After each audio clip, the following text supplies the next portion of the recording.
Rising of the Betrayed Galactic Officer. Volume 2. Audiobook by Masquerade at Masquerade Audiobooks. Part 4. The Highness's Preparatory Office for the Establishment of the Interstellar Criminal Police Organization. Prologue, a brief summary of events so far. Despairing of life, I couldn't even die properly, so I volunteered for the military hoping to die in the line of duty. However, whether by bad luck or fate, I was thrown into the officer academy and somehow became a Space Navy officer, or so I thought. But here too, as if by divine mischief, I found myself seconded to the Coast Guard, a marginal department of the Space Navy.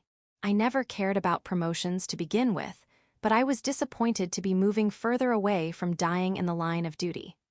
At this point, one might complain about being trouble-prone, but I was then taken on a pirate subjugation mission.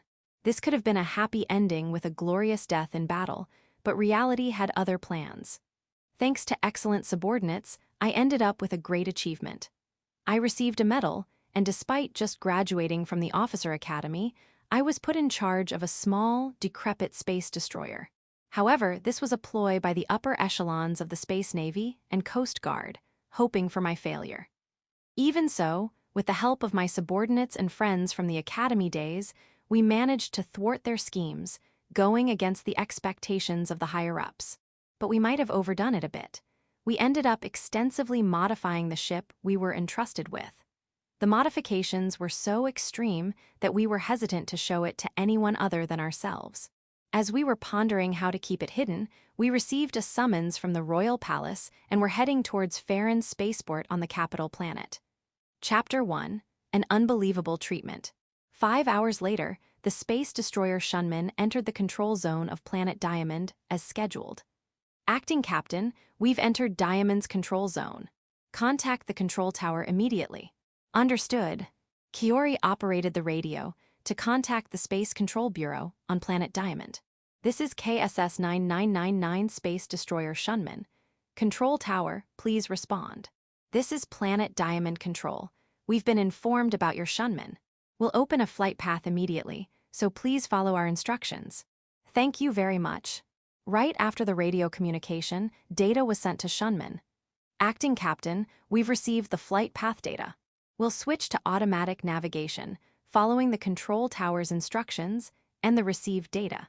In the Kingdom, when entering a planet from space, ships are required to dock following the instructions of that planet's control bureau. The last time we docked, we had a guide from a space tugboat board our ship and give us instructions to enter the dock. However, for civilian ships, they don't wait for a guide each time. As we're doing now, they receive automatic navigation data from the Planetary Control Bureau via communication, and the ship's built-in automatic navigation system guides them to the control zone of the spaceport they're entering. From there, it depends on each spaceport, but in most cases, they dock following instructions via communication. We too are currently in automatic navigation to Farron Spaceport using the data sent from the Control Bureau. Well, in about 30 minutes we'll enter Farron Spaceport's control zone, and from there we'll just follow their instructions. Acting Captain, we'll enter Farron Spaceport's control zone in 3 minutes. Understood. Prepare for final docking procedures. Roger that. This is Farron Spaceport Control. Please state your ship name and hull number. They should already know our identity from the automatic navigation information that was sent earlier. But this exchange over the radio serves as a confirmation. Well, this confirmation only becomes crucial in cases where the ship has been hijacked. If the crew is fine and everything is normal, it's more like a greeting. Everyone accepts this as a formality. This is the Space Destroyer Shunman, hull number KSS 9999, belonging to the Capital Space Guard. We request permission to dock at Farron Spaceport as per the Royal Palace's request. Space Destroyer Shunman, we've been informed of your visit. Please follow our instructions and enter through Guest Route 3. Understood, proceeding to Guest Route 3. Guest Route, isn't that strange? Farron Spaceport is a dedicated military spaceport. Naturally, several entry routes prioritize the military, and warships have more convenient routes set up for immediate entry. Although the Coast Guard also has its base here, it's more like they're borrowing space. They're only given one roundabout route that doesn't interfere with military operations. The rest are similar roundabout routes given to civilian military personnel. However, there are 3 routes with higher priority than even the military, which are called guest routes here. These dedicated routes are for use by royal cruise ships or for visiting foreign dignitaries. Of course, they get top priority for docking, allowing comfortable entry without any waiting. That's why the crew of Shunman was puzzled by the earlier radio communication. The Coast Guard is here too, so we should be able to use their route. I don't understand why we're not. Acting Captain, we're proceeding to the guest route as instructed. Marikaneson immediately confirmed. Nina, you heard it. Proceed as instructed. Acting Captain, things are getting a bit strange, aren't they? You think so too, Marikaneson? Well, it's natural to think that. Even military personnel rarely use the guest routes. I've heard they're mostly used by royal family members. Other than that, maybe foreign diplomatic personnel. It's true that we have instructions from the royal palace this time, but even so, no matter how much it's a request from the royal palace to let us use the same route as the royal family, surely they won't let us use the royal parking space too. That's absolutely impossible. They'll probably make us park in some empty space. We should be getting parking instructions soon. Yes, we're receiving a communication now. This is the Royal Management Bureau. I'm on the radio in place of the spaceport staff. As per the Highness's instructions, please park in the Royal Exclusive Space, spot number 5. After landing, we'll visit you, so please wait there. Understood, we'll follow your instructions.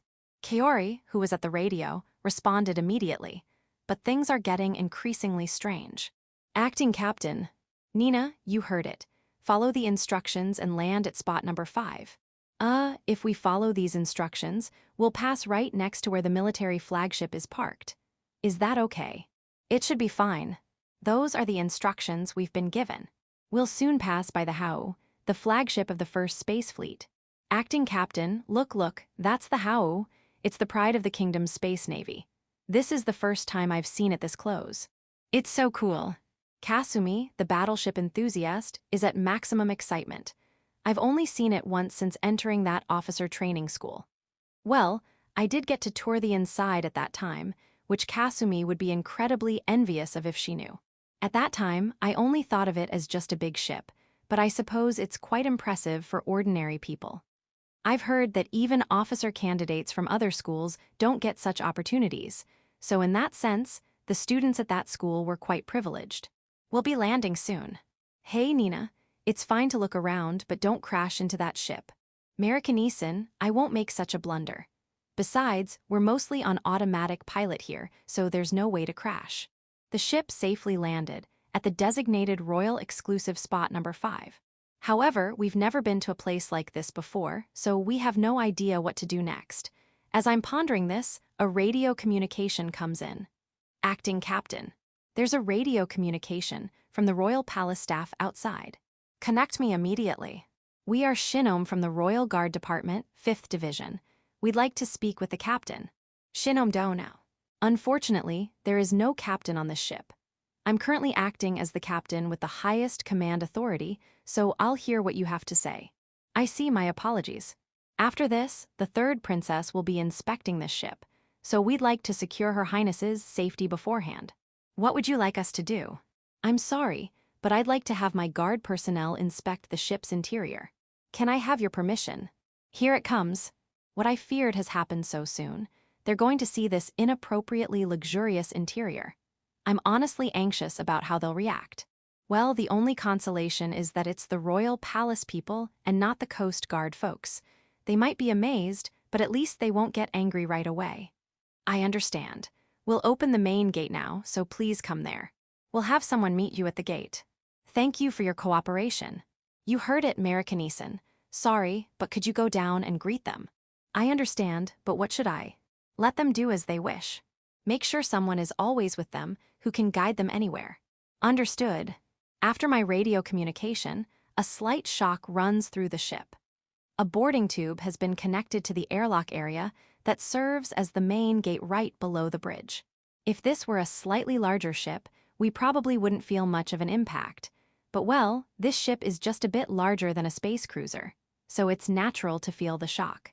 I once heard from Mark that, for rich people who own cruisers, feeling this shock is when they first realize they've arrived on a planet. I remember being told during a training voyage in my student days that it feels a bit unsatisfying not to feel this on larger ships. To begin with, using a tube for boarding is only done in places like this. On other planets, at least in the 3rd Patrol Fleet, we enter and exit through the rear hatch even at our home port, so we're not familiar with tubes. Chapter 2, The Arrival of Her Highness. Almost immediately after the impact of the tube, Sister Merica brought in people in suits. 5 tough-looking men and women in suits, who were behind Sister Merica, lined up in front of me. The man on the far right, who seemed to be the oldest among them, saluted and then greeted me. "Pleased to meet you, Lieutenant Bruce. I am Shinome, the Chief of the 5th Division of the Royal Guard. We are grateful that you have kindly agreed to our request today." "Chief Shinome, I'm Bruce. I'm currently acting as the captain of this ship. So, how can we be of assistance to you?" "Yes, if possible, I'd like my subordinates to inspect the ship from here. Then, shall I hand over the command to you?" "No, we don't have that qualification. We just want permission to inspect. Also, we'd like permission to give instructions from here to our subordinates who will be examining the ship." "I understand. Permission granted.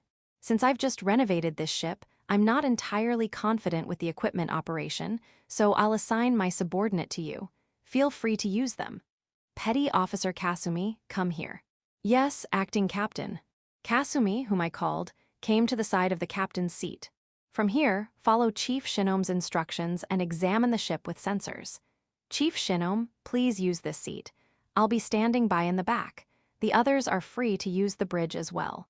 Feel free to ask anything to the crew members nearby.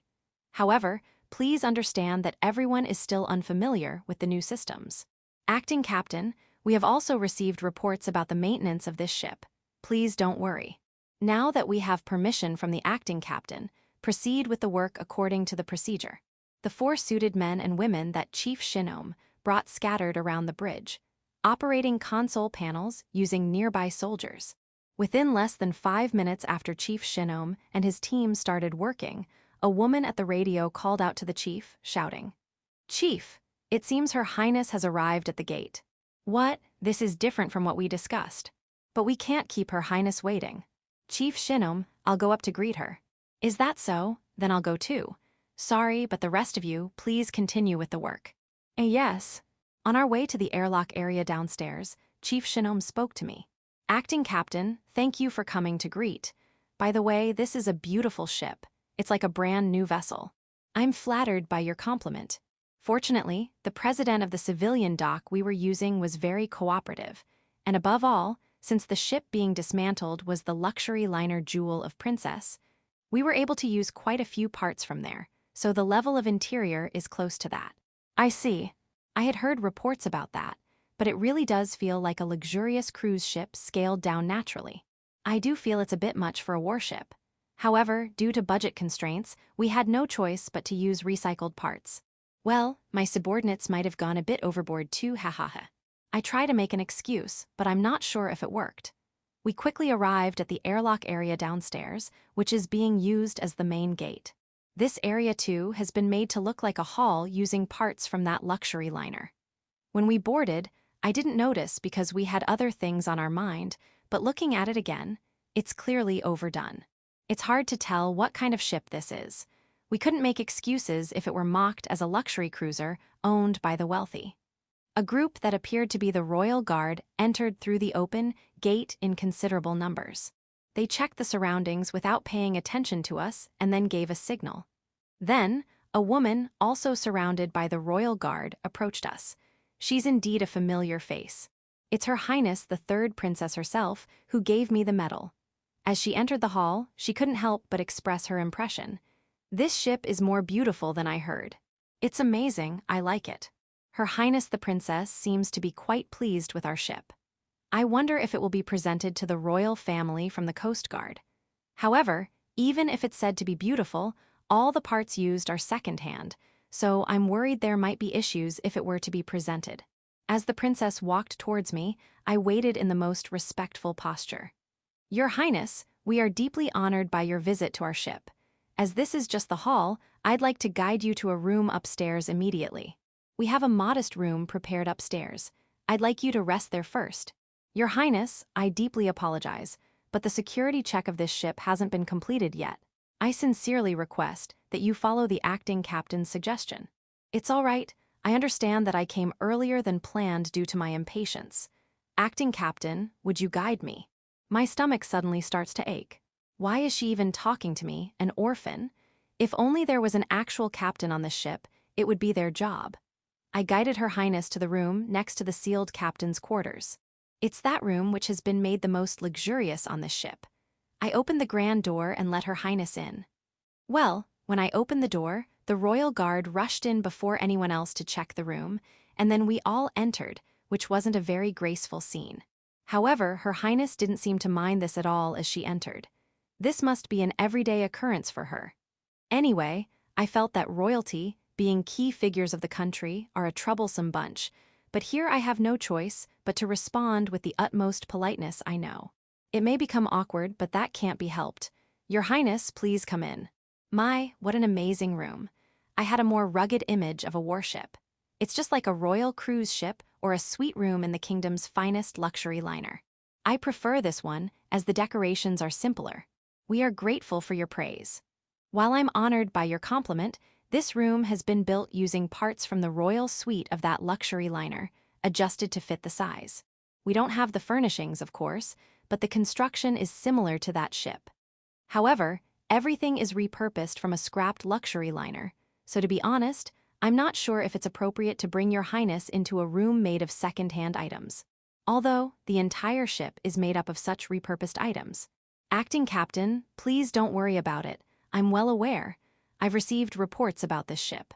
The purpose of my visit today is to check how the ship turned out and to scout you and your crew. Hi. Scout us. Well, shall we have some tea before we talk? Your Highness. I'm very sorry to say this, but we don't have such items on this ship. Ah, that's right, Furman. Could you please? Yes, right away. The middle-aged man addressed by Her Highness turned to me and asked for permission. Acting Captain, may I use the galley here? Galley? Then Sister Merica, who was somehow behind me, quietly explained. Acting Captain, the galley is the kitchen here. Oh, I see, thanks. After thanking Sister Merica in a low voice, I answered Furman. Yes, that's fine. It should be usable. If it's not, please use the one in my room next door. Then, let's relax until the tea arrives. It might sound strange coming from me, but shall we sit down and talk, Acting Captain? Ah, I'm sorry. Please, do sit on that sofa over there. Then, Acting Captain, please sit down too. Ah, you there, Ensign Merica, was it? Please sit down as well. What we're about to discuss concerns all of you, so please join us. Yes, Your Highness. Then I'll take the liberty of joining you. Chapter 3, Scout. I sat down across from Her Highness, along with Lieutenant Merica. After we were seated, Her Highness began to speak. First, she praised the appearance of our ship. I had heard reports about this ship, but I was surprised by its exterior. The exterior. Ah, we painted it in the Coast Guard's symbol colors of red and white, so it stands out. Yes, but it's not intimidating, yet it has a sufficient presence. When I first saw it, I thought it was truly a beautiful ship. But your other ships aren't painted like this, are they? No, the other Coast Guard ships are hand-me-downs from the military, so we use them as is, with their original paint. But this ship is different. To be honest, this paint job is to disguise the color of the outer walls underneath. That's why only this ship looks like this. Ah, because it's covered with that scarlet alloy. You're well informed, that's correct. I was surprised when I first saw it too. It was all gold. Obviously, that would cause various problems. The acting captain's judgment was appropriate, I think. It would certainly be difficult to use as is. As for the paint job, the color scheme and design show good taste. I think it's truly symbolic of the colors protecting the kingdom's security. As we were talking like this, an unfamiliar woman brought tea for everyone from the galley. She brought tea in such luxurious tea sets that I wanted to ask where on earth they had such expensive tea sets. Probably Her Highness's attendants had prepared them in advance. Let me introduce you. This is my lady-in-waiting, Margaret. Please treat her well. Lieutenant Bruce, Lieutenant Merica, I'm Margaret. I'll be by Her Highness's side, so I expect we'll have many opportunities to interact. I look forward to working with you. Likewise, it's a pleasure to meet you. Pleased to meet you, Margaret. Now that the tea is ready, shall we get to the main topic while we drink? Actually, the reason I came here today is to scout you both. Her Highness, the third princess, started with this and then explained. Apparently, there had been ongoing discussions about how the separate police headquarters in each star system were having difficulties dealing with cross-system crimes to maintain security within the kingdom, especially for pirate countermeasures. While the capital space sector has a separate organization, everywhere else relies on the military doing patrols as a side job. Because of this, the main enforcement involves each star system's police headquarters gathering information and then requesting a subjugation from the military. However, when it comes to gathering this information, which requires police investigation, it completely fails to function across star systems. In fact, the recent case of letting the Carpon gang escape is still unresolved, and once they flee from the capital space sector, the country is currently powerless to do anything. It would be great if the military could thoroughly search the entire kingdom, but of course, that's impossible. The military's primary reason for existence is national defense, not investigation. Moreover, since an investigation covering the entire kingdom could potentially interfere with noble territories, discussions hadn't made much progress. However, with the recent Hishiyama family incident, the need for a kingdom-wide investigation system has been recognized anew within the royal palace. Suddenly establishing an organization would come with immeasurable risks, so it was decided to conduct a preliminary investigation into the usefulness of such an organization. That's where Her Highness, the third princess, volunteered. Being quite low in the line of succession to the throne, she's in a relatively free position, yet can still utilize the authority of the royal family. This allows her to force cooperation from various agencies in each star system under the pretext of a request from Her Highness. If she actively uses her princess privileges right now, she's in a position to thoroughly investigate the entire kingdom. By utilizing this position, it became possible to establish an investigative department without causing too much impact on the nobles, which led to today. No matter how influential a noble might be, they can't ignore a request from the royal family. Even if it's from a princess with a low place in the line of succession, if there's a request, they have to comply. If they were to ignore the request, they might even be suspected of treason by the Majesty. Moreover, while the future is uncertain, in this case, the investigation target is limited to pirates. So, being uncooperative could risk suspicion of collusion with pirates, meaning the more influential the noble, the more actively they must cooperate with Her Highness. That's why I've set up the Interstellar Criminal Police Organization Establishment Preparatory Office, with me as the person in charge. I've come to scout you and your ship for this office. You mean a temporary assignment there? Lieutenant Merica muttered involuntarily. Lieutenant Merica, I'd prefer to transfer permanently, but it's still just a preparatory office for now. It will surely become an absolutely necessary department, but the nobility as a whole hasn't recognized its necessity yet. So, for the time being, we'll treat it as a temporary assignment, but I'll make sure it doesn't disadvantage you in any way. The same goes for the others. The others? I didn't explain enough. As I mentioned earlier, since this is an organization for investigation and arrest, we need investigative power. So, we've also reached out to excellent detectives from each star system. Also, we've arranged for agents from the royal family's direct intelligence agency. I really wanted to get people from the military and government intelligence departments too, but that seemed likely to come with various strings attached. So we've refrained for now. And about the role expected of us, while I expect you to act as the actual force when arresting pirates, your main role will be as a means of transportation for investigations. Transportation. I had a feeling this was moving further and further away from the life I had envisioned. It might not be a desk job, but still, a bus driver. I don't think it showed on my face, but as I was feeling down, an elderly man named Furman added some explanation. For the time being, investigations in each star system will be requested by Her Highness, but this won't progress unless Her Highness herself goes. We could use official letters, but they tend to be treated lightly depending on the status of the bearer.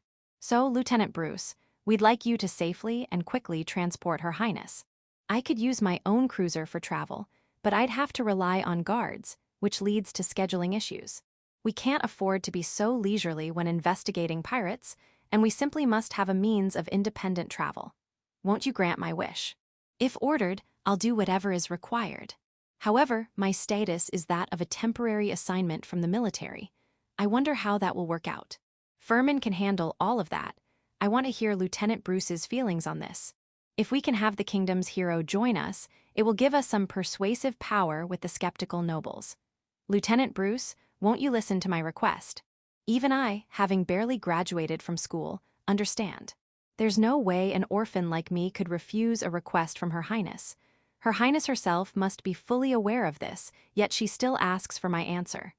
My answer can only be yes, but what does she want me to do? The only consolation is that earlier, she mentioned they would also use us as an active unit for pirate arrests. Now, I have no choice but to bet on this. To begin with, even if I stayed with the Coast Guard, I wouldn't likely engage with pirates anytime soon. The 3rd Patrol Fleet's work is mostly about cracking down on smuggling ships and illegal fishing vessels. The last time was an anomaly. It was truly a once-in-a-lifetime opportunity. If that's the case, being in an organization that completely focuses on pirates might provide more chances in the future. Of course, those chances would be limited to times when Her Highness isn't on board. Thinking about it, the luxurious interior renovations we did recently might have been a coincidental foresight for situations like this. I understand. I'll leave my status to you, and I personally accept Your Highness's proposal.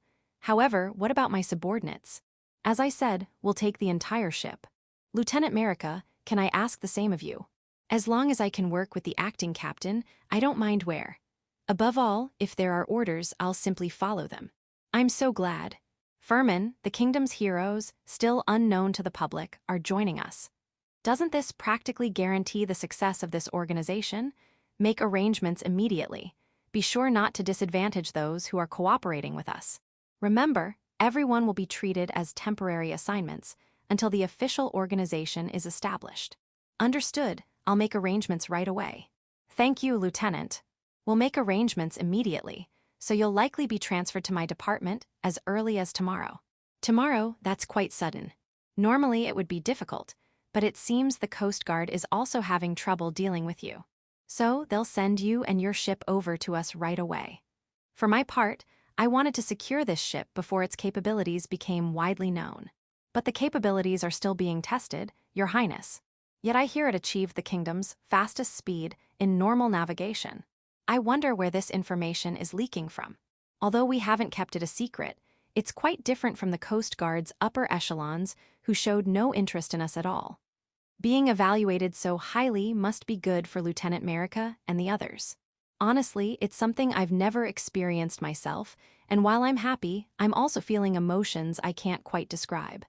Chapter 4. The shortest record of a temporary transfer. Is it really something to be happy about?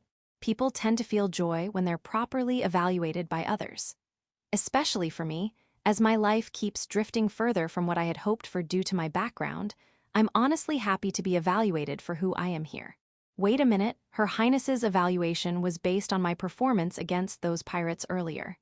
If that's the case, it's an incorrect assessment. I was just stretching myself at that time. Now that I remember that, well, I'm feeling conflicted. However, Merica and the others deserve to be properly evaluated. Maria and Kate should also be properly evaluated and receive any necessary reprimands. As I was thinking about these things, there was a knock on the luxurious door of this room. Margaret, Her Highness's attendant, opened the door and let Chief Shinome in. Your Highness, I apologize for the wait. I'm here to report that the ship's security has been secured. My, that was quite fast. Chief Shinome, thank you for your hard work. Now then, Lieutenant. Yes, Your Highness. Would you please give us a tour of the ship? Yes, I'd be happy to guide you.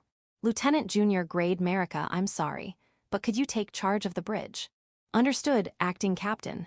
It turned out to be quite a punishment game for me, but I guided Her Highness and her Royal Guard team around the ship. The layout of each department on the ship had been roughly decided, but we hadn't finalized everything, and we hadn't even assigned department heads yet. Above all, we had just started training the first-year cadet crew members, so they naturally appeared inferior as soldiers. I found myself making excuses at every turn. Her Highness showed no interest in such trivial matters, but some members of the Royal Guard team were clearly showing their disapproval on their faces. Even I, as the guide, was encountering many places for the first time, and honestly, I was more surprised than anyone. Although I tried not to show it on my face, I was mentally cursing at Maria and that company president for making every nook and cranny so luxurious as we conducted the inspection. Being a small ship, it didn't take too long. I brought Her Highness back to the luxurious special room where I had guided her earlier. Your Highness, thank you for your time. This concludes the ship tour. Do you have any questions? No, Lieutenant, but it really is beautifully finished in every detail, isn't it? It's rather embarrassing. Oh, I didn't mean that as sarcasm at all. With this, even if I were to board, there would be no complaints from anywhere. Probably because there's no better ship in this country. As for the interior, it's probably unimaginably luxurious for a warship in this country. The president of the dock who handled this boasted that it's the safest in the country. It's undoubtedly the fastest in terms of escape speed, and above all, as we mentioned earlier, it's covered with scarlet alloy, so even if there's a surprise attack, we should be able to escape.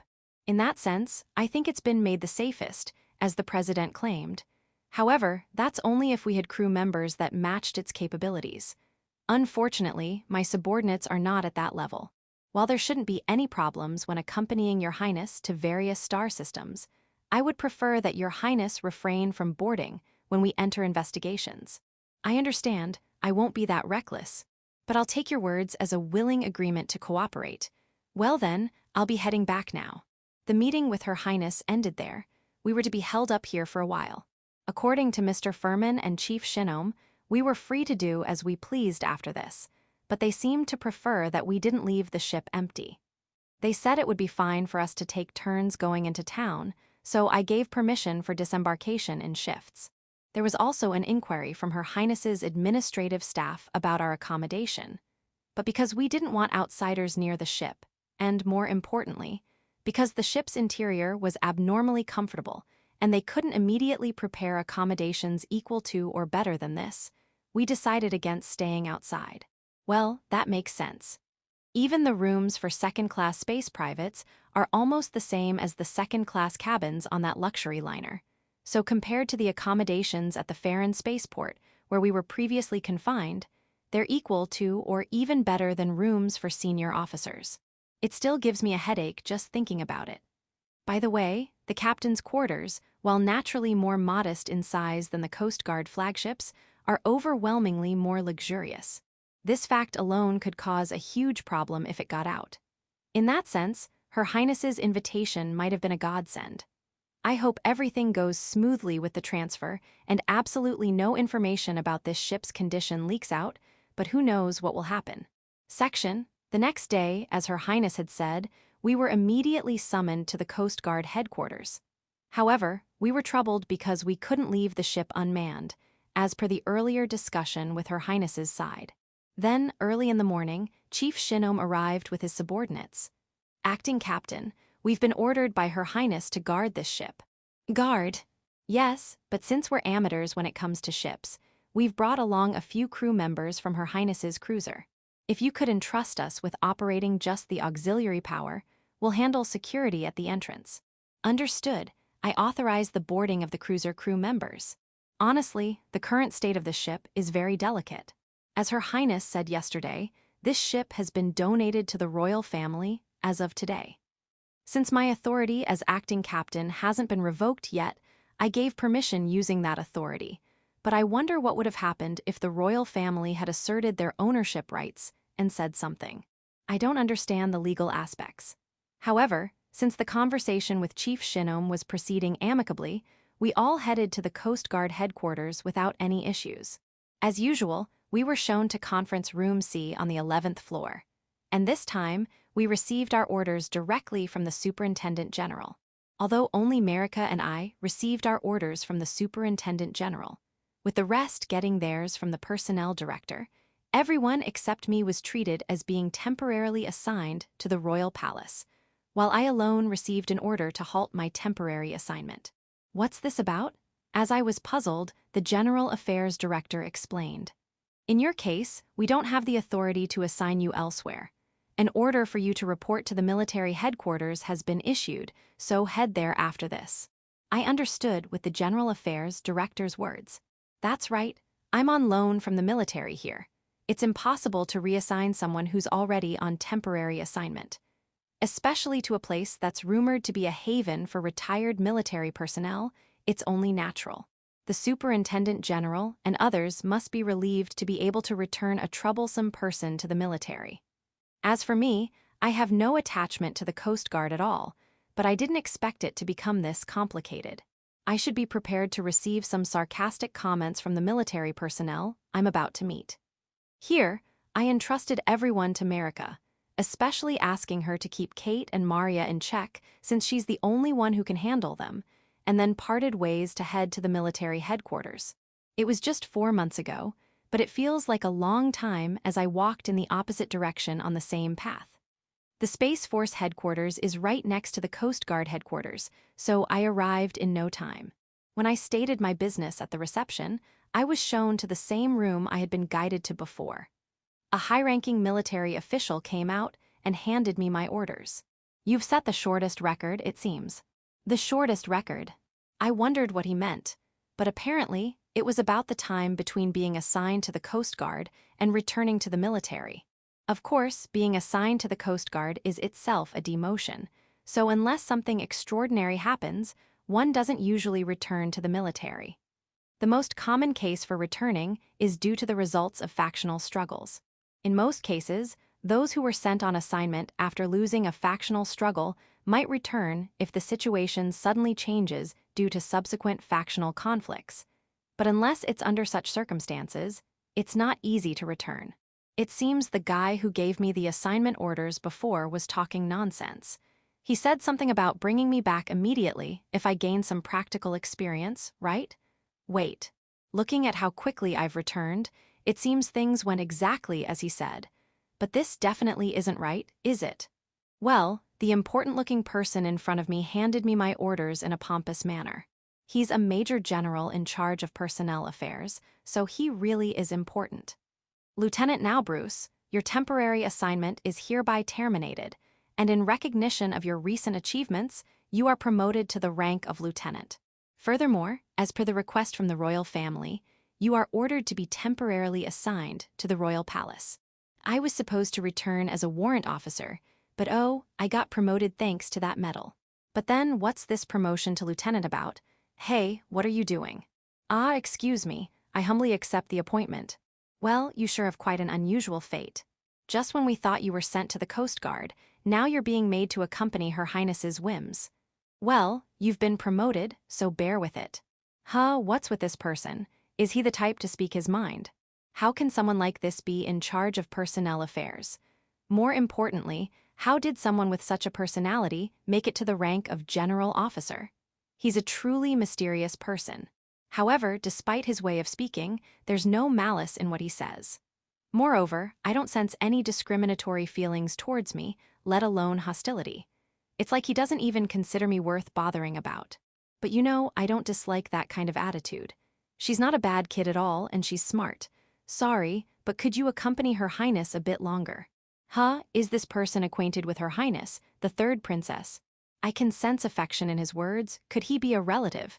If so, he might be a powerful nobleman or something. That would make sense.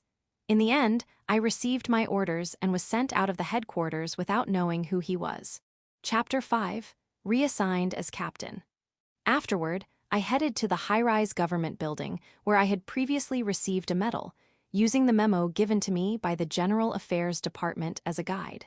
It was near the Royal Palace, a bit of a distance from the government district I was in earlier.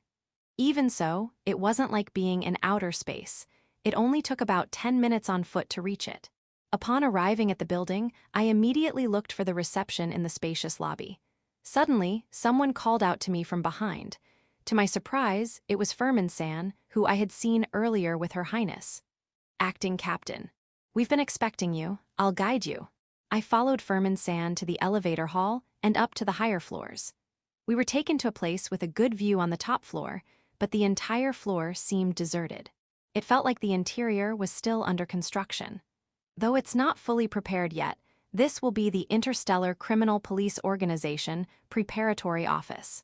This will include the Grand Office of the Shunmen, and the investigators will be stationed here. We've secured nearly half of the planned personnel, but it'll take a bit more time for everyone's transfers. We're also continuing to scout for the remaining positions. Her Highness's office is ready, so I'll guide you there. With these words from Furman-san, I was led to the office at the back. Your Highness, I've brought the acting captain. Welcome, acting captain. I've been waiting for you. Your Highness, as per our discussion yesterday, I've been reassigned here starting today.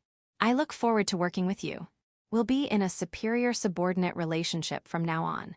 Unless it's official, you can be a bit more casual with me. I'm sorry, it seems I've made you even more formal. Shall we talk about work? Please have a seat. Following Her Highness's invitation, I sat on the sofa in the room.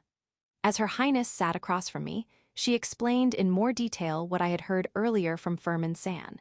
So, it'll take a bit more time before this place is fully functional. Since you've been transferred here, we'll prepare an office for you right away, acting captain. Your Highness, what about the ground crew? Ground crew? Yes, the department that manages ship operations and resources. Ah, right. There were 3 women in the management department of that ship. They will also be transferred here. We'll prepare an office for them as well, so don't worry. Oh, and regarding the home port of the ship, we'll continue to use the 5th spot at Farron Spaceport. Your Highness, before we get ahead of ourselves, the official appointment. Furman-san, who had been listening to our exchange, gently reminded Her Highness. Ah, yes, of course, I'm sorry. I'll give you your official appointment now. Lieutenant Now Bruce. You are hereby reassigned to the Interstellar Criminal Police Organization Preparatory Office and appointed as the captain of the space destroyer, Shunman, hull number KSS 9999. Captain, isn't it supposed to be acting captain? We've considered various factors, but this isn't the military or the Coast Guard, and we don't need to worry about troublesome precedents. More importantly, considering how you'll be treated in the field, we decided on captain. I apologize, I humbly accept the appointment. You'll need to decide on crew assignments right away, and above all, continue with the unfinished tests to ensure that ship is ready for action at any time. Captain Bruce. From now on, that ship will be used to transport Her Highness within the kingdom. For that, we need to convince the Royal Palace, so you'll need to go on an inspection voyage with the examiners we've prepared. I apologize, but please be ready for that as soon as preparations are complete. You understood, and who are these inspectors? Ah, yes, let me introduce them right away. Margaret, could you call them in? At Her Highness's request, the lady-in-waiting Margaret briefly left the room and quickly returned with some people. Let me introduce them. This is Ford, who captains my cruiser. And next to him is Serdar, the chief researcher from the Royal Shipbuilding Institute, who will also serve as an advisor to this preparatory office. Could you take these 2 on board and conduct various performance tests? By the time you're finished, we should have everything ready here. I'm Ford, I'm in charge of Her Highness's cruiser. We'll be working as colleagues from now on, so pleased to meet you. Ford, the captain of Her Highness's cruiser, extended his hand for a handshake, which I returned while greeting him. I'm a novice captain, but I look forward to working with you. I'm Serdar. I research armaments for combat ships at the Royal Shipbuilding Institute. From now on, I'll also be advising here on matters related to pirate ships and such, so pleased to meet you.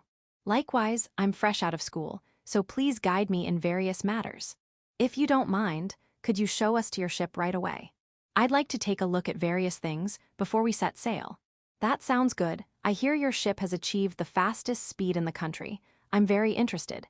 May I join as well? My, the gentlemen seem absorbed in their new toy. I have nothing more to add, so go ahead. Furman, do you have anything? Yes, I was thinking about supplies for the voyage, but can I leave that to Captain Ford? Yes, that's fine. Oh, that's right, Your Highness. Since your cruiser won't fly without me, may I bring along a few of my crew members? I don't mind, but what do you think, Captain Bruce? As long as we're supplied, it's fine. We have plenty of room, or rather, we're short-staffed, so there's space in the cabins. Please do invite them. Then I'll head to the 5th spot with my subordinates. Let's meet at the ship.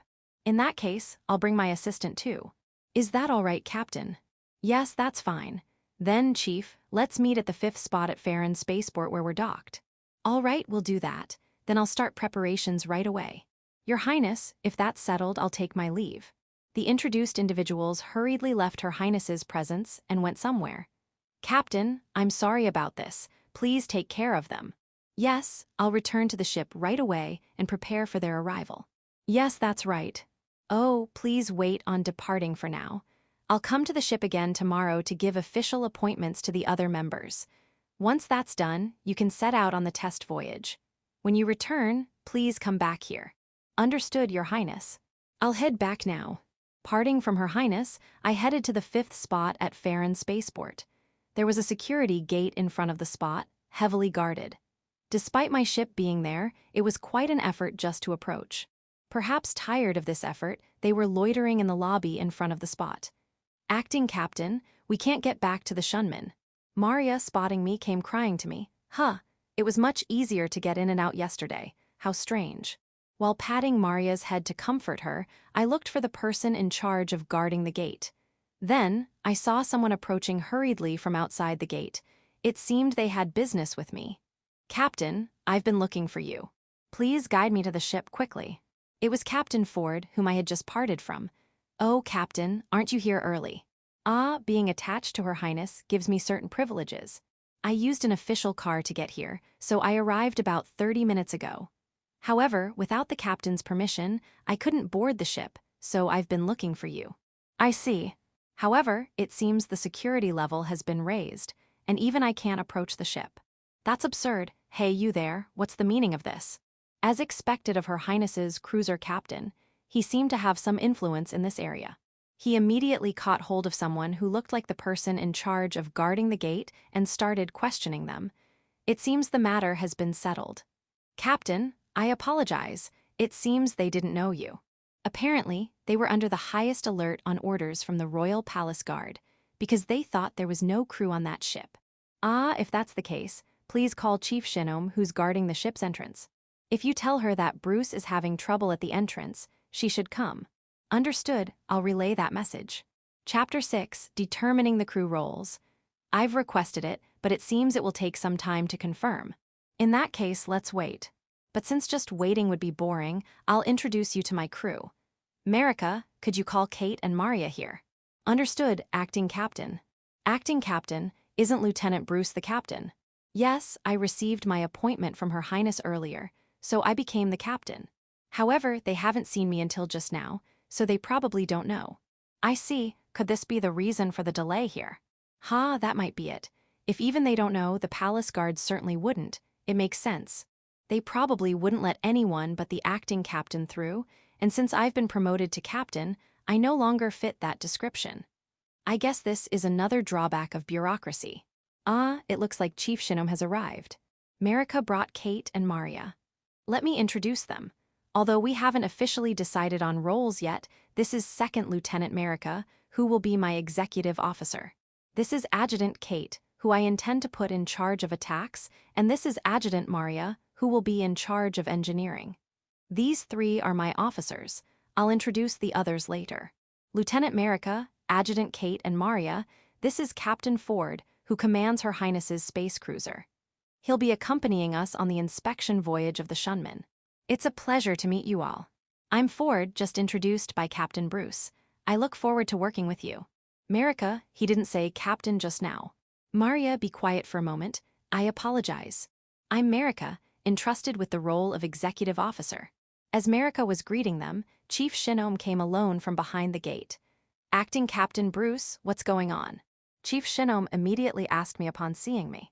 I've been promoted to captain, so it looks like we're causing trouble for Chief Shinnom. I just received my appointment from Her Highness earlier, making me the captain. That seems to be the cause. I'm sorry, Captain Bruce. It seems my instructions were incorrect. Hey, I vouch for these people. Let them through. And since the crew is returning, lower the alert level to normal. Got it. Chief Shinnom was issuing new orders to the security personnel at the gate. Well, we can finally pass through. Maria grumbled to Marika as they passed through the gate. Since we had a bit of a scuffle at the gate, Captain Ford's subordinates were able to join us, and Chief Sirdar arrived with his assistant. This worked out well. We were finally able to meet up with everyone. I briefly greeted the gathered people and then led everyone through the gate. As soon as we entered the ship, I asked Marika to gather all crew members in the rear hangar. Fortunately, since we were all moving together, there was no need to gather them. I spoke to the crew gathered in the rear hangar about what was to come, and then introduced Captain Ford, Chief Sirdar, and the others. Earlier, I had introduced Captain Ford to the 3 officers, but here I wanted to introduce him to the entire crew at once. As for future plans, I informed them that Her Highness would visit again tomorrow to issue appointments to everyone, and that we would depart for the inspection voyage as soon as resupply was complete. After that, I dismissed everyone, but we needed to prepare rooms for our guests, so I took them to the lounge that serves as the officers' mess hall. Originally, Marika had no intention of holing up in the officers' mess hall for their own benefit, so this place was hardly used. Let's consider this a good use of the space. This is the area that serves as the officers' mess hall. I'm not sure if you've heard the report, but this ship's interior uses recycled parts, and we used lounge components from a luxury liner, which is why it looks like this. Please feel free to use this area. We'll guide you to your individual rooms after this. Captain, I had heard about it, but this ship is amazing. It has a more impressive lounge space than my cruiser, and no one would complain if we held a small party here. I think Her Highness made a good purchase, so we can use this freely. Then can I spread out my documents and do research here? Yes, but please cooperate with others who might use this space. Marika, we can't put the captain and chief in the suites, can we? That's right. We have one more room besides the one for Her Highness's use, but we also have some deluxe rooms that we use, which are slightly less luxurious. We still have some of those available. To be honest, I think those rooms are too luxurious even for me, so I believe they should be satisfactory for someone of cruiser captain class. Oh, then let's do that. But how many rooms did we make for officers again? We have 20 deluxe rooms, 40 first-class cabins, and 60 second-class cabins. There are also 3 multi-purpose halls. Since we've reduced the crew to 2/3 of the pre-renovation capacity, we have plenty of living space. Then let's guide the captain and others. Maria, could you come with us? I'm honestly not sure about the rooms we haven't used yet. Captain Wright, understood. Now then, Captain Ford, Chief Sirdar, let me guide you to your individual rooms. Please feel free to use them starting today. I said this and led our guests to the officers' individual rooms, but both of them refused. They said it was simply too luxurious. No matter how much I explained that even our 3 officers use them, and that my room as the captain is even more extravagant, they wouldn't accept it. In the end, the 2 of them settled for first-class cabins used by non-commissioned officers, and their subordinates took second-class cabins. Why is it so exhausting just to assign guest rooms? Anyway, after registering their names on the monitors at the entrance of each room, we returned to the lounge. Captain, Chief, will always have someone accompany you, so please feel free to explore as you wish. Captain, if it's not too soon, could you give us a tour of the ship? Maria, I'm sorry, but could you guide our guests today? Feel free to show and explain your favorite places on the ship. Huh, is that okay? All right. Then, everyone, I'll guide you around the ship. I'll show you everything from the weapons control room to the engine room, and since I was involved in the renovation, I should be able to answer most of your questions. Oh, that's helpful. Then shall we? With that, Maria took the guests somewhere in the ship. Marika, could you come with me to the captain's office? It's about the ship's organization, right? Yeah, I've officially received my appointment, and even the acting part has been removed. We need to get things in order. Understood. After that, I and Marika secluded ourselves in the captain's office and began consulting over personnel documents. We already know that the executive officer, attack chief, and engineering chief can only be those 3, but we need to decide on the rest. Above all, our second-class space soldiers are all just cadets, and we have many makeshift first-class space soldiers and non-commissioned officers. Arranging their positions is giving me a headache. It took 3 hours for the 2 of us to finally come up with a plan. We decided on our ship's formation. Of course, I'm the captain, Marika is the executive officer, and Kate as attack chief, Maria as engineering chief. That's settled. Yes, there's no other choice, and more importantly, we can keep Maria's regular station on the bridge. Indeed, we want to keep those two where we can see them. Not that I have any complaints about their abilities, though. The rest is the problem. Next is Kasumi, but if we put Ryoko, who was treated as a rookie, with Kaori and AI, there shouldn't be any problems. For the second-class space soldiers, we can rotate them through various departments. After all, they're still cadets. We don't need to decide on the rotation right away. But yeah, let's have those two who seem to have free time decide on that. That's a good idea. Then I'll inform Her Highness about the decided formation. Chapter 7, the remaining evaluation test. Personnel matters on board can be handled at the captain's discretion, and they have the decision-making authority. However, like in any organization, the decided personnel changes must be reported to headquarters. Well, I've heard that captains rarely make these decisions themselves, and more often approve what the Grand Crew or headquarters personnel have decided. This is the same for both the military and the Coast Guard. Even my first assignment seems to have been decided by the personnel department at headquarters. However, in this case, we have to make the decision ourselves. It would be a burden to leave personnel matters to Her Highness when the organization is not yet solidified. Moreover, it's more difficult to successfully manage personnel you've never met.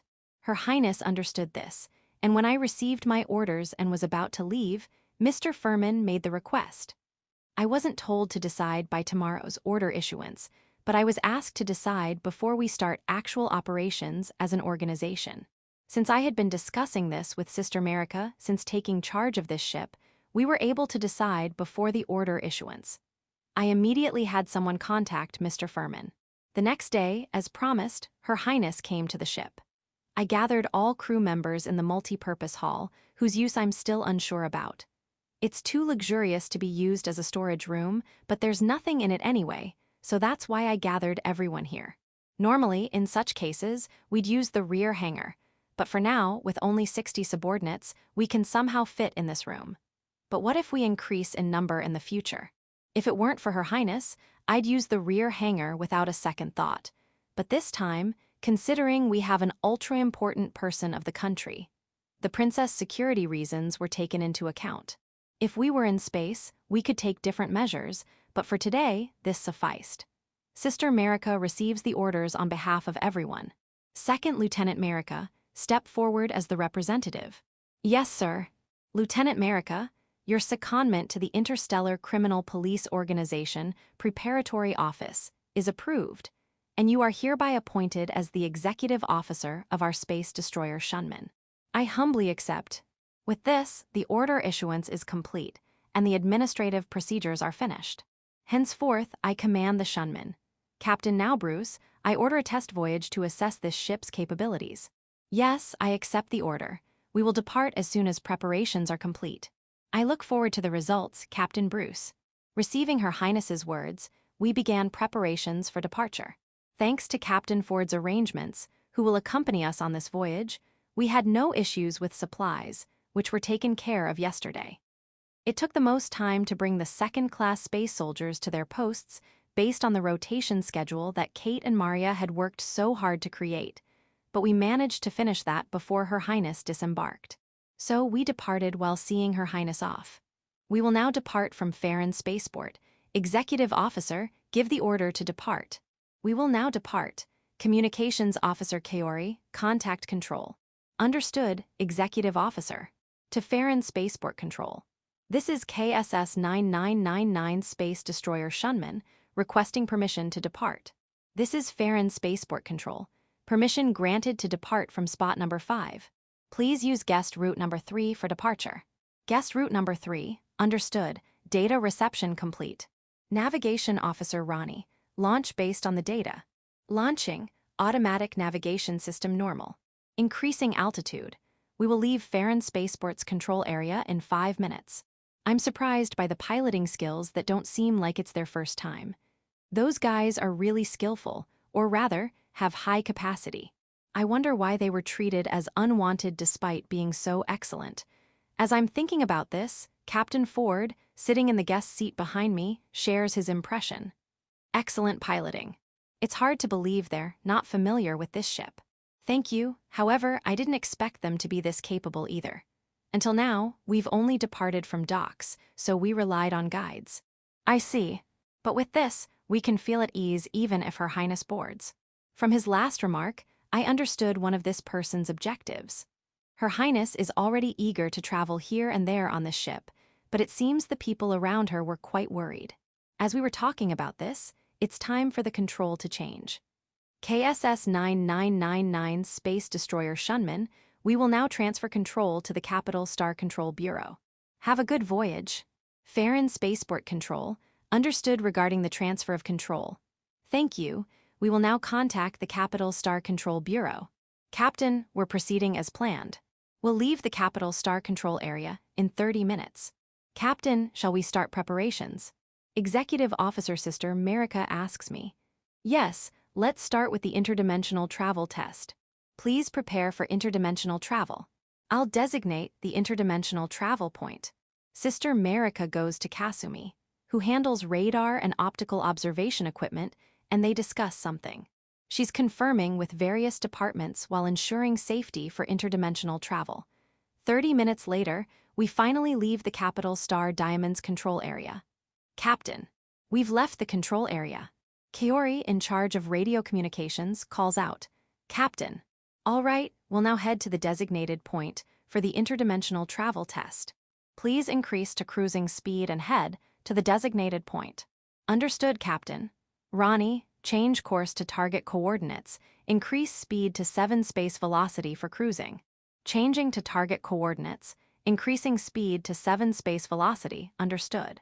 Captain Ford, sitting in the guest seat behind me, is surprised at hearing the speed. Captain, are you increasing to 7 space velocity right away? Yes, Captain Ford. We've already completed speed tests for this ship's normal navigation. Although there's no catalog for this ship, we've set the maximum speed at 10 space velocity. Considering combat situations where we might go up to 120% output, we can immediately reach 12 space velocity, so we've set the cruising speed at 7 space velocity.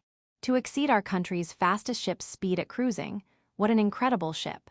My ship can only reach 5 space velocity at most. For cruising, it's about 4 space velocity. And we still call it the fastest ship. It's embarrassing. Not at all. It's thanks to forcibly replacing the engine with a large passenger ship's engine when we changed this ship's engine, giving us extra output. Normally, no one would do such a wasteful thing. Still, the interior, the speed, no wonder Her Highness likes it. By the way, what level are you aiming for in interdimensional travel? In the non-existent catalog, we claim level 8. The navigation system is set up to level 10, so we'd like to test up to level 10 in this test. By the way, interdimensional travel so far. Yes, we've tested up to level 2 when heading to Farron Spaceport. So once we reach the designated point, we'll try level 5 first. From there, we'll gradually increase, hoping to reach level 10. You're going straight to level 5. Level 5 is equivalent to the speed of our country's fastest super dreadnought space battleship, and your goal is double that at level 10? If that's possible, it's incredible. Well, all right. I'm here as a witness to your test, so I'll observe carefully. Captain, we're arriving at the designated coordinates. That was quite fast. Well, even though it's cruising, at 7 space velocity, it's quick. At this speed, we're probably the fastest in the neighborhood and beyond. Then it could be useful for pirate hunting. They couldn't escape from this ship. The only thing left is armament. We also have means to attack even where laser cannons can't be used. If we can use them. We'll test that too. By the way, where is Chief Sirdar? Oh, he said he wanted to see our weapons, so he's been looking around at various weapons. Is someone accompanying him? Don't let him get lost. Don't worry. We've always got a capable kid with him. Ah, you mean the trainee crew members? Yes, and there's always someone responsible in each department who can answer questions, so it's fine. Chapter 8, The Transformed Office. That's reassuring. Shall we continue with the test then?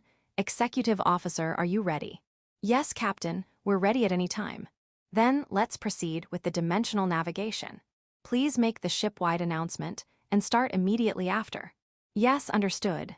With that, Sister Marika took out the microphone for the ship-wide announcement, and informed everyone on board about the dimensional navigation test. Although we were already navigating at level 2, we didn't know what lay ahead, so we made the announcement just in case. Once the test was over, we wouldn't need to make such announcements every time. Navigation Officer Ronnie, prepare for dimensional navigation. Dimensional navigation preparations complete. Safety confirmation of the target point finished. When performing dimensional navigation, it's impossible to directly confirm the safety of the arrival point. The Dimensional Navigation Management Bureau, a government office, only confirms the location of ships that have submitted navigation plans. Of course, for military-related navigation, they don't bother with such things and only confirm safety when exiting the dimensional space. This is a routine procedure, but it's a measure to prevent accidents that could occur if we suddenly appeared in front of someone, startling them. Well, even though these troublesome tasks are mostly left to computers, we still took precautionary measures since we weren't a military vessel. All right, let's begin. Executive Officer, if you please. Understood, Captain. Navigation Officer, initiate interdimensional navigation at level 5. Initiating dimensional navigation at level 5. During dimensional navigation, there's hardly any change inside the ship. If anything, there might be even less change in inertial force compared to normal navigation. Dimensional navigation complete. Confirming current location. Deviation from target point is within acceptable range. Test results are favorable. Good, everything's going smoothly. Let's keep increasing the level and head towards the NIM star system. Executive Officer, continue the test. Understood. After that, we continued dimensional navigation, increasing the level 1 by 1, and soon cleared our target of level 10. There seemed to be no issues with navigation. We can definitely accommodate Her Highness without any problems. Thank you. We'll return to the capital star system without stopping at the NIM system. Are we heading back? No, once we return to the capital star system, we'll conduct weapons tests by getting as close to the supernova as possible. Of course, we won't have Her Highness on board during situations where weapons are used, but we'll confirm the armaments in areas where the laser cannon, this ship's specialty, can't be used. We'll use the space torpedoes and the railgun we call Morning Glory for the test. Once that's done, we'll return to the capital. How does this sound? That's fine. I'm just a passenger on board to check this ship. I'll ask about things I don't understand, but everything else is up to you, Captain. This was the kind of conversation I had with Captain Ford on the bridge as we continued the tests. The tests themselves went smoothly, but during this period, I hardly spoke with Chief Sirdar. I heard from Maria that he had been talking a lot with the weapons staff and was disappointed that the weapons tests hadn't been conducted yet. Those weapons tests were carried out after the dimensional navigation test, so Chief Sirdar was in an extremely good mood. He had either been completely influenced by Maria or had become obsessed with Morning Glory number 5.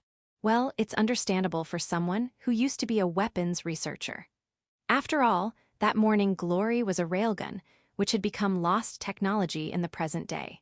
He was overjoyed that this lost technology had been revived, and it seems he also revised his views on torpedoes. Even in places where radar couldn't be used, while tracking and guidance weren't possible, they could still be fired straight. With optical processing, they could still be quite effective. It was just a matter of devising tactical uses. He seemed to have realized that even weapons he had never paid attention to before could be utilized effectively in certain situations. And so, after a week of successful tests, we returned. This time, too, we used the guest route and landed at spot number 5. After landing, I took Captain Ford and Chief Sirdar to the office in that skyscraper. In the government office skyscraper, we passed through the security gate without going through reception and headed up in the elevator. We had received ID cards that doubled as entry passes when we got our official appointments. Unlike the previous experience of not being able to enter our own ship, we reached our destination on the top floor without issue, but we were all surprised. Even Captain Ford, who should have been acquainted with Her Highness much longer than I, was dumbfounded. There seemed to be still some space on the floor, but there were people everywhere. My expression might be odd, but at least when I came here last time, there was hardly anyone around. It had looked like the interior of a building under construction, but now people were busily working here and there. What surprised us most was that we couldn't enter the office from the elevator hall. There was another security gate here, and even a receptionist. That receptionist was currently dealing with someone else. The whole floor really seemed busy. When we tried to pass through the gate again, using our entry passes, this time we got an error message. Another holdup at the security gate. Was this a recurrence of that nightmare? For now, it seemed we might be able to sort things out if we went through reception, but unfortunately, the receptionist was still dealing with someone else. Well, I guess we have no choice but to wait. Yes, but I'm surprised. To think it's changed so much, it makes me feel like we've been left behind. Yes, I've been shuffled around to different workplaces until now, so I'm used to this sort of thing. But I understand how you feel, Captain. I feel sorry for making you go through this with us. What are you saying, Captain? We're in a transitional period now. Her Highness has staked this country's future on this project. This speed of preparation must be a manifestation of his determination. It's certainly surprising, but we should be proud of Her Highness's abilities. Yes, but still, these abilities are amazing. Why is it called a hobby? Ah, where did you hear that rumor? Oh, was that inappropriate? I heard it in the military personnel department. No, it's not inappropriate. But this work will fundamentally change the way things have been done until now, so there's pressure from opposition forces from various quarters. That rumor is one of them. But looking at this place now, we can proudly say it's different, though the people spreading rumors probably don't care about that. As I was having this conversation with Captain Ford, someone called out to us from behind. Captain, now, I'm sorry. It seems we had a misunderstanding. Huh, Sister Maki, no Chief Maki. Yes, but now I'm the Shunman Grand Office Director. Nice to meet you, Captain. Huh, you got promoted. That's amazing. This isn't private time, Captain. I apologize. Captain, that lady is. I'm sorry for the late introduction, Captain Ford. I'm Maki Bruce, in charge of the Shunman Grand Office. I've known Captain now since our orphanage days, and until recently, I was assigned to administrative duties in the Coast Guard. Well, I haven't introduced myself either. I'm Ford, the captain of Her Highness's space cruiser. Pleased to meet you. By the way, you mentioned a misunderstanding earlier. Ah, yes, I apologize. I went up to welcome the captains, but unfortunately we missed each other. I hurried back, but it seems I didn't make it in time. Ah, I see. The docking went so smoothly that we arrived earlier than expected. More importantly. Yes, that's why I went up to welcome you. Your ID cards haven't been registered for this security gate yet, so you couldn't enter. That's why I hurried up to welcome you, but I didn't make it in time. Her Highness is probably waiting, so I'll guide you inside. I'll register your cards later, so there won't be any problems next time. I was guided to Her Highness's room along with Captain Ford by Sister Maki. In front of the room, Sister Maki knocked and waited for a response from inside. Your Highness, I've brought the three of them. Please come in. The one who opened the door was Her Highness's attendant, Lady Margaret. Chapter 9, The Captain's Cooking. Welcome back, Captain, and well done, Captain Ford and Chief Sirdar. How did it go? May I hear your report here? Yes, Your Highness. The inspection we had planned has been completed. I will submit a detailed report later, but the results were better than expected. In the speed test, we confirmed up to level 10 in interdimensional travel. This means we can consistently achieve level 8 in normal operations. That's impressive. Level 8, you say. Captain, what does this mean exactly? Captain Ford then carefully explained to Her Highness the significance of level 8. I see. So within the kingdom, we can reach anywhere urgently within 2 days. This is truly remarkable. Yes, Your Highness. You can easily make personal visits to the nobles in each star system, as you've been considering, and most importantly, you can make day trips to most places around the capital. This is incredible. Captain, do you have any other reports? Yes, regarding that ship, there are no issues with its performance and facilities, except for one point. What's the point of concern? While the room prepared earlier for Your Highness's residence should be fine, there is no seat for Your Highness on the bridge. This needs to be addressed urgently. Even my cruiser doesn't have a seat for me on the bridge. True, but Your Highness will be boarding that ship to command the Interstellar Criminal Police Organization, so a command seat on the bridge is necessary. The best location would be behind the captain's seat I used this time. However, The chair itself can't be ordinary. It doesn't need to be as luxurious as the one in Your Highness's mansion, but it should be at least an admiral's seat or equivalent to a luxury liner's captain's chair. Otherwise, the captain's seat would be superior. Given the reported speed, I might spend more time on the bridge. Let's consider that modification. Any other reports? As I was about to report on the armaments, Chief Sirdar took over. Chief Sirdar seemed quite fond of the Morning Glory No. 5 and reported on it excitedly multiple times. Chief Sirdar, what about the other armaments? Her Highness, apparently unable to keep up, prompted for the next topic, but Sirdar continued unwaveringly. Chief Sirdar was truly consistent. This time, he started talking about the recently abandoned photon torpedoes. He explained that even without radar, torpedoes could be launched, just without tracking capabilities. Therefore, tactics that don't rely on tracking are crucial. This applies not only to photon torpedoes, but also to the Morning Glory mentioned earlier. They're weapons that only travel in straight lines. The same goes for laser weapons. So, it's not that weapons traveling in straight lines are inherently bad. It's all about tactics, he insisted. As he began to expound on the essence of these tactics, others started to give up listening. It was at this moment that I first thought, so this is the kind of person Chief Sirdar is. I recalled that I had barely met him during the previous test period. Chief Sirdar, I understand the importance of tactics. Thank you. By the way, I'm curious about something. When Captain Ford mentioned the ship's equipment and performance earlier, did he mean there were issues with other aspects? Yes, Your Highness. That ship is missing a few things. Missing things? Yes, one is the absence of a shuttle. It wasn't a problem during this test as we only entered and exited on planets, but given that our targets are pirates, this could be fatal. We need to prepare one urgently. Captain Ford, from your tone, it seems there's more. Yes, it's about the personnel. First, the ship only has the minimum crew necessary to operate. We absolutely need internal security staff in the future. And more importantly, the lack of personnel to maintain daily life is glaring. During the test period, half of our meals were combat rations, and while we did eat meals prepared in the ship's kitchen facilities, that's the biggest problem. Was the food inedible or something? No, it was actually quite delicious. Then what's the problem? To be frank, the person who cooked those meals is the problem. That's me. I got tired of eating simple meals every day, and I didn't want to eat them myself. Captain Ford had loaded plenty of ingredients during resupply, and since there was no one else to cook, I caught some trainee crew members and cooked together. They complained about them too, but I wonder if it was really that bad. I even had some of the guys I saw at Bruce Orphanage help out, and they didn't complain either. I wonder if someone like Captain Ford tattled. I quietly looked around, and everyone except Big Sis Maki was frozen. Captain, you can cook. This was the words they finally managed to squeeze out.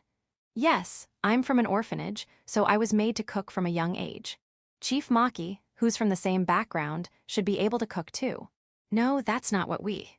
Well, fortunately, there were others from the same orphanage on that ship.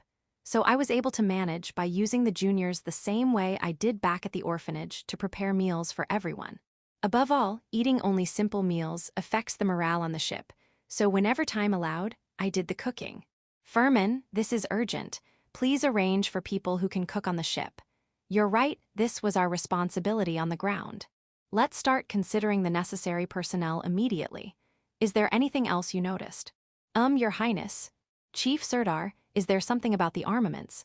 It might not be strictly about armaments, but the ship has a catapult installed in storage space, yet it's a waste that there are no escort fighters. Escort fighters? But even if we look for them now, can we manage? Moreover, there's the issue of purchase costs. Your Highness, I might have an idea about that. Chief Sirdar, who interjected, went on to explain.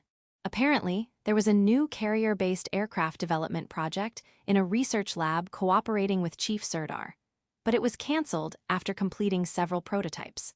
The completed prototypes were pre-delivery to the military and were currently stored in the Royal Shipbuilding Research Institute, causing storage issues.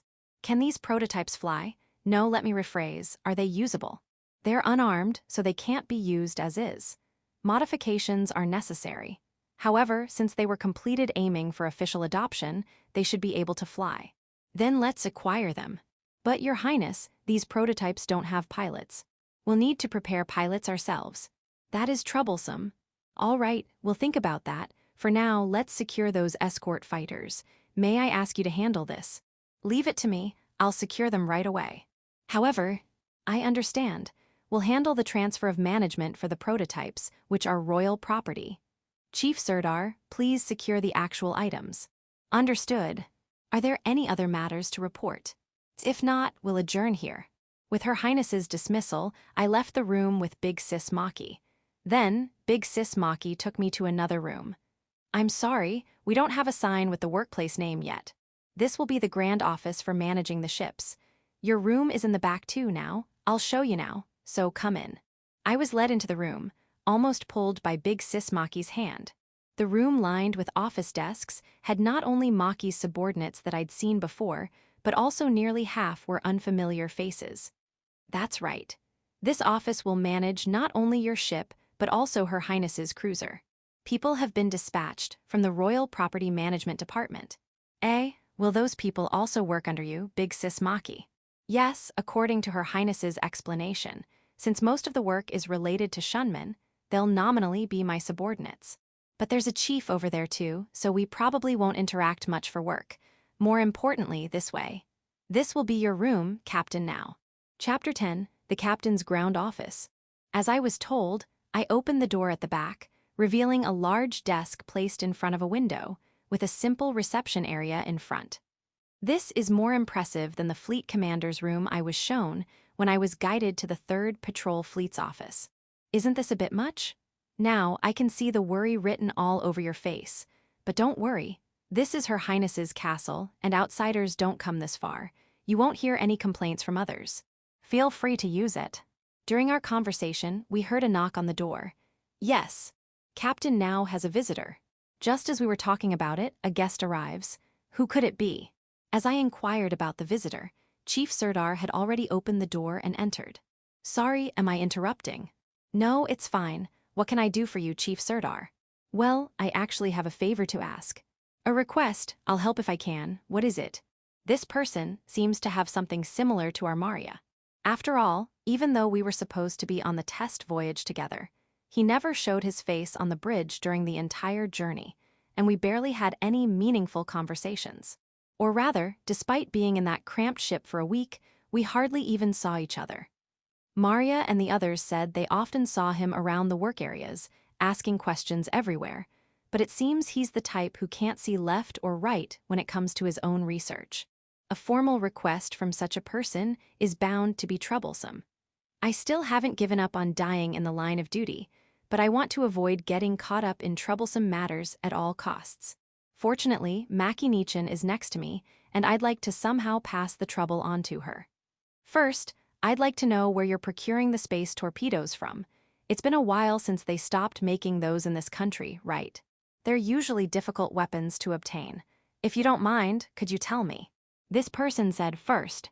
Are there many requests? I'll run away with all my might if that's the case.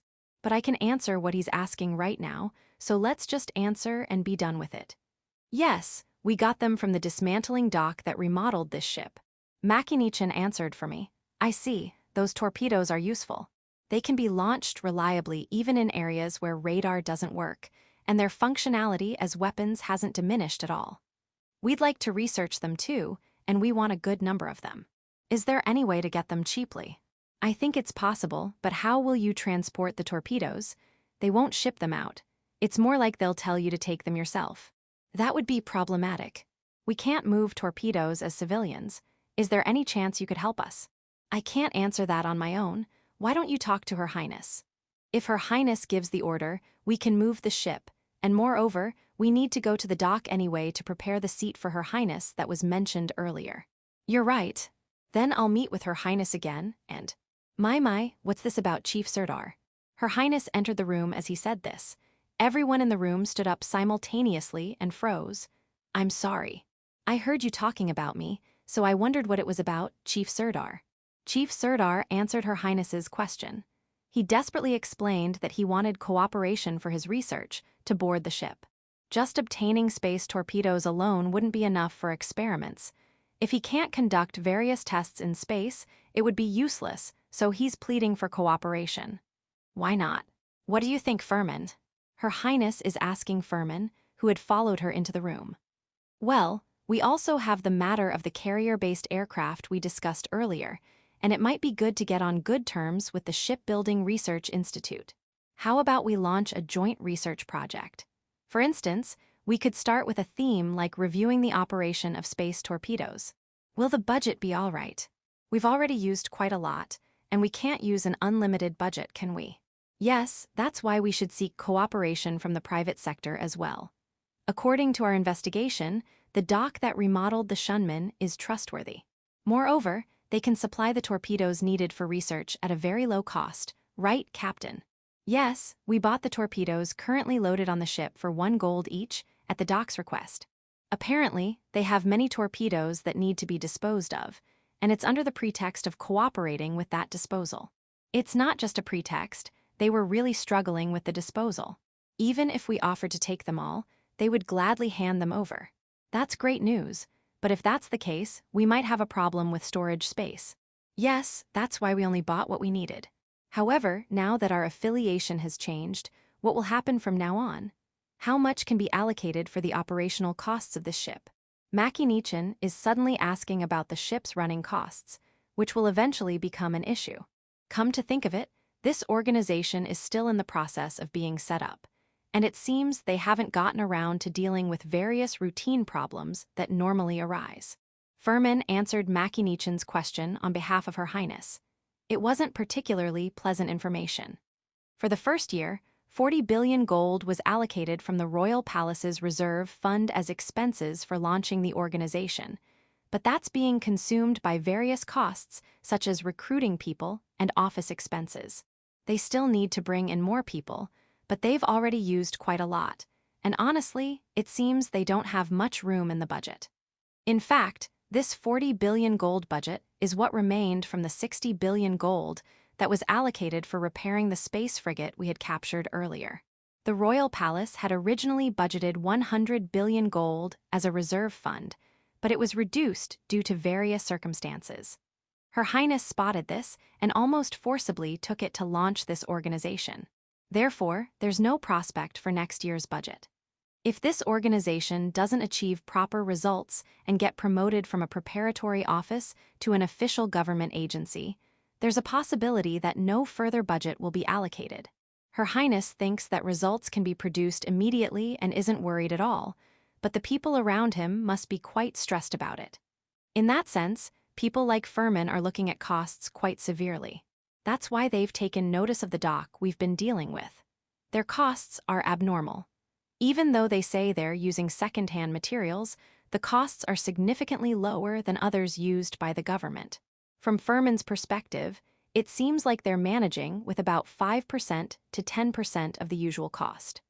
The reason Her Highness and the others came to this room was to discuss how to minimize the cost of modifying Her Highness's seat on the Shunman.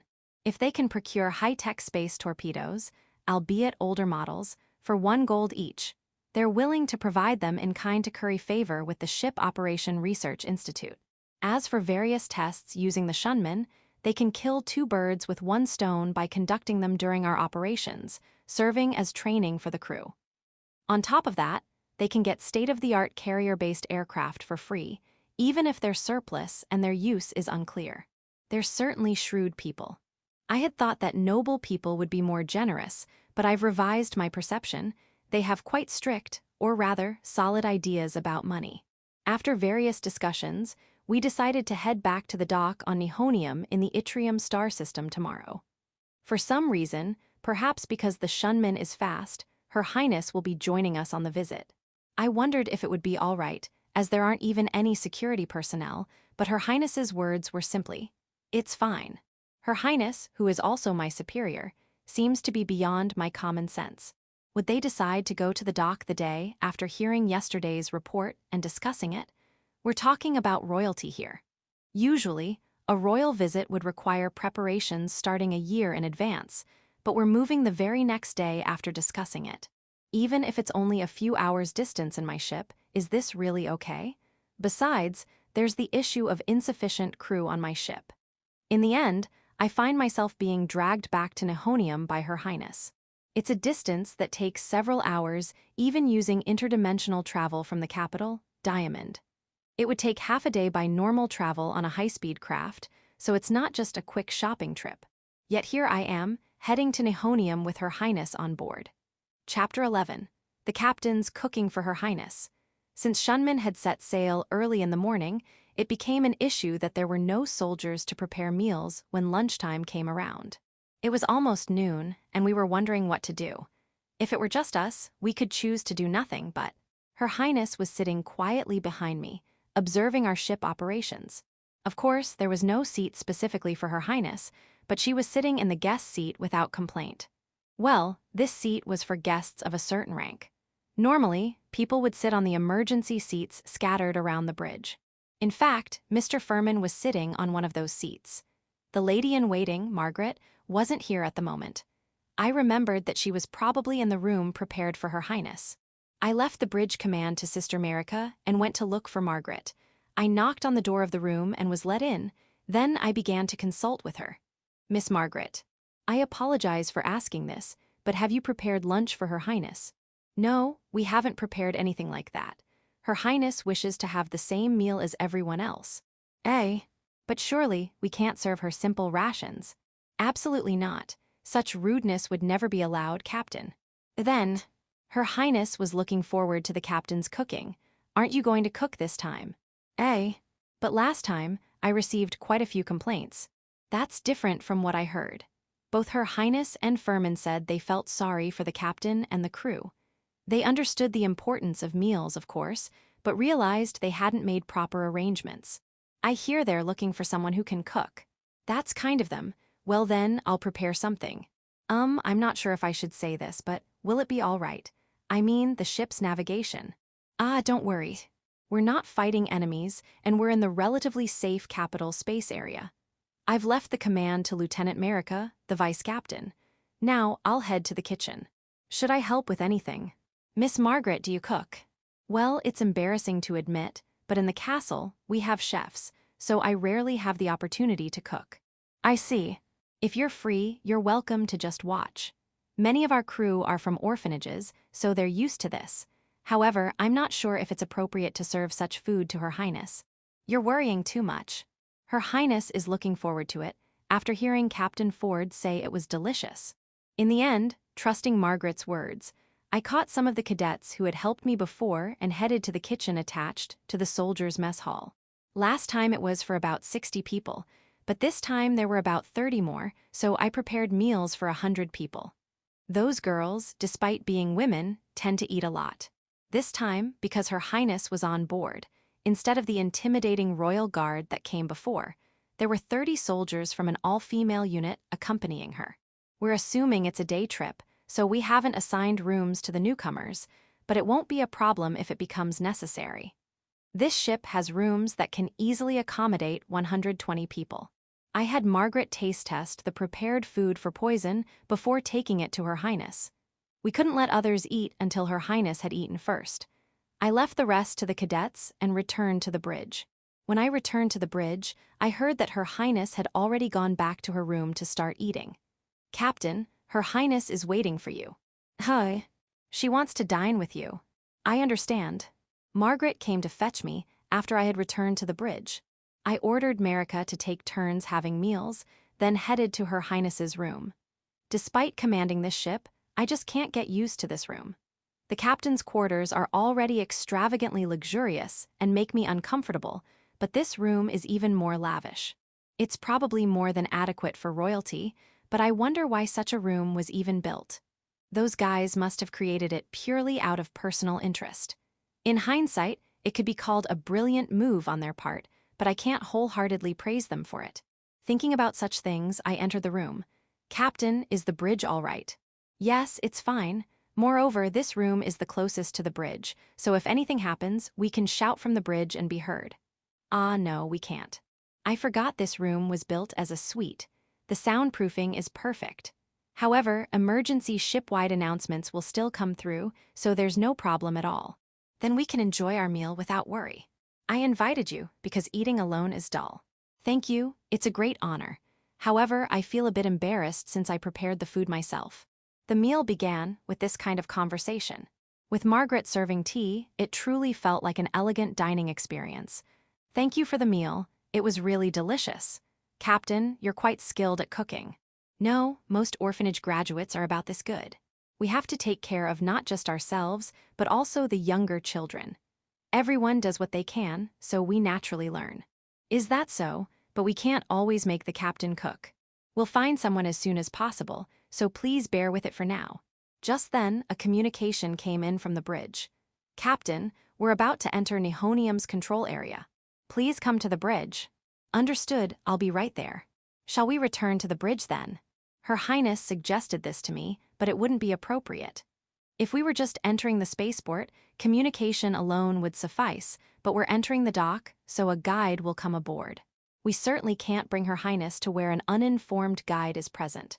Your Highness, I'm sorry, but could you please remain in this room until we dock? Why is that? Well, from now until we dock, a guide responsible for this area will board the ship. It's not so much for Your Highness's safety, but to avoid unnecessary confusion. Please cooperate. If that's the case, I understand. It's a shame I won't be able to see the captain's piloting skills, but I'll stay put here. Thank you for your cooperation. I left the room and headed to the bridge. Upon reaching the bridge, I explained the situation to Mr. Furman and asked what he would do. I understand. I'll gather Her Highness's guard soldiers around her room, but I'll stay here. To be honest, I'd like to see the local guide. If that's the case, understood. Kaori, contact the control tower. Roger that. After that, we went through the usual procedures, and the guide came aboard. It was someone we had requested before, but they were clearly surprised this time. They were amazed at how clean the ship had become, and more than that, how many people there were, especially that they were all women. Come to think of it, last time there were only about 30 people, but this time there are more than 3 times that number, yet the ratio hasn't changed. There were only a few men, like Chief Sirdar and Mr. Furman. Ah, the male cadets are more like boys than men. Those boys make up half of the cadets, so it's not entirely a garden of women, but even so, I was surprised anew at the high ratio of females. After safely docking and the guide leaving, I contacted the dock's president. We couldn't let Her Highness leave the ship. The president seemed to have intended to come here from the start, so although our communications crossed, it wasn't a problem in this case. After getting approval from Mr. Furman, I headed to Her Highness's room with the president. I came here intending to introduce this president, but even until now, I honestly wasn't confident if it was okay to bring him before Her Highness like this. In my mind, I was chanting like a mantra that at least Mario wasn't here this time. Your Highness, I've brought the president of this place. I asked for permission to enter at the door. The subsequent meeting went incredibly smoothly. My worries turned out to be unfounded. This person can actually handle themselves well when needed. There's a clear difference in how they're treating me versus Her Highness, but it's natural to differentiate between a mere officer and royalty. However, I had thought this person was absolutely incapable of such formal behavior, so I felt a bit betrayed. Chapter 12. The demolition company becomes Her Highness's preferred supplier. After that, I met with Chief Sirdar and completed the contractual procedures here. For the time being, we signed a maintenance contract with them for the preparation room-related matters. It seems we'll pay an annual contract fee, with additional costs for individual projects. Regarding the matter with Chief Sirdar, it appears that we've reached an agreement to transfer the space torpedoes free of charge. Since they were originally willing to pay for disposal costs, we apparently signed a contract for free transfer instead. Incidentally, the torpedoes we'll be using are also free of charge. As for the original purpose of our visit, Her Highness's seat, they somehow procured an admiral's seat and completed the installation work on the spot. This too was said to be salvaged from a decommissioned ship, so no costs were incurred. In any case, when this president takes a liking to something, he completely loses his business sense. I'm starting to worry about their financial management. While the seat installation was underway, Her Highness was talking with Mr. Furman in the room.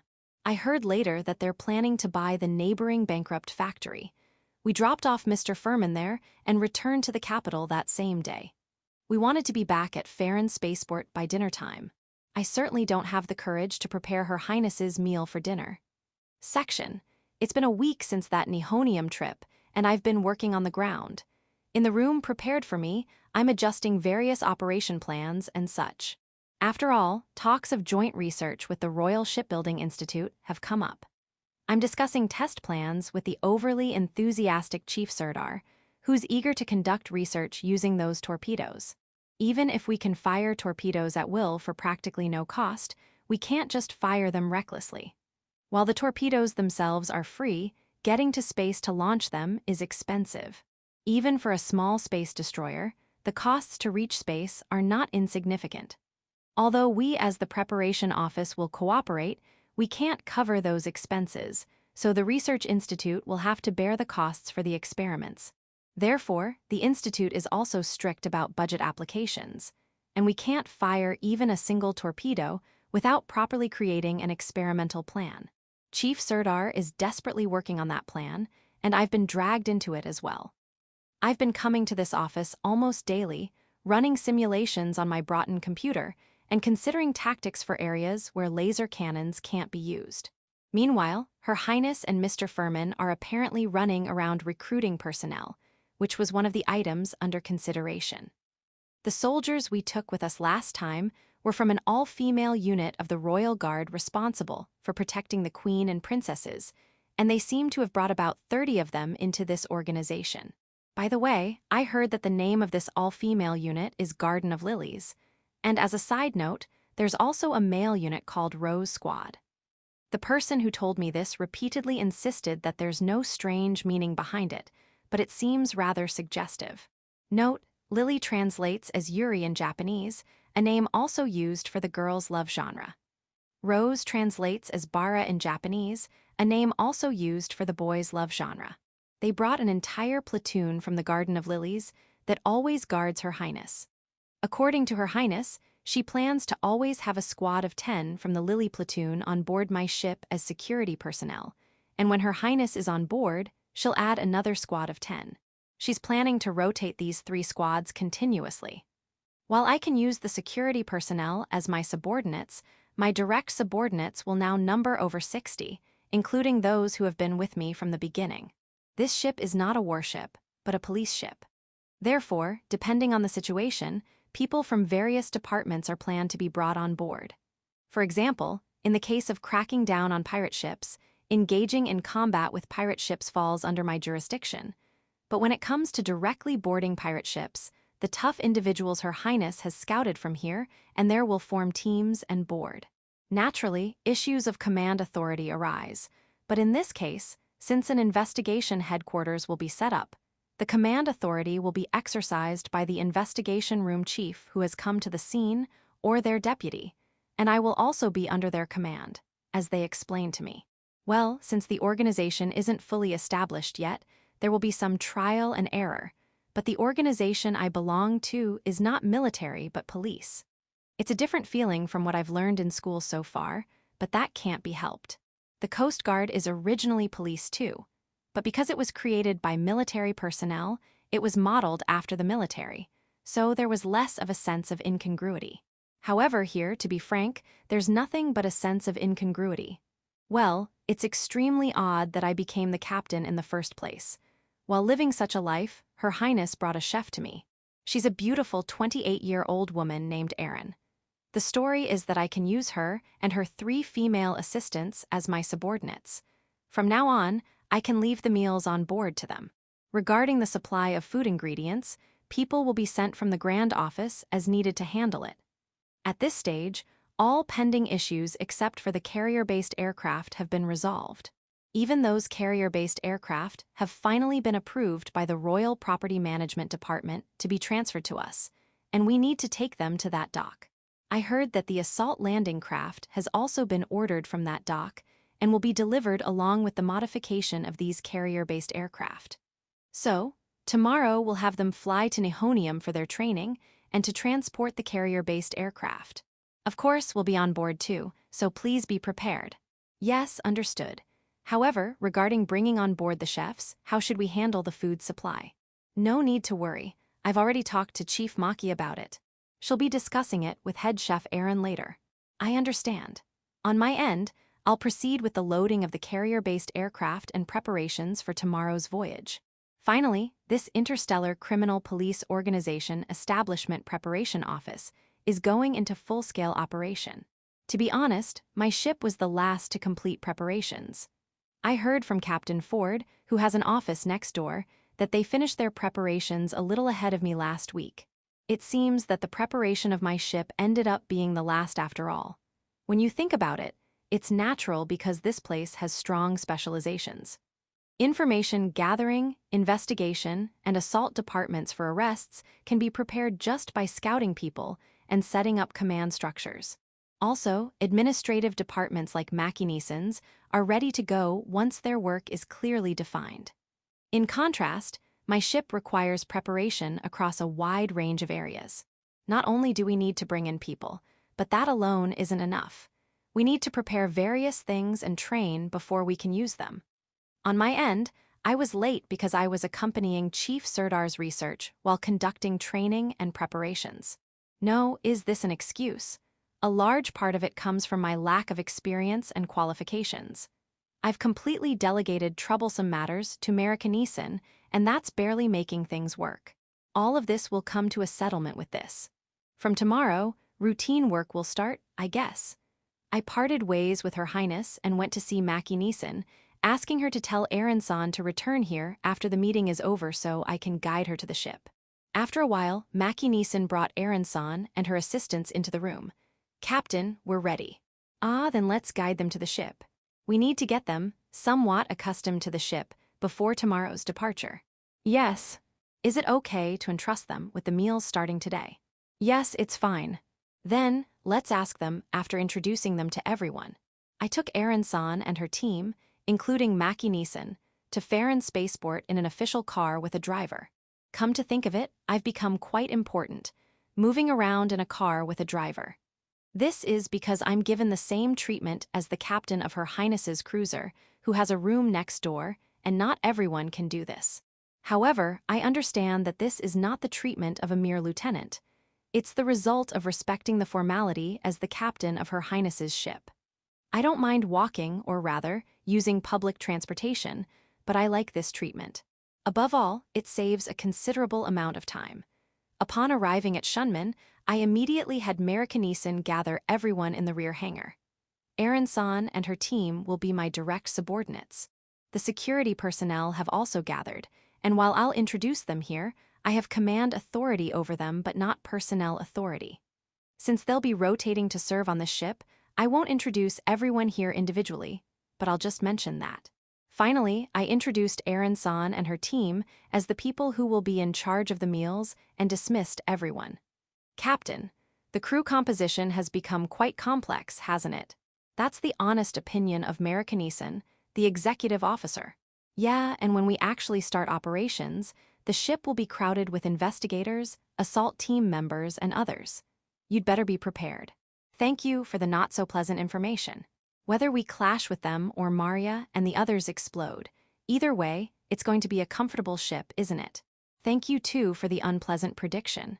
I don't know exactly how to be careful, but I'll at least say the words. Be very careful. Chapter 13, The Battle of Her Highness begins. After a brief meeting about tomorrow's schedule, we each headed to our workplaces. In preparation for tomorrow's departure, I began inspecting Shunman, starting from the exterior and ending with the engine room. Oh, Captain, rare to see you here. Don't be silly, I always come before departure. Are we departing? Tomorrow, don't cause any trouble until then. I continued the inspection, making small talk with Maria. After completing all checks, I entered the bridge, which was as busy as usual. Ronnie, Kasumi, and Kaori were working on their tasks while teaching trainees about navigation routes and various simulations. Noticing me, Sister Marika called out as per custom. Captain on deck. Everyone stopped what they were doing and saluted. To be honest, it's troublesome. I'd like to stop this practice, but I can't.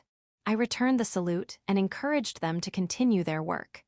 The next day, We welcomed Her Highness aboard the ship. She arrived with his Leely squad and the Royal Security Detail from the Royal Security Department. I waited in the hall with our security personnel, the Leely squad. "We've been expecting you, Your Highness. I'll guide you to the bridge." After escorting Her Highness to the bridge and making preparations, it was time to depart. Her Highness's words were relayed from the bridge to all crew members, and we set sail for Nihonium. This movement of Her Highness had been communicated to the Nihonium government in advance as a royal visit. So we were guided to the best spot in the spaceport without delay. Honestly, it's troublesome to land here, but I'd like to at least drop off Her Highness and head to the dock. As soon as Shunman landed, a tube was extended, and Her Highness disembarked to where the dignitaries were waiting. The Duke managing this area is Her Highness's Great Uncle, and he seems to be giving a grand welcome. Even if they find it troublesome in their hearts, even if the Duke himself doesn't think so, his subordinates and vassal nobles probably find it bothersome. That's how much the nobles dislike central government intervention. This is still within the central government's supervision area, so the opposition shouldn't be too strong. But there are undoubtedly those who think their vested interests are being disturbed. It's not my concern, but from here on, Her Highness's royal diplomacy begins. After the series of welcome events at the spaceport, Her Highness and his entourage were taken to the administrative area. We had already informed them through the office that we would be moving to the dock, so we waited here for a guide. The guide arrived, accompanied by Margaret. The guide wasn't a problem as we were expecting them, but Margaret's presence gave me a bad feeling. "Captain Bruce, we meet again," said the guide, whom we had relied on during the ship's test voyages. "Yes, we're back before we could say it's been a while. Are you here for repairs?" "No, it's for modifying the carrier-based aircraft." "I see. It's close from here. Shall we get started right away?" "Please wait." Someone objected to our conversation. It was Margaret who had come along. "I'm sorry, Captain. Her Highness is calling for you. Could you please come with me?" "If it's a summons from Her Highness, I can't ignore it. Is it urgent?" "Yes." "Executive Officer Merica, I'm going out with Margaret. I leave the ship's command to you." "I've taken command." "Have a safe trip, Captain." I left the command to Sister Merica and followed Margaret, Her Highness's lady-in-waiting, off the ship. In the spaceport lobby, key members of the organization gathered by Her Highness, including Furman, were waiting. Although I hadn't spoken directly with most of them, I recognized their faces. Seeing my puzzled look, Furman took charge and explained the situation. "Captain, I'm glad we could meet here. It's really fortunate. Is there some kind of emergency?" "Well, it's not exactly an emergency, but something unexpected has come up." "Unexpected?" Then, Furman briefly gathered the inner circle and explained. Since this is the Yttrium star system in the capital space zone, they had planned to keep the local explanation brief. However, since the organization's leadership is here, they've been invited to a party for introductions. At this gathering, they want us to explain the significance of this new initiative to everyone present. However, we haven't yet confirmed if our understanding of the matter is unified. Some of us haven't even greeted each other yet, like me. So, they want to use a conference room at this spaceport to prepare for the upcoming party. I was taken to a conference room next to the spaceport lobby. First, we start with self-introductions for everyone in the conference room. While some of us know each other individually, that's true for everyone here. Furman takes the lead, and we begin introducing ourselves one by one. To be honest, I'm terrible at this sort of thing. Although I wasn't a shut-in, I spent my childhood being somewhat withdrawn, and I still haven't developed skills in these social situations. I understand that as the captain of Her Highness's flagship, these cases will only increase, not decrease. Despite my discomfort, I managed to get through the self-introduction, partly because it was among our inner circle. The people newly introduced here were as follows. Intelligence Director, James Baccarat. He's the coordinator of several intelligence agencies in the country, originating from the Royal Intelligence Department. True to the image of a spy, I couldn't remember anything about him except his name. Investigation Director, Thompson Columbia. A seasoned police officer who served in the police force of a subplanet in the frontier-like Nim star system, apparently scouted by Furman. He's said to be a demon of investigation. His aura is that of a friendly uncle, but his arrest record is said to be incredible. Furman told me that he had arrested many nobles as well, making him quite unwelcome in noble society. He was about to be transferred somewhere when he was promptly scouted and brought here. Mobile Squad Leader, Ice Keel. He's a frontline soldier of common birth.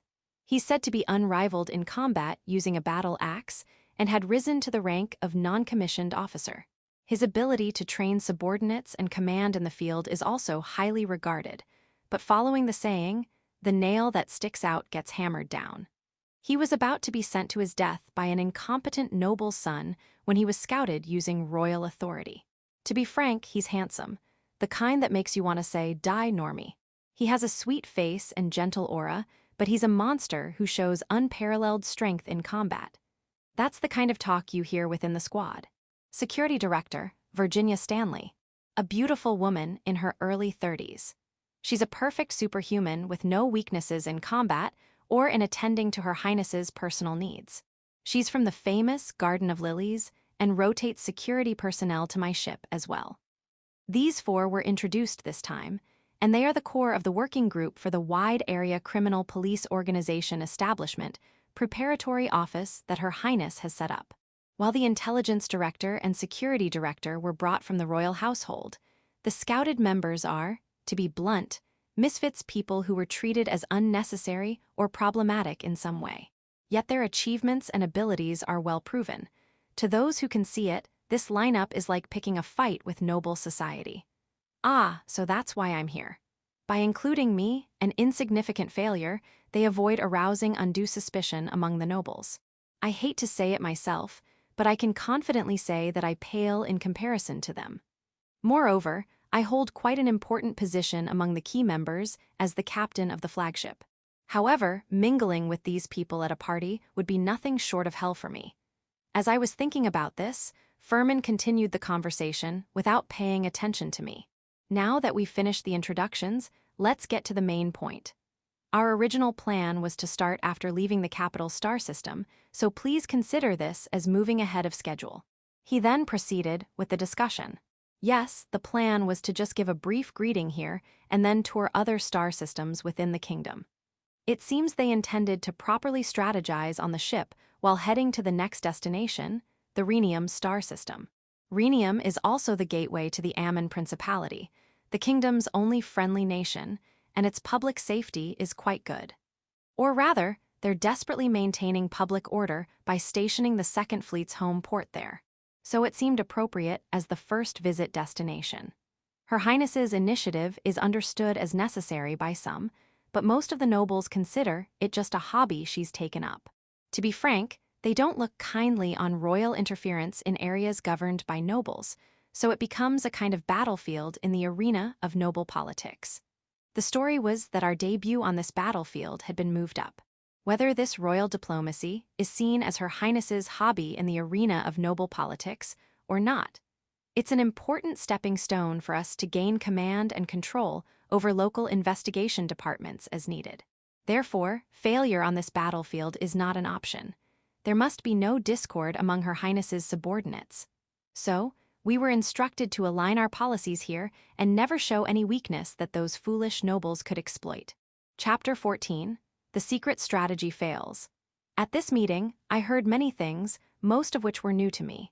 Her Highness gathers information from the Intelligence Department, conducts detailed analysis to find a lead, then sends investigators to set up a local investigation headquarters. This royal visit is also part of that plan. The investigation is led by Chief Investigator Thompson. In most cases of pirate investigations, the search hits a dead end if limited to a single star system. That's why Her Highness created this organization. Under Thompson's judgment, the investigation headquarters can move at any time and investigate across multiple star systems. Once sufficient evidence is gathered, it's time to make a move. That's when ICE's task force takes charge, to transport ICE and his team to the site and engage in combat if necessary to ensure the pirates are captured. That's my role. We were told that everyone here must give the same answer no matter who asks, even if it's a noble. If we say different things, the enemy will find a gap between us and attack there. According to Furman, there might even be nobles connected to the pirates. This is still speculation, so it needs to be handled carefully, but he says our mission is to take down such nobles along with the pirates. It's very troubling to be asked to do such difficult things, so I thought about it. I don't dislike this kind of thinking. I notice that the more pinched I am, the more excited I get. Maybe I'm an M. Well, my head did its job properly this time. I came up with a strategy for the battlefield that is this party. I call it the goldfish poop strategy. Yes, as the name suggests, I'll become like goldfish poop. As the captain of Her Highness's flagship, I'll never leave her side and blend into the background. The battle of diplomacy, or rather aristocratic politics, is about to begin. I entered the venue with the strategy I had just devised. The place we were taken to by car from the spaceport was the mansion of the Duke, who's been entrusted with this entire star system by the king. As we arrived at the driveway, there was a line of household staff.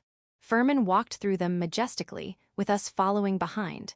We were guided to a large party venue.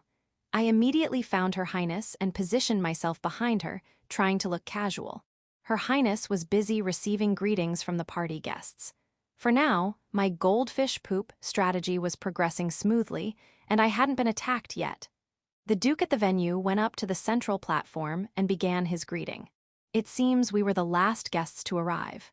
In this case, it means Her Highness's subordinates were late, which isn't praiseworthy, but apparently they're not too strict about it at private gatherings like this party. Normally, etiquette would dictate that Her Highness, being the highest-ranking noble, should enter last to start the party. But it seems we were hastily invited at Her Highness's request. Honestly, it's an unwelcome favor, but this too is part of Her Highness's plan. My capable colleagues, who fully understand Her Highness's intentions, immediately dispersed and began their work upon entering the venue. In essence, they're creating connections in each star system. Even the chief investigator, who should be of commoner origin like me, went to chat with the local police officials. Military and police personnel are easy to spot because their formal wear is their uniform. As for me, I'm currently continuing my strategy. When the Duke finished his greeting, Her Highness was called to the platform. Furman went up close to her, but I was stopped in my tracks. It seems I was being a nuisance. Damn, my strategy was seen through. My secret strategy was easily foiled. But I don't panic. A true strategist considers what to do when their strategy fails. I move on to my next plan. Operation Clingy Leaf or Wet Fallen Leaf.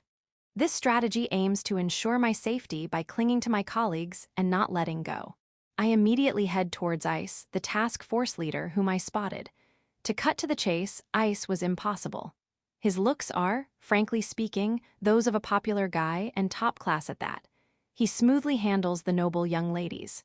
To be honest, I'm just a nuisance. The young ladies he's dealt with glare at me like I'm something dirty before leaving. If Ice is impossible, then it's no good. Thompson, the chief investigator who's a commoner like me, is surrounded by police officials, creating an atmosphere that doesn't accept outsiders. Of course, I can't approach the security chief just because she's a woman in her prime. To think even my second strategy would be foiled. As expected of a noble's party, can't underestimate them. I'm finally forced to resort to my last strategy. With no other options left, this is all I have. Operation Wallflower. Since I'm not a woman, I'll rename it Operation Weed by the Wall. I move as inconspicuously as possible to the wall near the entrance I came in from. I'll stay quiet here until the party ends, or at least until it's acceptable to leave early. Fortunately, no one seems to have noticed me. So far, things are progressing smoothly. I should just quietly sip the cocktail I've been given. As I tried to move further into the corner of the room to submerge deeper, I found someone already there. It's someone I recognize. He noticed me too. Damn, I've been found while hiding. As I tried to escape, he launched a preemptive attack. Could it be now? I was sunk with one shot. I have no choice but to give up. Still, to meet someone I didn't want to see, my god of fate really doesn't do his job. Ah, long time no see, Giant. It's been 3 years, hasn't it? Yeah, but why are you here? I heard you joined the military. Ah, I'm still in the military, but I'm on temporary assignment now. From there, we talked in the corner of the room. This guy is the one who stole Tet Chan from me. He's the hated bourgeoisie, the enemy of the proletariat that I am, but honestly, I can't bring myself to hate him completely. I don't know why, but this guy is truly a good person, and I know that. He was good to me in many ways during our student days, and if it weren't for the Tetchan incident, he might have become one of my few friends. Moreover, his family owns the largest conglomerate on this planet, and the orphanage where I grew up received a lot of support from that conglomerate. In a way, they're our benefactors. Maybe that's what attracted Tetchan. No, that's not it. This guy has a good personality, good looks. He's just an incredibly high-spec person with protagonist-like qualities that can attract any good woman without limit. He's like a good woman magnet. Tetchan probably just fell for that easily, damn it all. By the way, why are you here? Aren't you still a student? Yeah, I'm in my 4th year. I'm here for off-campus training at my hometown's Casbell Arsenal. He then briefly explained the situation. Apparently, in the final year of that course at Kirin University, students are sent for 1 to 2 months of off-campus training at prominent companies within the kingdom. It's a consideration to let students experience the actual business environment while still in school. Jayan probably wanted to return to his hometown, where he has many lovers, and do his training there. However, training at his parents' company would look bad. So he came to train at Casbell Arsenal, a major local company that has connections with his parents. During this training, a small incident occurred for the high society people of this planet. Her Highness the Third Princess was coming to visit this planet. The Duke in charge of this planet immediately gathered local influential people for a party. This is what you call aristocratic politics. Of course, Jayan's parents were invited, but Jayan, still being a student, didn't qualify to participate. So, the president of Casbell Arsenal brought him along as an attendant, probably intending to curry favor with Jayan and his family. The Duke knew about his circumstances and made an exception to allow him into the venue. That's why he's quietly staying here. Otherwise, he might have been dividing the women here with Ice. In that sense, maybe Ice also has protagonist-like qualities, though it feels a bit different. Chapter 15, A Reunion with Jayan. Well, that's why he was inevitably in the midst of his wallflower strategy. So, why are you here now? I told you earlier, I'm on assignment. Currently, I'm assigned to the royal palace and my superior is the princess. I'm her escort, so I'm working right now. Oh, is that so, Captain? Your work isn't over there. Everyone was eager to hear your stories. Why is Her Highness coming here? Her Highness should have known there were other people here, but she continued as if she had just noticed. I apologize. I've interrupted your conversation. Captain, would you introduce me? Jayan seemed even more surprised by this than I was. He's completely frozen. I feel like I've never seen him like this before. I always thought he was a perfect superhuman, but it turns out he has this kind of playful side too. I guess this is what appeals to women's hearts. He definitely needs to be taken down a notch. Your Highness, I apologize. This is my friend, Jayan Strongarm. He's connected to the Strongarm conglomerate, but he's still a student.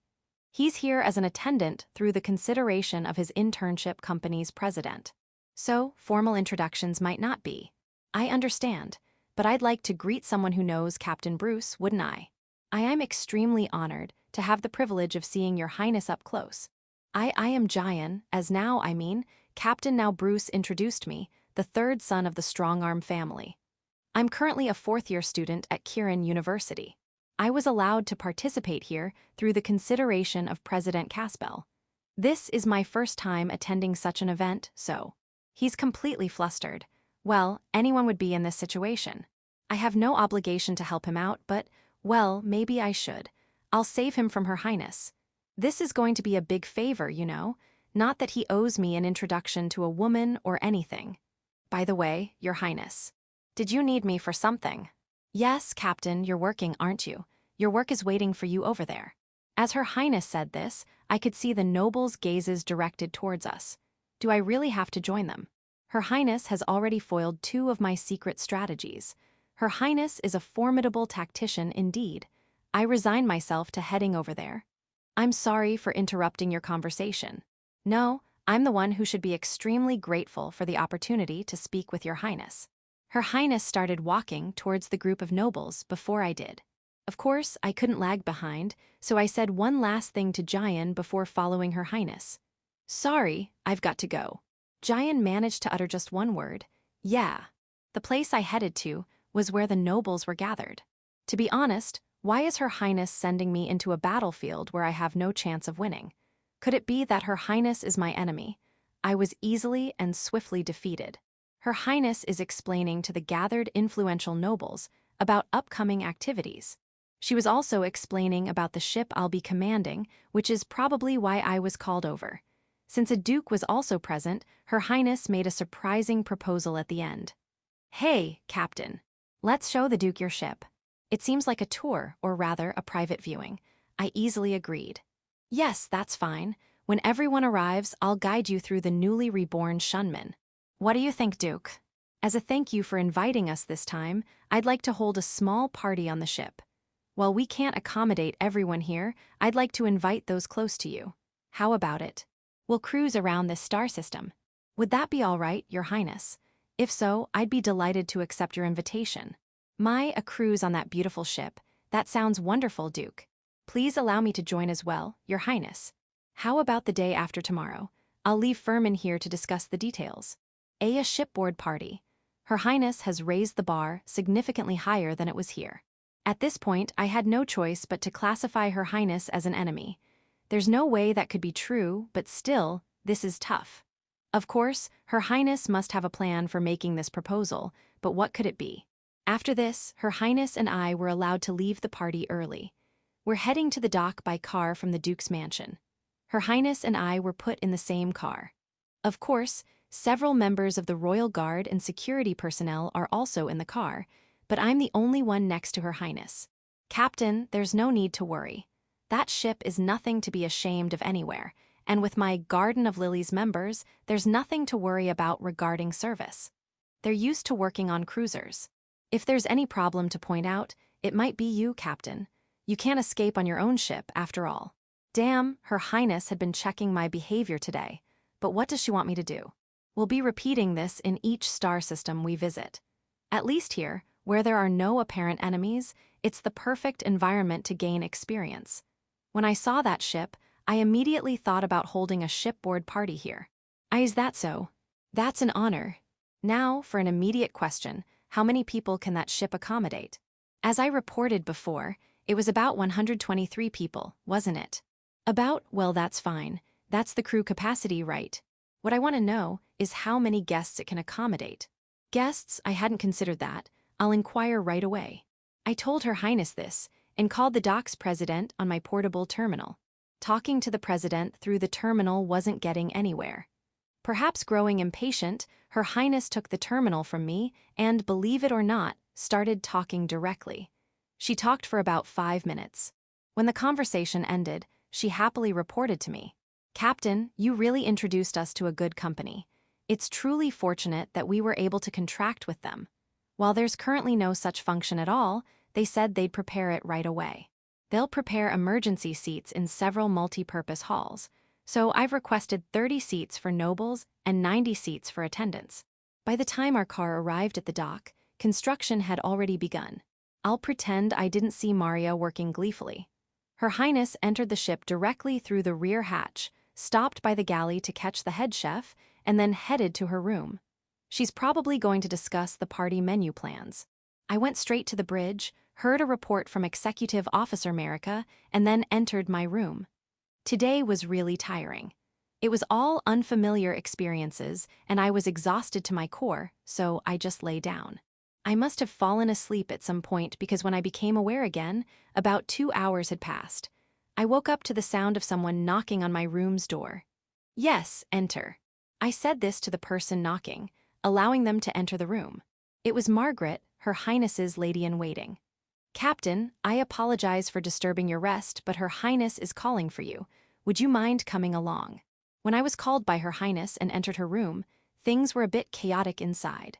The head chef, who had been summoned earlier, was already there with his assistants, arranging for ingredients and such. The head chef was confirming the party menu with Her Highness, and several terminals scattered around the room displayed various dishes. Security personnel had been coming in and out of the room for a while now, and it seemed like a war had started here. "I'm sorry for calling you. The party has already begun for us." Captain, I'd like to ask you to set the route for the shipboard party, if that's all right. In the military, a commander's authority is higher than that of a flagship captain. But this ship isn't military, and Her Highness isn't a commander. Her Highness is the head of the preparation room, so she's my superior, but on the ship, the captain has the strongest authority. In this case, as the captain, I have stronger authority than Her Highness, and Her Highness can only make requests to me. Of course, I can't refuse Her Highness's requests, but Her Highness is also well aware of this, so she made a request to me. How much time are you thinking of? About 4 hours from departure to return. In addition to the meal, I'd like to do a demonstration of this ship, if that's all right. The demonstration should only take about 30 minutes. I understand. I'll plan for live fire of the main gun and pulsar cannon at a suitable location along the way. With the time you mentioned, we'll go beyond the outermost planet of this star system, but is a round trip there okay? Yes, that's fine. When you have the plan ready, please send me the data. I'll inform the Duke. Understood. Chapter 16, Shipboard Party. After receiving a request from Her Highness, I went straight to the bridge and consulted with Sister Merica. The route for the shipboard party was quickly decided, and we also booked a guide for tomorrow's move to the spaceport. I heard that the food ingredients would be brought in by tomorrow morning, and preparations in the kitchen would begin tomorrow afternoon. It was then that I realized for the first time how much time, effort, and money goes into a noble's party. The construction Her Highness had requested was already completed and inspected. As I was signing the inspection report, I asked Sister Merica about the carrier-based aircraft. By the way, what happened to the carrier-based aircraft we brought here? Have you heard anything? Yes, since it was a prototype, it's taking time to obtain safety certification. Besides the pulsar cannon that this ship is also equipped with, Maria was excited about loading the Sunflower 4. Did you approve that? I don't know anything about that. I'm not even sure if that carrier-based aircraft is under my discretion. I wonder where those orders came from. I'll ask about it later. Later, Sister Merica found out that the orders came from Her Highness, and that the President was happily working on it with Maria. It's becoming quite a heavily armed carrier-based aircraft, even equipped with 2 torpedoes. However, it's taking time to get approval from the authorities for regular use. The President was boasting about pushing it through with brute force by involving the parent company, Casbell Arsenal, so it should be completed within a month. As for us, once the party here is over, we're scheduled to visit each star system in turn to explain about the new organization. According to Her Highness, we'll invite influential people from each star system to this ship and explain that we'll handle everything from pirate investigations to crackdowns, asking for their cooperation. Apparently, we'll pressure them by saying that we won't rely on the military and will crack down immediately upon discovery. So the arrest rate for pirates is expected to improve, and we absolutely don't want them to refuse cooperation. The first of these is the shipboard party the day after tomorrow, and failure is not an option.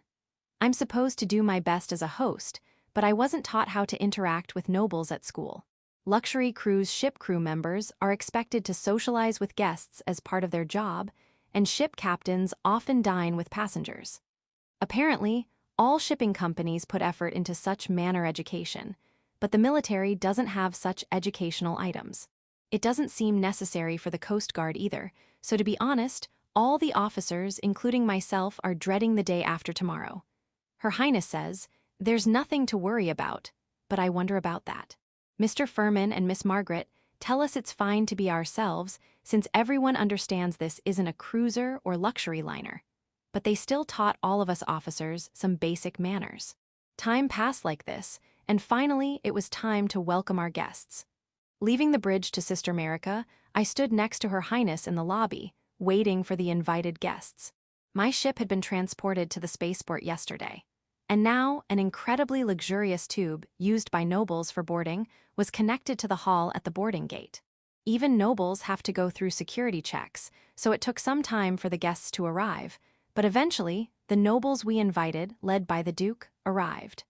Suppressing my developing stomach ache, I greeted the guests with a smile. I couldn't give the full salute like when I welcomed Her Highness before, so I exchanged greetings with light bows.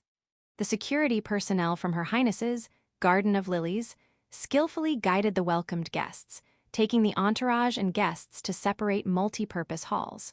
Due to regulations, we had to seat everyone until takeoff, so we took off as soon as preparations were complete to avoid keeping the nobles waiting.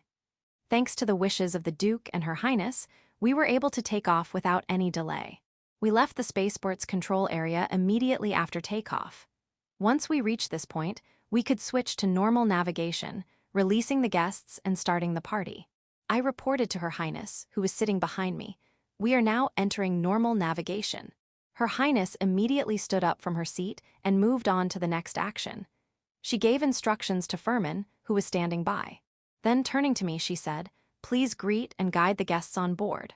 I didn't understand what Her Highness meant, but the executive officer, Sister Merica, gave me a hint. "Captain, it's that thing, you know. Like when the captain of a regular flight says it's okay to unfasten your seatbelts." "Oh, I see, I got it now." Her Highness nodded with a smile, probably having overheard my conversation with Sister Merica. I picked up the microphone for ship-wide announcements from the captain's seat and began my greeting. "This is Captain Now Bruce of the KSS 9999 Space Destroyer, Shunman. We have now left the control area of Farron Spaceport, so you may unfasten your seatbelts. I'd like to take this opportunity to thank all of you for coming aboard our ship. Although it's a short time of about 4 hours, we will do our utmost to welcome you. Please enjoy yourselves." After my greeting, Her Highness said, "Let me speak as well," so I turned on the microphone switch for her seat. "Once again, I thank you for kindly accepting my invitation. Until the party preparations are complete, we will guide you to a separate room where we will serve drinks. Our staff will be with you shortly, so please wait a little longer." After Her Highness's greeting, she turned to me and said, "Well then, Captain, shall we go?" "Huh, where are we going? Isn't the bridge my workplace?" "Captain, I'll take command of the bridge." Sister Merica, following Her Highness's intention, quickly took command of the bridge from me. "Ah, I see. Executive officer, I leave the bridge command to you. I've become quite an unreliable captain. Well, it's too late to worry about that now, but more importantly, our destination must be the venue. Another tragedy like the other day, there was no tragedy that time. However, it's a fact that it was a painful time for me. We will now open multi-purpose halls 1 to 3, the lobby hall, and the rear hangar. Also, the officers' mess will be opened for official invited guests. All personnel, remember to be courteous to our guests.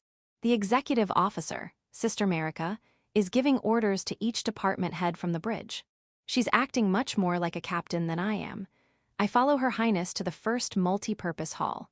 Here, we had accommodated 30 guests, mainly nobles, as official invitees. This is the room where we had the docks president hastily install additional emergency seats for nobles. When we entered, the head of security, Virginia, was already taking care of the Duke and others. Her Highness gave a signal to the head of security with her eyes and began to speak in a slightly louder voice. "I'd like to thank the Duke and everyone who has responded to my invitation. The captain will now guide you to a more comfortable room. Please wait there a little longer while enjoying some drinks. We won't keep you waiting for too long. Now, shall we go?" She says this and turns to me with a smile. I wish they had briefed me about this in advance. Virginia quietly instructs me to take everyone to the officers' mess. Hey, I got it. I guess this is how I'm treated anyway. Well then, everyone. Please follow me if you don't mind. This room will remain open. We can provide simple drinks here as well, so please feel free to use it anytime. You can also use it for meetings with your companions. The room where your entourage was is also open. Please feel free to use that as well. Saying this, I led everyone to the officers' mess. There, many security personnel were waiting, handing drinks to the guests. It seems noble politics is about to begin. Her Highness also started chatting with the Duke. I was about to head to the rear hangar, which is being used as the main venue for the party, after making sure everyone had entered this room and settled in, but Virginia stopped me and introduced me to several nobles. Honestly, for the sake of my stomach, I wish they'd spare me. Not long after, we received word that the party preparations were complete, and this time Her Highness herself is guiding everyone to the rear hangar. I thought it was some kind of punishment game to invite nobles to a party in the rear hangar, but including the entourage, none of the multi-purpose halls could accommodate everyone. If we're all going to gather in one place, that's the only option, but I wonder how it will turn out. However, thanks to Maria and the others' mischief, the place looks just like a hall if there's no internal boat stored. It's been so luxuriously constructed. According to Maria's explanation, they used materials from the main hull of that luxury liner to finish the interior. I heard it's made of a material so sturdy that laser weapons and even some explosives can't damage it, and Her Highness seemed to like the interior design, apparently having planned to hold the party there from the start. Chapter 17, The Royal Progress for Public Awareness. While it's certainly beautifully constructed, I honestly can't help but wonder what the dukes and nobles would say if they knew this was a hangar. It's a cause for concern for us commoners. The event has been set up as an elegant standing buffet party. I'm also greeting various nobles here and there, trying to fulfill Her Highness's wishes. During this time, I've noticed something interesting. There seems to be a difference in how the nobles and their attendants look at Her Highness. Most of them have an expression that suggests they're just humoring Her Highness's hobby, bordering on disrespect. However, a small number give off a distinctly odd vibe. I'm not sure how to describe it, but at the risk of being misunderstood, I'd say some of them seem to have emotions similar to the pirate bosses we've faced before. I wasn't sure if I should report this to Her Highness, so for now, I only mentioned it to James, the head of the information department. As expected, Captain, you noticed it too. I share your thoughts, so we'll keep an eye on them. Her Highness is probably using this opportunity to smoke them out as well. Things took a rather ominous turn, but at least no incidents occurred during this party. While all the nobles praised the luxurious interior when shown around the ship, it seems none of them saw it as a warship. During the demonstration, we fired the main laser cannon at reduced power, like a salute, but they seemed to view it as if it were a toy.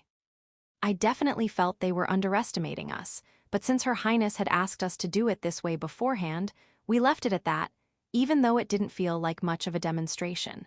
The 4-hour shipboard party hosted by Her Highness ended safely. After all the dukes disembarked, I collapsed right there on the spot. I was exhausted. Her Highness was worried, but I asked Marika and the others to handle the cleanup while I rested in my quarters.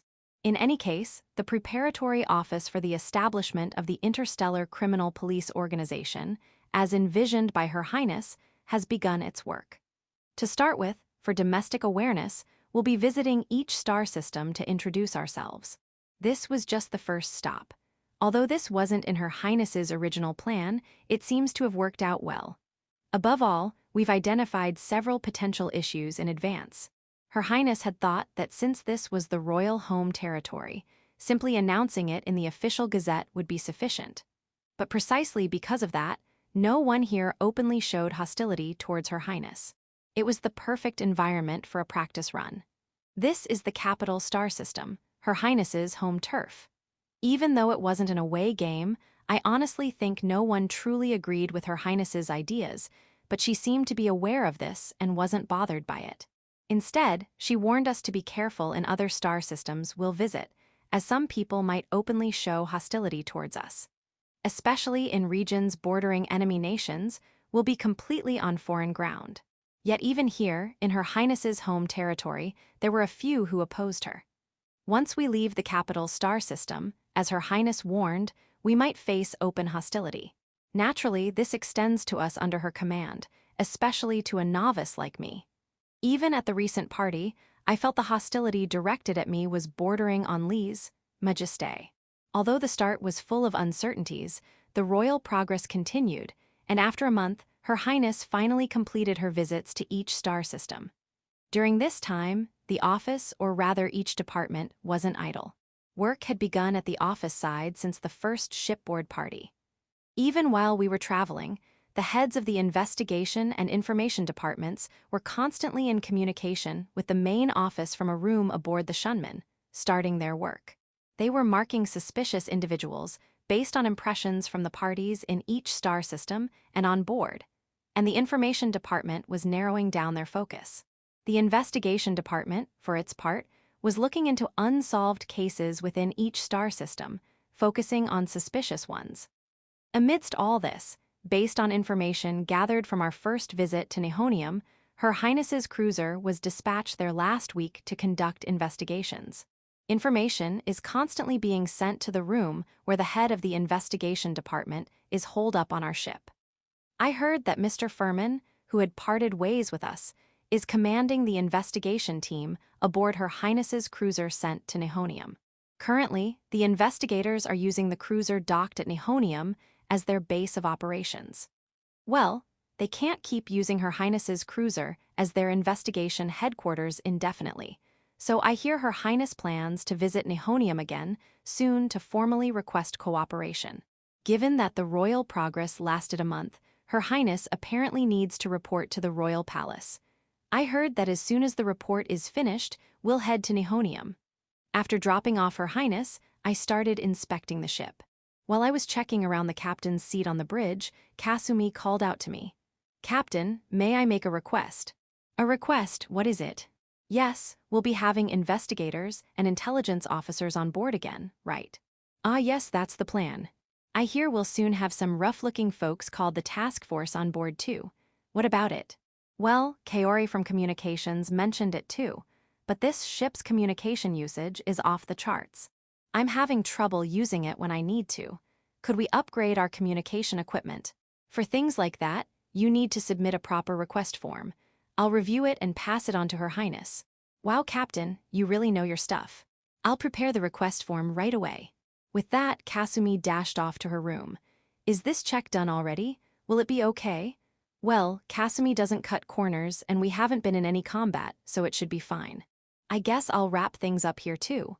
I quickly finished checking the various parameters from the captain's seat and returned to my room to rest. However, I never feel at ease in this room, no matter how many times I come here. Maybe I should move to one of the empty second-class guest rooms. Even there, I wouldn't feel comfortable. It's really troublesome. The next day, thanks to Maki's arrangements, we completed resupplying and were ready to depart at any time. Kasumi's request form arrived promptly, so I passed it on to Maki, but it's currently on hold due to unclear budget figures. Maki immediately sent a request for an estimate to the company president, which is truly impressive. In the evening, we received a call from Her Highness asking, "When can we depart?" I replied that we could leave anytime, and Her Highness arrived an hour later. Although I thought it might be problematic, we departed immediately as per Her Highness's request. 6 hours after departure, we entered Nihonium's control zone. "Your Highness will be entering the spaceport soon." I reported to Her Highness, who was seated behind me. "Oh, is that so? But the offices will be closed at this hour, won't they?" The time was just past 10 p.m. We had departed just before 4 p.m., so by normal standards, we had arrived quite early. It would have made sense to start moving first thing in the morning, but for some reason, Her Highness had us depart in a hurry. "We'll rest at the spaceport tonight. This ship is comfortable, so there's nothing to worry about." In that case, we could have adjusted our timing en route. Everyone can't rest while we're flying, right? So please proceed to dock as planned.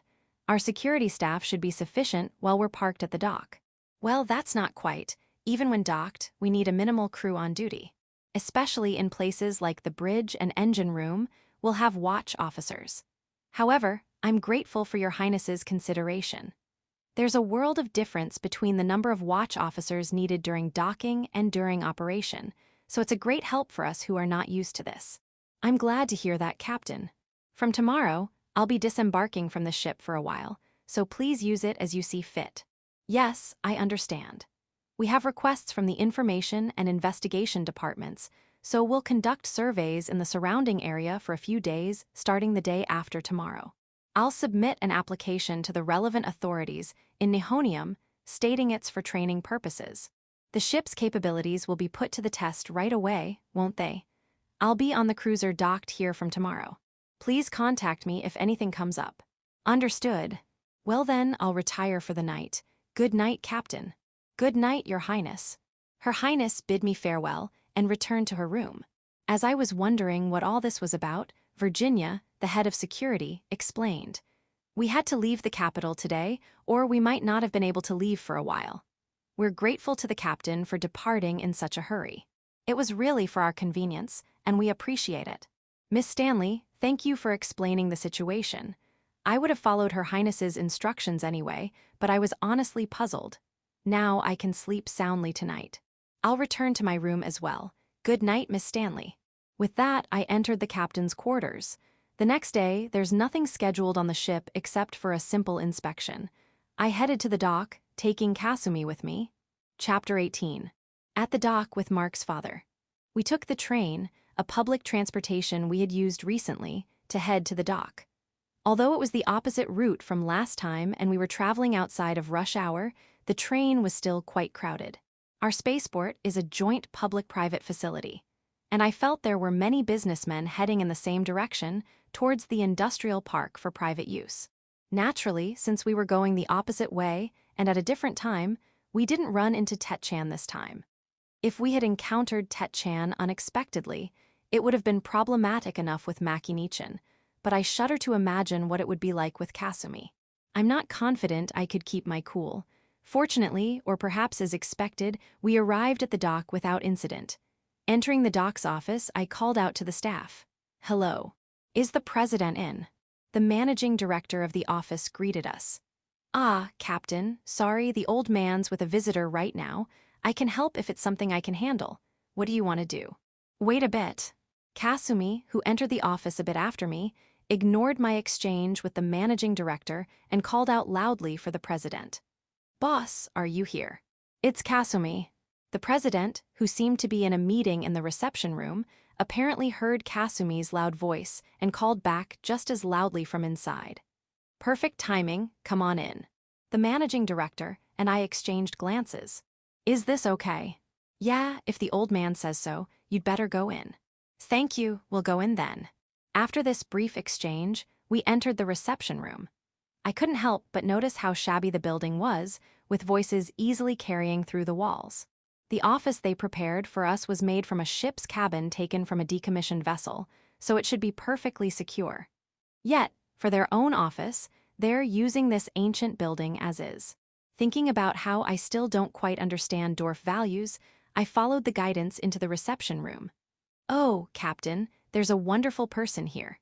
Kasumi called out to me first thing. She had already spotted Giant and was making a fuss. This guy really is an explosive character. In the reception room, sitting across from the president were two people, one of whom was the familiar Giant. The other person looked familiar, but I couldn't quite place him. Who could it be? Perfect timing. "Oh, the captain's here too. This saves us some trouble." "Trouble?" "Yeah, this gentleman here wanted me to introduce you. This is Corona Caspel, who's both young Mark's father and a good friend of mine." No wonder he looked familiar. I've never met him, but he's Mark's father. Of course they'd look alike. "Hey, Gustav. Is this the guy?" "Yeah, he's the captain of that ship. His name is This guy doesn't remember my name. Can't blame him, I suppose. I usually went by Kid anyway. I didn't know the president's name either. It's the first time I've heard it. So his name is Gustav. I'm not sure how long I'll remember it, but I'll try to keep it in mind. "Nice to meet you. I'm now Bruce, captain of the space destroyer Shunman. I'm grateful for your help through your son, Ensign Mark, during that time." "Huh? Oh, so you're the one from back then. I haven't seen my son in a while. Has he been doing well?" "I haven't seen him since our phone call either. Normally he'd be training in the same workplace, but given various circumstances, he's been assigned to that ship." "No need for such formal greetings, kid. Just sit down. More importantly, Kasumi." "What is it, boss?" "Maria isn't with you today. The adjutant is on duty, so she couldn't leave the ship. This dwarf president is quite a boisterous person, moving the conversation along rapidly. After sitting down, I continued to express my gratitude to Mark's father for that time, starting a conversation without going through the president. "I heard you wanted to meet me. Is there something I can help you with?" "Well, at last month's party, I found out that Giant, who's training at our place, knows you. I thought I'd at least put a face to the name. I had no idea you were acquainted with my son too." "Did you know?" Giant, suddenly brought into the conversation, looked completely lost. Can't blame him. After all, we only became acquainted after I left that place. But being from the same upper-class circles, he seems to know about Mark. "I do know Mark, and I've known Captain now since we were children. We went to the same school." Next, I gave a brief explanation. I explained that I was from the Bruce Orphanage and a graduate of the elite officer training school. I also explained that my acquaintance with Mark began at that officer school. From there, Mark's father and I discussed various matters related to our business here. Much of it was technical, leaving Jayan behind. He began to chat up Kasumi, my companion. Well, not exactly chat up, he just started talking to her out of boredom. In reality, it seemed he was trying to gather information about me by talking to the president and Kasumi. I hoped they wouldn't talk too much about my performance as a captain, but I was in the middle of a conversation with Managing Director Corona and couldn't do anything about it. In my discussion with Managing Director Corona, we talked a lot about space torpedoes. The current situation is fine. The question is what to do going forward. We still have plenty in stock, but given that we're also equipping our carrier-based aircraft, we might use them up sooner than expected. However, they can't set up a new production line just for us, so we agreed that Casbel Factory would divert space torpedoes to us from the decommissioned ships and armaments they handle. It seems Her Highness is also moving forward with securing adjacent land to stockpile these torpedoes, so we discussed that as well. As expected of someone who's friends with the president here, everything moved quickly, which was helpful. When our conversation ended, the president asked me, "So, what brings you here today? Is it about the estimate that came from Chief Maki?" "Yes, that's one thing. Also, regarding the carrier-based aircraft, I heard our Maria was involved with the armaments and got worried." "Oh, that. Don't worry. The armaments are under the direction of some chief from the Research Institute. What was his name again? Anyway, it's got Her Highness's approval too." "Huh, then why is our Maria?" "She was talking quite friendly with that chief, so I'm guessing it was Maria's proposal. Obviously, we can't put morning glories on aircraft, so I helped Maria improve her sunflowers." "I see, so that's how it is. I feel like I just heard something that's going to give me a headache. When did they get Her Highness's approval?" "Ah, Chief Sirdar." "I see, Chief Sirdar went along with Maria's proposal and secured Her Highness's approval. The royal family doesn't usually get involved in such minute details, so it must have been a use-your-best-judgment situation. Besides, there's no need to worry about the budget here. It might be a different story if they calculated the man-hours and billed us, but knowing Maria, she probably worked on it while doing other tasks too. I let it slide as well, so essentially, Maria indulged in her hobby. This place really keeps me on my toes. Just as I thought we had settled the most pressing issue, the president asked me about the radio. "We've got a real find, but there's a bit of a problem. Kasumi, can you unlock it?" The president was talking about a high-powered, high-performance radio. It's capable of interstellar communication, and while the encryption unit is separate, it naturally has top-notch security for information exchange. Even though this one is second-hand, there's an almost new one available, but apparently no one knows how to remove the security lock. "I'd have to take a look to know, boss." "That's troublesome. We could buy that second-hand item, but it's useless if we can't use it. Then let our company buy it. We'll purchase it under the guise of market research for our research institute. We'll try to crack the security lock ourselves, but you'll cooperate, won't you, Captain?" "Yes, but is such a risky move necessary? Market research is legitimate work. More importantly, investigating the security lock is crucial. If we manage to unlock it, we won't need it anymore. At that point, we can have you dispose of the second-hand item here." "Oh, that's a good idea." As expected of Corona, quick thinking, I appreciate it. "Is that all right with you, kid? When the time comes, Kasumi, you help out. Send Maria over too." "Well, Maria isn't really good at this kind of thing. If the captain agrees, I'll bring Kaori. Kaori likes this stuff, so she'll be a powerful ally." "Kid, it's decided then. We can't waste time. I'll make arrangements right away." "That okay with you, Corona?" "Fine, but how long will you and your crew be on this planet?" "We'll be hanging around nearby for about 3 to 4 days from tomorrow. It's for training. After that, it's undecided. That should be enough time to get everything ready. Come by again." The president, as usual, kept pushing the conversation forward at his own pace. Before we knew it, we were practically chewed out. The same happened to Managing Director Corona and Jayan. We parted ways with Managing Director Corona and the others outside the dock office. It seems they had come here in a luxury car. They offered us a ride, but I declined for now. Even though Nihonium is considered Her Highness's home turf, it wouldn't be good for me, still not fully understanding the situation, to be seen getting too friendly with certain influential people. Well, they're associated with this dock, so it might be too late for that, but I'll at least keep up appearances of being cautious. Besides, I'm such a young captain in charge of my own ship. I'm sure I'm being envied quite a bit behind the scenes. Mr. Furman warned me about this before. As it was nearly noon, I stopped by a cafeteria in the industrial park before returning to the spaceport. Chapter 19. Jayan's jealousy of Now. In the reception room of the dock, Jayan was feeling conflicted as he listened to Kasumi talk enthusiastically about Now. He was also surprised to see how close Now seemed to be with the company president. Jayan was aware that he was feeling anxious. He couldn't understand how Now, who had failed to get into university and left this planet, had become the captain of a royal flagship. He is amazed at how much of a difference it makes in less than a year since entering society. Along with his surprise, feelings of envy and jealousy were welling up inside him. Jayan was still a student. Even after graduation, he wouldn't be immediately entrusted with a business, nor could he start one on his own. He felt the gap between him and Now widening even further. Why was Now so trusted and respected by his subordinates? Jayan couldn't understand how Now was capable of such things.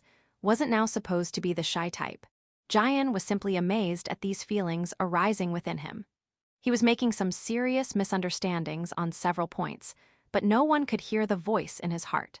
If Now had heard these inner thoughts, he would have corrected them immediately. First, his subordinates didn't really respect Now. After all, they had nearly strangled him. They just had a high opinion of him because, unlike ordinary superiors, he listened well and seemed to understand them. But no one told Jayan this, so he was really starting to feel anxious. Last month, Jayan had been allowed to enter a duke's party as an attendant. Thanks to Now, he had the opportunity to meet Her Highness.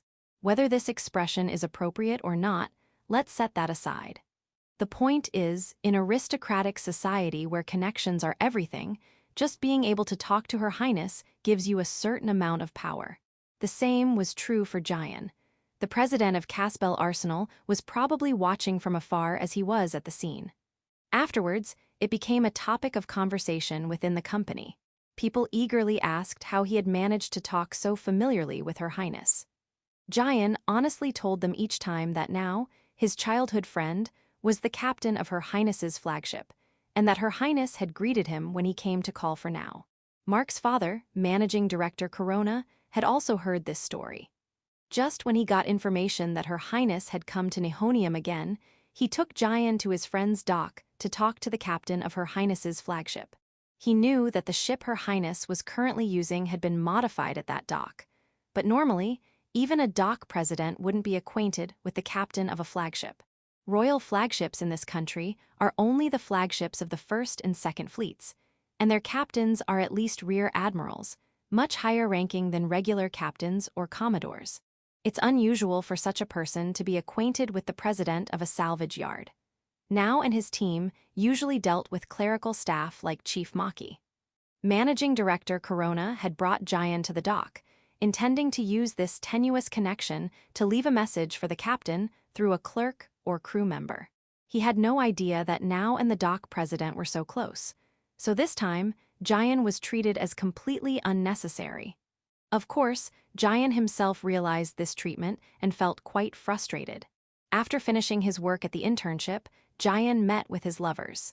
This time, feeling down, he wanted to be comforted rather than just blow off steam. He was talking with his lovers while drinking. "What's wrong, Jayan? You seem different today. Did something happen at work?" His lovers worried and asked him. "Today, I went with the managing director to meet Now."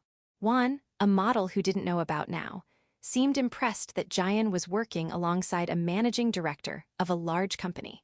"Oh, you went to work with the managing director of Casbel Arsenal. That's amazing." However, the lovers who knew Now directly were more than a little surprised. Now was Tetsurine's friend. "Senior, that's the person Tetsurine rejected so harshly that time. I remember well because he ran away crying." The two who were Now's senior and junior seemed genuinely surprised at Jayan's unexpected reunion with Now. But Tetsurine herself was surprised about something else. How could Now, who she heard had become a soldier, meet directly with the managing director of a large company? She was sensitive to such connections as she was desperately trying to climb the social ladder himself. A wasn't now in the military. I guess I hadn't told everyone. Last month, I met Her Highness the Third Princess at a duke's party. Oh, I think I heard about that. Didn't you say Her Highness spoke to you?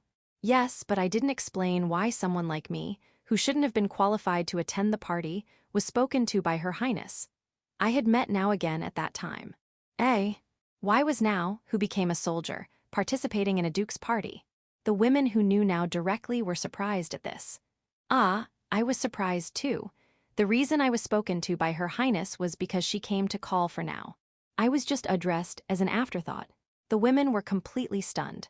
Tetsurine barely managed to ask, "Why was Her Highness looking for Now? Did you hear the reason, Jian?" That's why I went with the managing director today, to introduce Now. He's currently on secondment to the royal palace. According to Her Highness's explanation at that time, a new organization called the Interstellar Criminal Police Organization Preparatory Office has been established, and Now is the captain of Her Highness's flagship in that organization.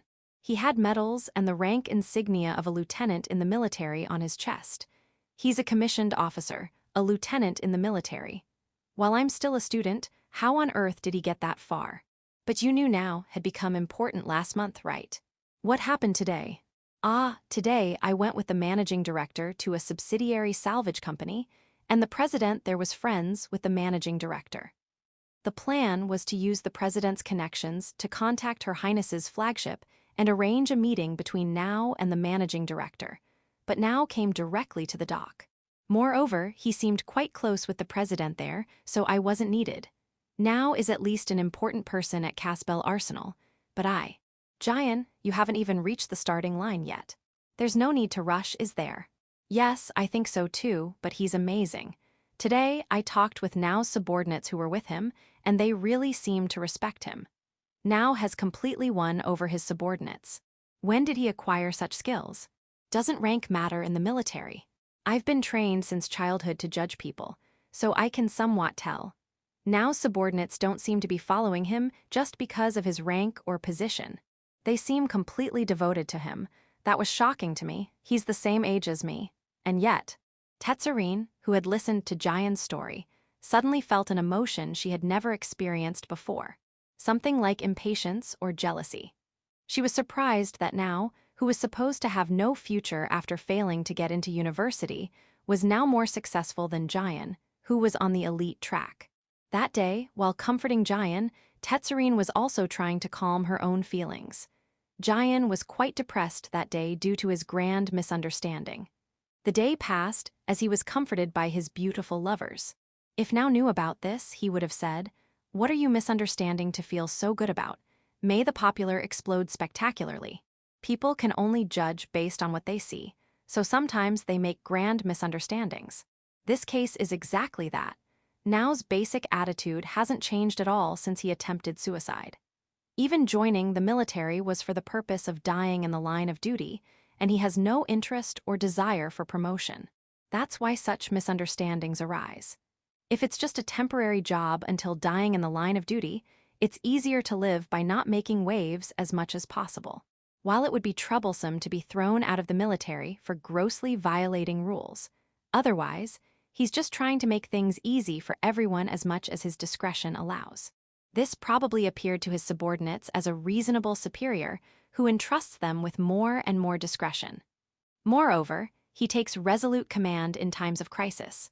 Could you come up with a strategy to charge at the enemy with a newly captured ship? And to do so while staying behind to the last and taking care to keep his subordinates alive. Most people would become devoted after experiencing such things. No one would ever imagine that it all started from his Chunabiu syndrome. In Now's case, major misunderstandings are rampant everywhere, creating situations like today. What kind of reactions would there be if Now's true nature became known to those around him? In reality, it's impossible because no one correctly understands Now, but if it were to happen, it would certainly be interesting. Part 5. The preparation room activates. Chapter 20. The first order from Her Highness. After treating Kasumi to lunch at the industrial park, I returned to my ship at the spaceport. Upon my return, Maria, who was on duty, informed me of a message from Her Highness, who had already moved her base to her own cruiser. Captain, Her Highness says she has something to discuss with you and would like you to come to the cruiser. The cruiser, you mean the one docked next to us? To be honest, it'll be my first visit to that ship. It's a relief that I'm at least acquainted with the captain. I hope it's not some troublesome matter. Well, anyway, I'll head out. Have a safe trip, Captain. I used the tube from the lobby one floor below to exit the ship, then headed towards Her Highness's cruiser docked next to us. Her Highness's cruiser is a luxury vessel about the same size as the Shunman. To be precise, it's slightly smaller, and in terms of armament, it's practically unarmed. The ship barely has one pulsar cannon each at the front and back, similar to those on the sides of the Shunman. Naturally, there are almost no weapon-related facilities inside. The entire ship is filled with facilities designed for the comfort of its residents, Her Highness and her guests. Like my ship, Her Highness's vessel is also under heavy guard. I walked towards the neighboring gate, which wasn't far, while being eyed suspiciously by local police officers. Indeed, a young guy like me walking alone towards Her Highness's cruiser in an official uniform must look quite suspicious. That's another reason why I can't bring myself to like this uniform. To others, it probably looks like a child's cosplay. In front of Her Highness's cruiser, members of her personal Garden of Lilies unit were on guard duty. The guard was a girl who had been on my ship until yesterday, so she had no problem informing Captain Ford of my arrival. It seems they won't let me board without conditions, though. Perhaps this is just a formality. It's really troublesome, and above all, it's a custom I can never get used to. After all, for my first job, it was normal to just walk in through the rear hatch to board the ship. Near the rear hatch, including the hangar, there was always someone working, so I suppose they were supposed to act as a sort of security. However, I'm sure those guys never actually checked who was boarding. While that might raise concerns about safety, given that it was a ship full of unwanted children, everything could be explained away. And more importantly, it was incredibly convenient.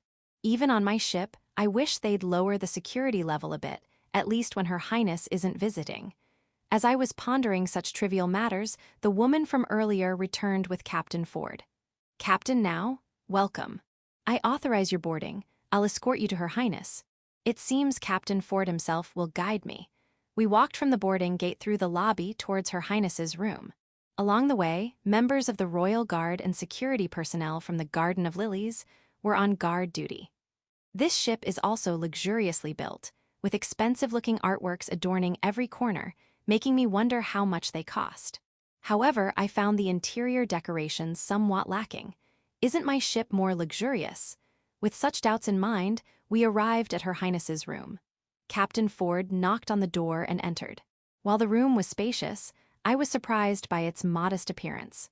Although each piece of furniture seemed of good quality, it couldn't match the luxury of a cruise ship built with a company's pride on the line. Perhaps it would be different for a king or crown prince, but is this how it is for a princess? This only makes the extravagance of my Shunman stand out even more.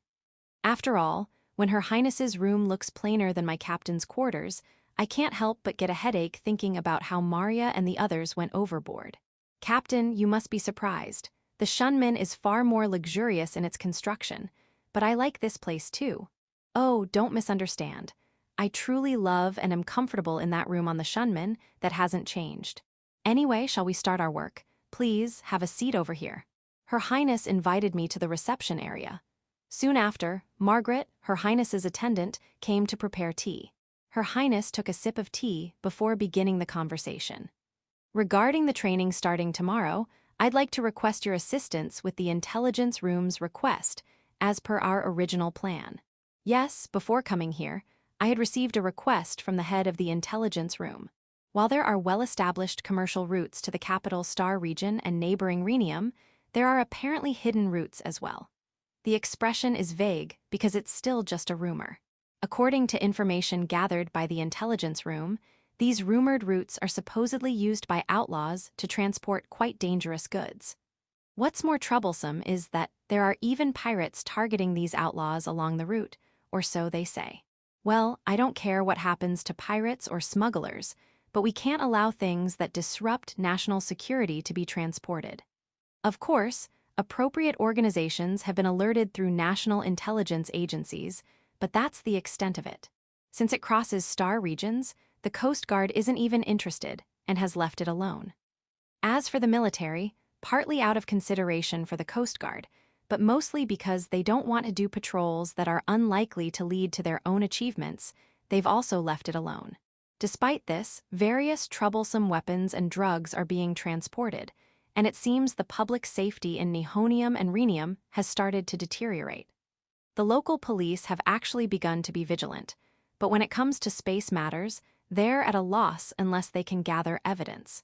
Perhaps because of this, through the recent party, the head of the investigation room received a request from police officials and asked our intelligence room to investigate in detail. Based on those results, I received a request to survey the route.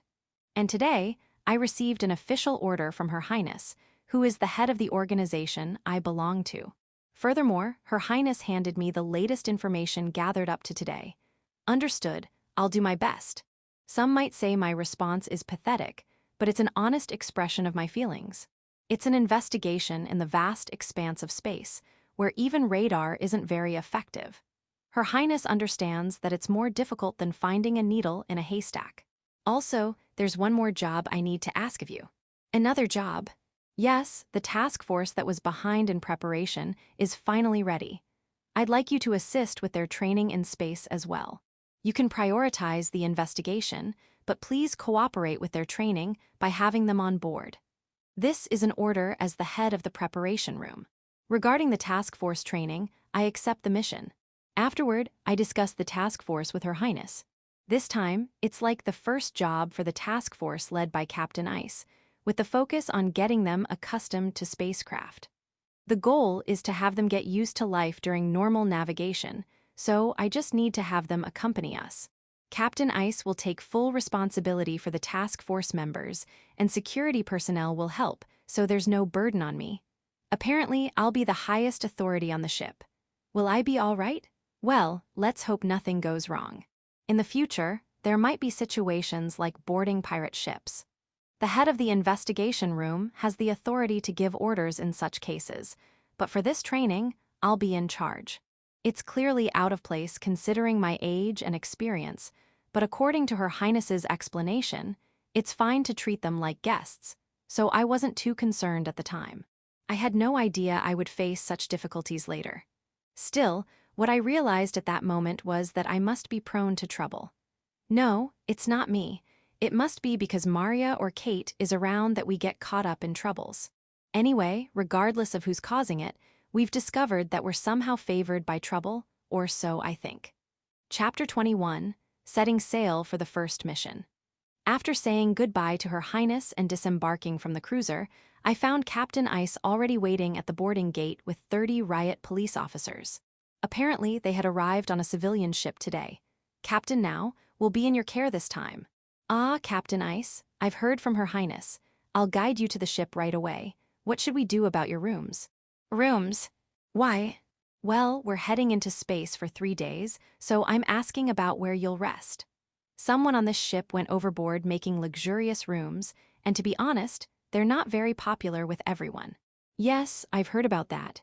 But there's no need to worry about that. No need. Yes, this is training. Considering future operations, we thought we'd stay in the standby area. If possible, somewhere we can have briefings. I understand. I'll prepare the multi-purpose room for you. Anyway, let's get everyone on board. I'll explain more once we're on the ship. With that, I led the 30 riot police officers onto the Shunman. For now, I guided everyone to the rear hangar and gave an explanation. This is where we'll store the fire boats you'll be using from now on. I gave the explanation in the empty hangar, since the fire boats weren't ready yet. These riot police officers will be doing work similar to the inspections we used to handle. No, it's not as simple as inspections. These are people who will be storming ships that are clearly judged to be hostile. I left the ship tour to Maria and headed for the bridge. On the bridge, various checks were being done in preparation for tomorrow's departure. I caught the executive officer, Sister Merica, to discuss routes and other matters. We pulled up a map of this space sector on the monitor installed in the captain's seat. and started planning the investigation while examining information received from the intelligence room. During this, we also discussed the training for the riot police led by Captain Ice. Captain, will those riot police be doing EVA activities? I don't know, but it'll probably be necessary when it comes to actual work. After all, even we had to do it for our insertion. That's true, it's not urgent, but it seems we need to have a discussion about it. Shall we invite them to dinner and talk then? The discussion with Sister Merica ended on that note, and I spent the time until dinner in my room. Apparently, I don't need to do pre-checks on the ship like before. Or rather, I've received complaints from here and they're asking me to stop, so I'm keeping quiet. I wonder if my presence is really necessary on this ship. At dinner time, I gathered all the officers and introduced them to Captain Ice. Of course, we can't gather everyone while in space. If we were docked in our own territory, we could leave the watch to non-commissioned officers, but not while in space. This isn't the military or the Coast Guard, so there are no such rules, but I'm following military thinking as a general common sense. Even on passenger ships, there's always supposed to be a navigation officer on the bridge.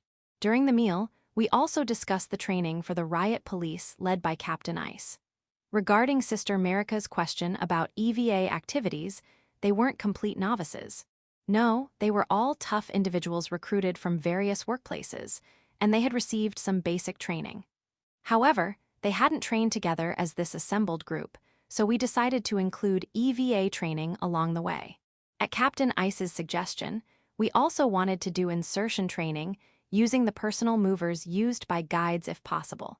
So we hastily prepared enough personal movers for everyone.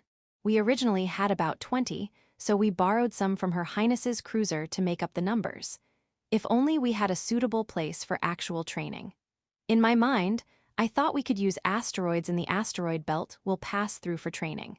I was planning to investigate this asteroid belt anyway. With radar ineffective and visibility limited, it's a perfect hiding place for criminals. If we could use carrier-based aircraft, the investigation would go more smoothly, but it will take a bit more time before the aforementioned aircraft are ready to use. The biggest bottleneck is the pilots. Apparently, they can't move people until the captain of the Akeshi, where they were recruited from, is decided. There's no point in demanding what we don't have. Besides, although we're moving at the local police's request, we're leaving Nihonium under the guise of training. Yes, this is training. In my mind, I'm not expecting results like discovering routes favored by criminals from the start. This is also investigation training. During dinner, I had a meet and greet with the Shunman's officers and the riot police's captain and squad leaders. Well, apart from Executive Officer Sister Merica, we only have Maria and Kate as officers on our side. On their side, besides Captain Ice, I was introduced to the deputy captain and 3 squad leaders. I was honestly envious of the number of people who could manage and supervise subordinates, despite there being only 30 of them. For now, I proposed using the asteroid belt we'll pass through for the riot police to practice insertions using personal movers as part of the training plan. After all, we had prepared movers for everyone, even if it was last minute. I wanted to use them if possible. Captain Ice was also excited about my proposal, and the 2 of us got quite worked up. In the end, we decided to conduct joint training with the entire Shunman once we find a suitable asteroid.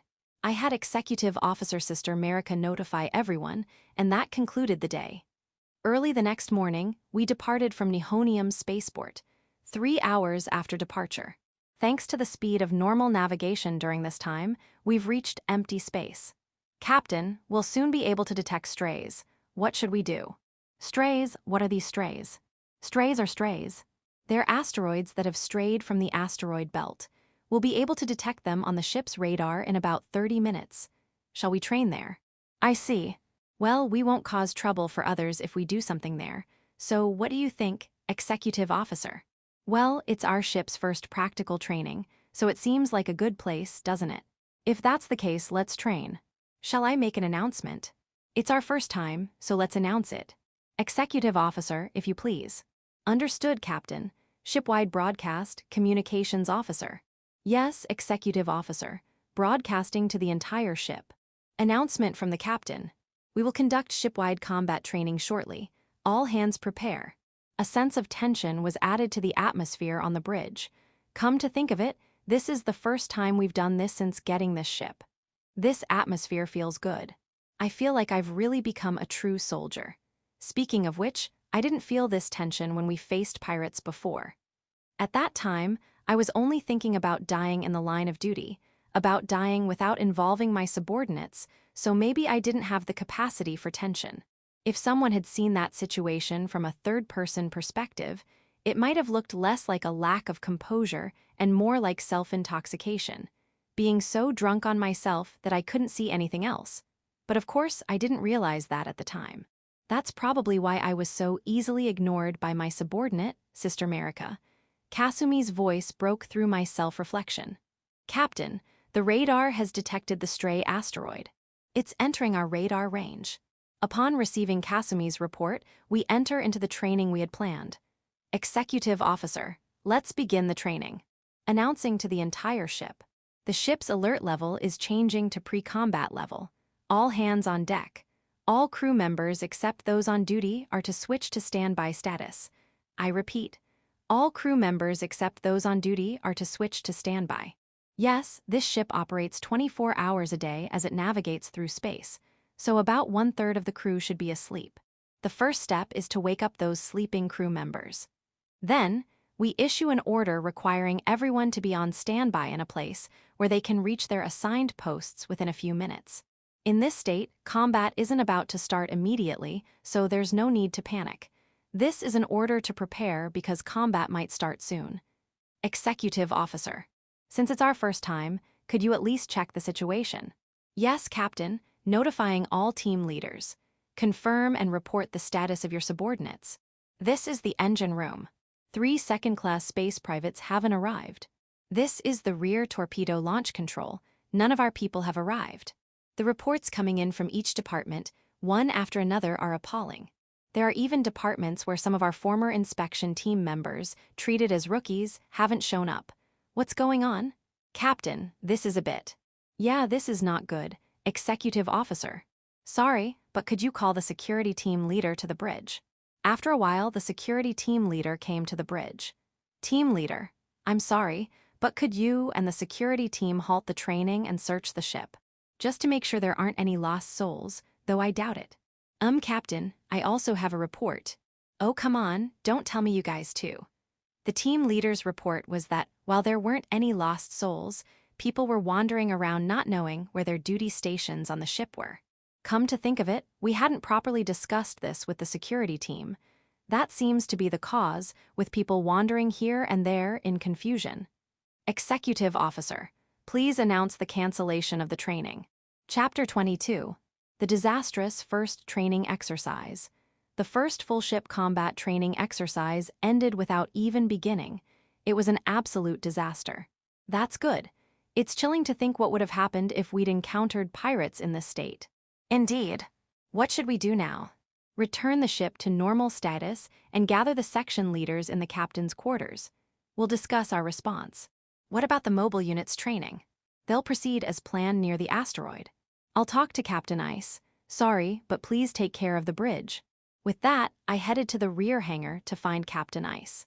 The mobile unit's training proceeded as scheduled, using personal movers from the rear hangar for a spacewalk exercise to board the asteroid. Meanwhile, we were reflecting on today's events in the captain's quarters. With the security team's cooperation, I held my head in my hands when I grasped the full picture. Nearly 10 of the cadet crew members had gotten lost on the ship and were crying. It hadn't happened during normal operations before, but some panicked, perhaps due to the tension of their first experience. Maria, hearing the report, muttered as if it were someone else's problem. We went through that too, didn't we? In our first ship, during the first training, many couldn't do anything and just cried. Hi. Maria, what do you mean? Oh, Captain, I didn't cry, of course, hee. That's not what I'm asking about. Is that really how it is for first-timers? Sister Marika, who overheard our conversation, explained. Apparently, the first training is always nerve-wracking. It's especially common among young soldiers like the cadet crew, and confusion often occurs. Moreover, this usually happens even after several years of cadet experience before boarding a ship, and it can happen even to those who have had thorough ground training before boarding. Indeed, it might have been tough for first years. The fact that they've managed to keep up until now is quite impressive. Impressive or not, the current situation is clearly problematic. We need to address this issue first. Above all, we must reflect on the fact that even some first-class space soldiers, who should have been role models, couldn't reach their posts. While they had reached a level where they could handle weapons without issues, it became clear that they couldn't enter combat on sudden orders. First, we need to see if they can even reach their own posts. I ordered the leaders of each group to conduct that training. After this, the ship became quite noisy as the leaders of each department conducted emergency assembly drills. "Is it in 10 hours then?" Kasumi asked me. "At our current pace, we'll reach the asteroid belt on the outskirts of the Yttrium star system, where Nihonium belongs, in 10 hours. She was asking if we'd train during the investigation of the suspicious locations the princess had informed us about in his latest intel. Yeah, let's keep training until we get it right. I'm not expecting much, but we can't afford not to train. Besides, I'm honestly uneasy about maintaining a near-combat level during the investigation." The mobile unit had finished their 2-hour training using personal movers and was now resting.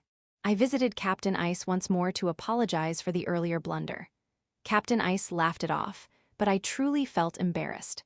After that, we repeatedly practiced changing levels from normal to near combat, using the time until we reached the asteroid belt.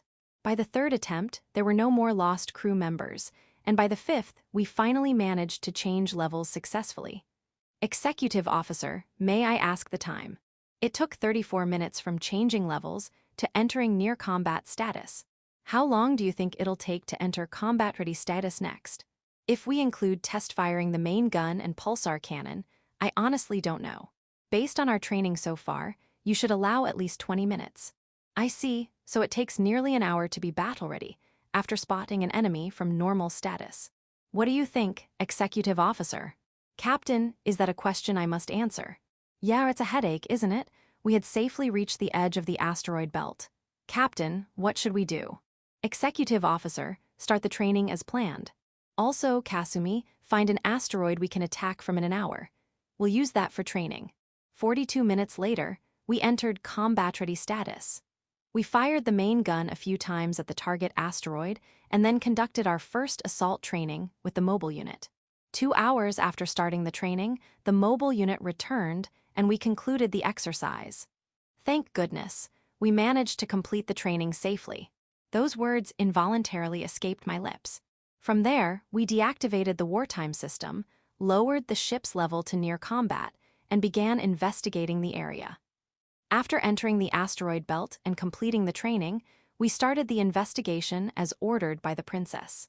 Inside the ship, there was a sense of accomplishment from the successful training earlier, and we had been conducting the area investigation for nearly 5 hours in a somewhat slack state.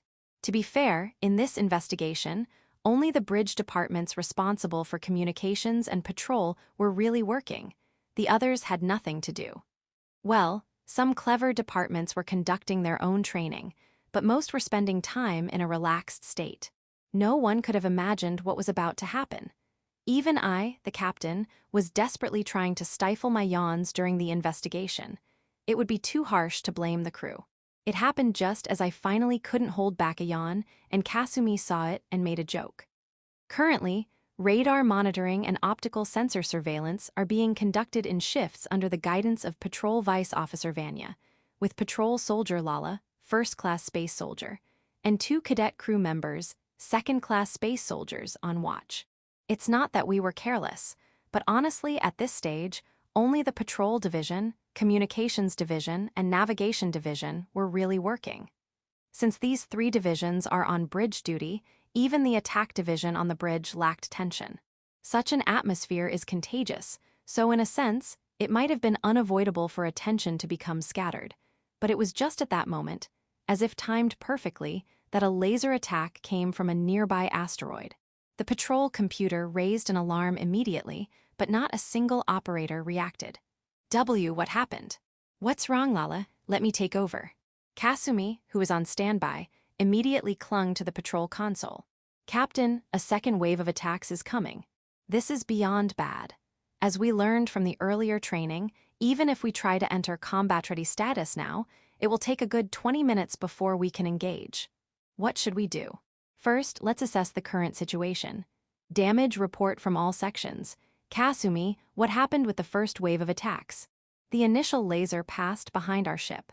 They probably misjudged our speed. The ship wasn't hit. Captain, no damage reported anywhere. If that's the case, the next thing I need to do is counterattack, but that's impossible in our current state. We can't possibly endure being pummeled for 20 minutes straight. We still don't know who the enemy is, but if we dawdle here, their attacks will eventually hit the ship. If we could counterattack, it would be a different story, but if we can't, should we run? We have no choice but to run. Once decided, it's time for immediate action. Executive Officer, increase speed. We're going beyond maximum. 14 space velocity for 30 seconds, then straight ahead at 12 space velocity. We're escaping for now. Hi. What are you doing? Hurry. Yes, Captain. Increasing speed to 14 space velocity. Increasing speed, acknowledged. Decelerate after 30 seconds to 12 space velocity. 30 seconds approaching. Decelerating to 12 space velocity. Understood. Chief Engineer. Status check. That level is no problem, Captain. We've done it before. I see. Then, Executive Officer. Next is dimensional travel. Level 1 dimensional travel. Preparing for dimensional travel. Maintaining current course. Preparations complete. No obstacles, course determined. Initiating level 1 dimensional travel. Understood. We can breathe easy for now, I guess.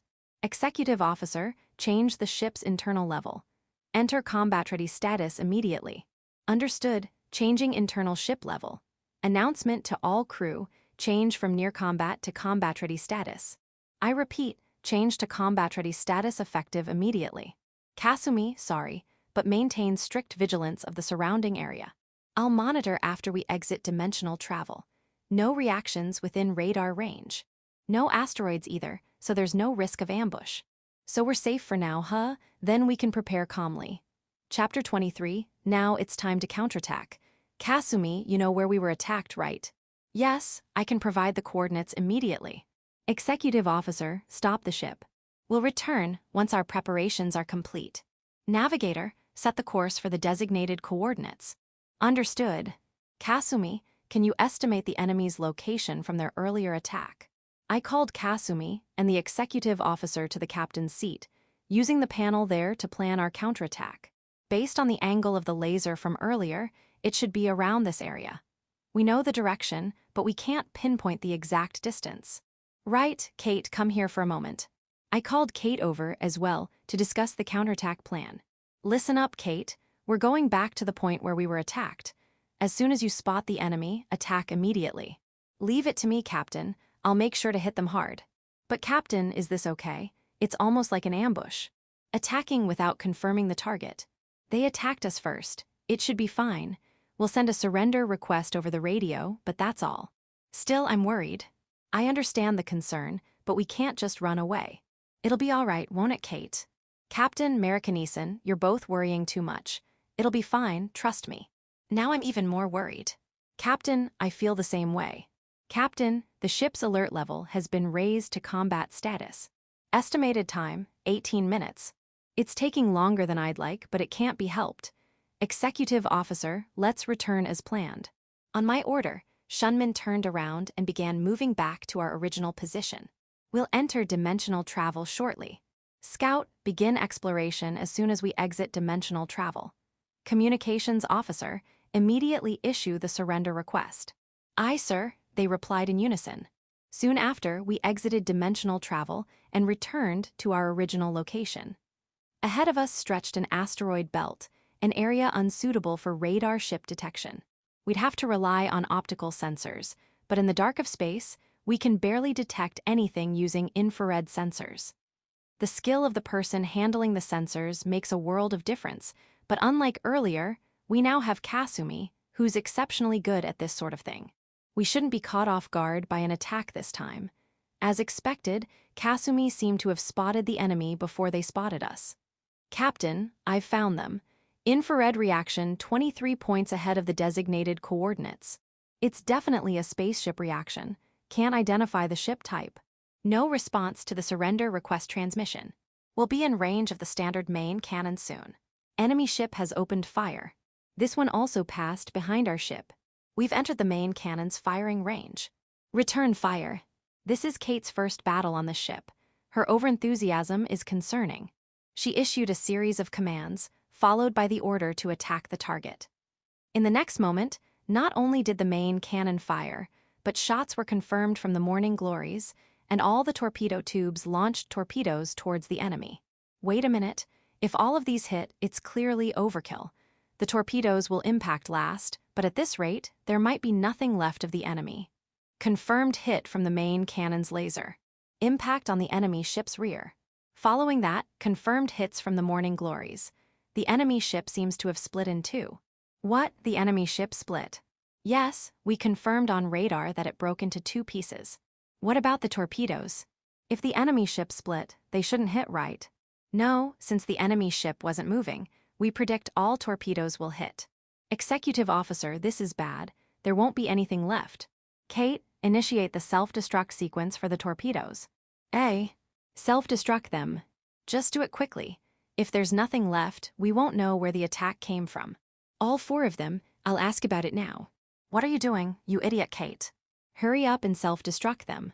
Each torpedo has a different self-destruct sequence registered, allowing them to be self-destructed individually from the bridge. However, without knowing the sequence, you can't send the self-destruct command to the torpedoes.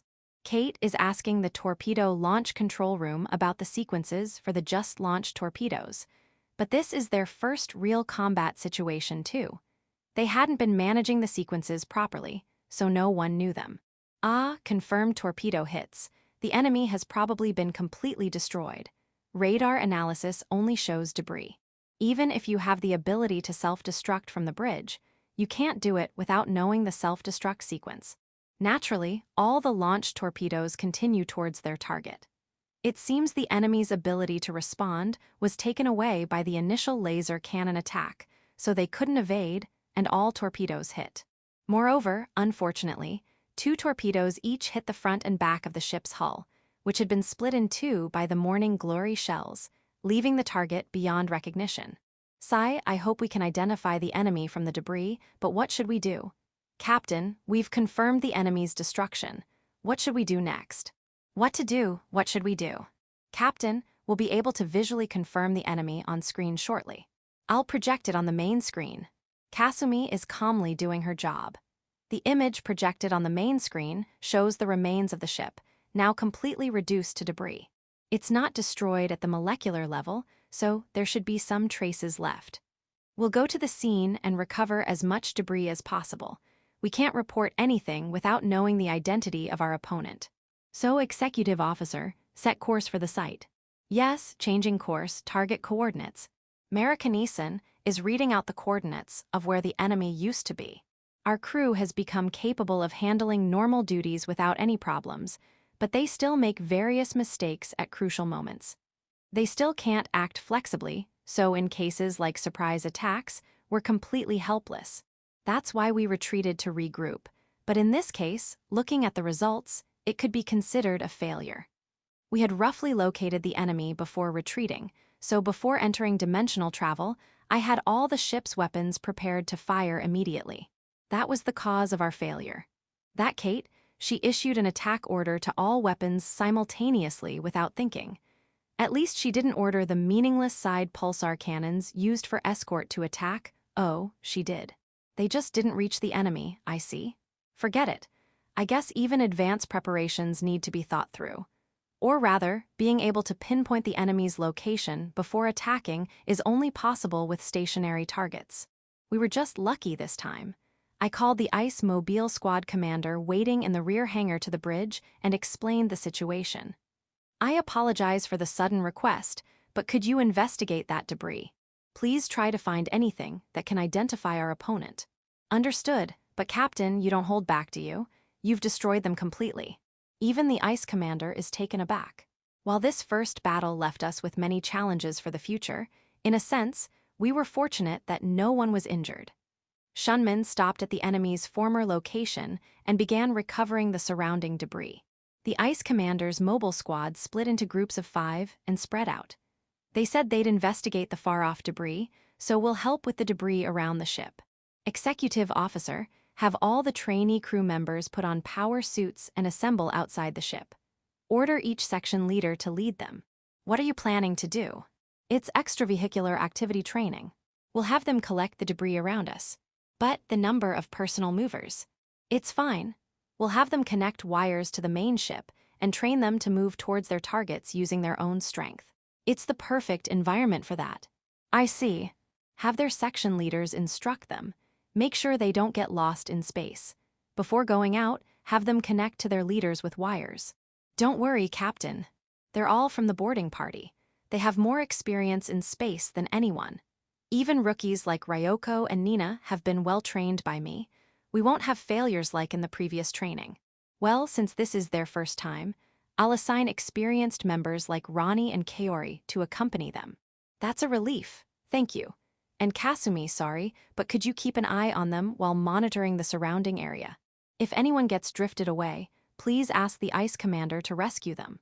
Understood, but Captain, where are you going? There are trainee crew members on the bridge too. I'm going to lead them. You're going yourself, Captain. Be careful. While the subordinates on the bridge seemed displeased with me going on the extravehicular activity, only Executive Officer Marikaneson saw me off cheerfully. Thank you, Executive Officer. I'm counting on you to take care of the bridge. I took the trainee crew members from the bridge and headed to the airlock area next to the lobby 1 floor below. Naturally, I ordered everyone to change into power suits and assemble here. Chapter 24, The Paired Boat. Meanwhile, on the bridge, Maria was asking Marika, "Sister Marika, why did you let the captain go?" Well, the captain was getting quite bored. Besides, having him on the bridge right now wouldn't be of much use. I see. In that case, I'll just... As Maria tried to escape from the bridge, Marika caught her at the last moment and said, "You've got work to do," assigning her a task. The remaining crew on the bridge laughed as they continued with their own work. Section. It took 5 hours to complete the debris collection.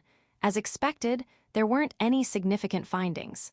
There weren't even any intact bodies, which, in a way, was emotionally better than recovering remains. It was clearly a failed attack, and if there had been many mutilated bodies, it might have broken my spirit. The cadets I led, including all the others, completed their first space operation training without any accidents. I'm really glad I didn't have to order them to recover bodies.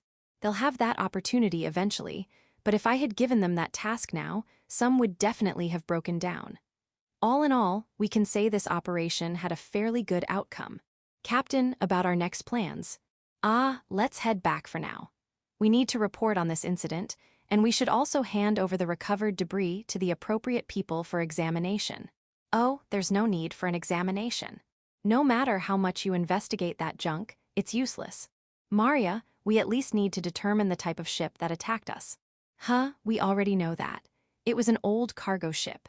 Given the power of the laser cannon that attacked us, they probably modified and installed a large laser cannon. If Maria is correct, then the enemy is likely a group of independent pirates. At least, they're probably not related to the Hishiyama family. If Sister Marika says so, then it must be true. Well, let's head back to Nihonium where Her Highness is. We'll probably have to return here soon, so make sure to mark this location. We decided to return once, heading back to Nihonium. It took about a day after the attack to safely dock at Nihonium's spaceport. Immediately after docking, Sister Marika and I headed to Her Highness's cruiser to meet with him. After Sister Marika reported on the recent incident, we discussed follow-up measures with Her Highness. I see. So, the fact that there was a pirate ship in what should have been empty space suggests that there might be something in that area. Yes, while they appeared to be independent pirates, the very presence of poorly funded and equipped rogues implies that even less capable groups might be lurking in that area. The captain and I have discussed this, and we request permission to reinvestigate that region. So the captain agrees. Yes, we have the consensus of all the officers on board. Do you want to depart immediately? No, we've pushed the Shunmen quite hard this time, so we'd like to perform maintenance for about 3 days before heading out for the reinvestigation. That's good. I approve the reinvestigation. I'll order the mobile unit to accompany you again. Yes, I was hoping to make that request, so I'm grateful for Your Highness's decision. Also, I have some good news for the captain. Good news? Well, it's more for the mobile unit. The armed boats are ready. You can pick them up tomorrow, so please take care of that. The arrangements are already complete. We'll go to pick them up right away. Now, the appointment with them is for tomorrow. But you really introduced me to an excellent company. While they may not be praised by royalty or nobility for their scale or origins, they're the best company for me right now. Did something happen, Your Highness? Is there a reason you're praising that company so much? Yes, within our tight budget, they're the only company I know that does such excellent work. The boats they're delivering this time are quite special. They mentioned something about them being paired. Even so, Captain Ford inspected them and gave his seal of approval, saying they couldn't be better boats. Moreover, including modifications, it only cost 200 million gold. It really helped us out. I see, but is it all right to accept such dubious items? It's fine. Chief Maki has thoroughly checked the kingdom's laws regarding this matter, and I don't think the country or the nobles are paying much attention to my actions yet. More importantly, Captain, please handle the pickup tomorrow. Understood. Oh, that's right. There was a message for the captain from that company's president. He said to visit the company when you arrive here. Something about a radio. I'll head there as soon as I leave here. What is that president doing? Asking royalty to pass on a message could be considered disrespectful and might even result in a death sentence for Lise, Majesté. But he's an unwavering president indeed. He mentioned something about a radio, so it's probably about that salvaged item. In that case, I'll go back to the Shunman first and take Kasumi with me. I asked Sister Marika to take care of the ship, and then I took Kasumi and Kaori, the communications officer I had promised earlier, and headed to the dock by taxi. We could have used an official car, but since this matter blurs the line between official business and private affairs, I took this precaution. Besides, while I might manage with just Kasumi, I couldn't take Kaori on a train. If those two start causing a commotion, I wouldn't be able to stop them. They're not as dangerous as Maria, but they're still Maria's companions after all. At this point, I was deceiving myself about my own feelings. To be honest, while I wouldn't mind running into Jayan, I didn't want to meet Tet-chan. For some reason, the railway connecting this place to the industrial area seems to overlap with Tet-chan's living area. Even though the chance of encountering her is almost non-existent, I'm still afraid. Until I met Jayan, I hadn't thought about it despite having met her once before, but now I've become terribly timid. Moreover, unlike when I was an orphan, I've now risen to a level where I can move around by taxi without any problems. I might even be able to expense it later. Feeling somewhat petty about it, I shoved the two chattering girls into the taxi and headed for the dock. When we arrived at the dock, the president greeted us right away. "Oh, it's you, lad. I heard the pickup was tomorrow, but we're ready anytime. More importantly, Kasumi, come over here for a bit." Saying this, the president took Kasumi's hand and led her to the back. The image of the short but stocky president leading away Kasumi, who's still just a young girl, looks extremely questionable. "Captain." Kaori looked at me worriedly, and I spoke to her. "Kaori, go help the president with Kasumi. It's about unlocking the security on the radio." Remembering what she had been told beforehand, Kaori happily chased after the president. "You too, huh?" I was concerned, but are there only like-minded individuals around Maria? While I was pondering this, left alone, the company's managing chief approached me. "Captain, what would you like to do? Would you like to see the boat?" Led by the managing chief, we arrived at a place next to where the ship for dismantling had been previously. Although it was out in the open, a brand new boat sat there. Wow, this is impressive. It's not entirely new, is it? I had heard Her Highness use the term paired. That probably means the boat in front of me is a combination of at least two boats from who knows where. What do you think? We've already reported to Her Highness, but this is used. Moreover, it's a modified used item. Modified? Yes, while it's not quite like the Shunman, this one gave us trouble too. The managing chief then explained the history of the boat before us. Apparently, the president had quickly acquired one of the boats used as a port taxi in a colony within the star system when he got wind that it was being decommissioned due to age. The managing chief proudly stated that their president wouldn't just sell something he had merely serviced. It seems they completely disassembled the acquired boat, and in the end, only used the frame of the hull and the ship's number from the dismantled boat. First, the engine. They brought in engines from decommissioned military carrier-based aircraft. They acquired 5 engines from carrier-based aircraft that were the mainstay 10 years ago, dismantled them, and created 2 perfect engines, which they then installed. The outer shell was made from scratch using the main materials from a luxury liner they had previously dismantled. For armament, they equipped it with 2 pulse cannons also used on the Shunman and 1 Himawari, Sunflower No. 5 cannon, co-developed with Maria. This is almost the same armament as the carrier-based aircraft in preparation. The only difference worth mentioning is that it doesn't carry space torpedoes, making it a heavily armed boat for its class, which they're proud of. I think 200 million gold is an incredibly low price for something that's been modified to this extent, but I wonder how they're thinking about that. This company's president definitely doesn't intend to do business. The managing chief explained that they acquired most of the materials used at practically no cost, so they're still making a profit. Moreover, most of the material costs were just transportation expenses to bring them here, so the actual purchase price must have been next to nothing. Knowing the president, he probably chose the items carefully but acquired them as scrap metal. However, considering the labor costs, it's quite questionable whether they actually made a profit. Chapter 25, Revenge. I was surprised when, after listening to what seemed like boastful explanations, I was told to take it back because it was in the way. The executive director here is quite something. He seems to be the type who shows no interest in the finished product. However, being suddenly told to take it back is troublesome. You can just ride it back. Since it's a spacecraft, you can fly it to the spaceport. If you want, I can have one of our young staff pilot it for you, he said. Since I can handle the piloting myself, I contacted Spaceport Control and arranged for the spacecraft's landing. In the end, I piloted the craft back to the spaceport with the executive director and a few young dock workers on board. Kasumi and Kaori will probably be pulling an all-nighter today. When I went to tell them I was returning to the spaceport, they were working intently in front of the problematic communication device with some unfamiliar people in white coats. When they get like that, those guys can't hear my voice. The president barely reacted to me, so I just asked him to pass on the message and had the executive director accompany me to deliver the spacecraft. At the spaceport, we landed next to the Shunman, and I went to call someone from Her Highness's cruiser.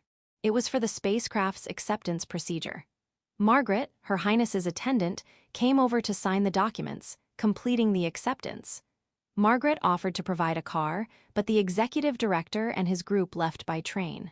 The spacecraft was beautifully painted in red and white, just like the Shunman, making it obvious which organization it belonged to. In other words, it's quite eye-catching. Originally, this color scheme belonged to the Coast Guard, but since it wasn't used on any of their ships, it became the symbol colors for the Interstellar Criminal Police Organization preparatory office among certain groups.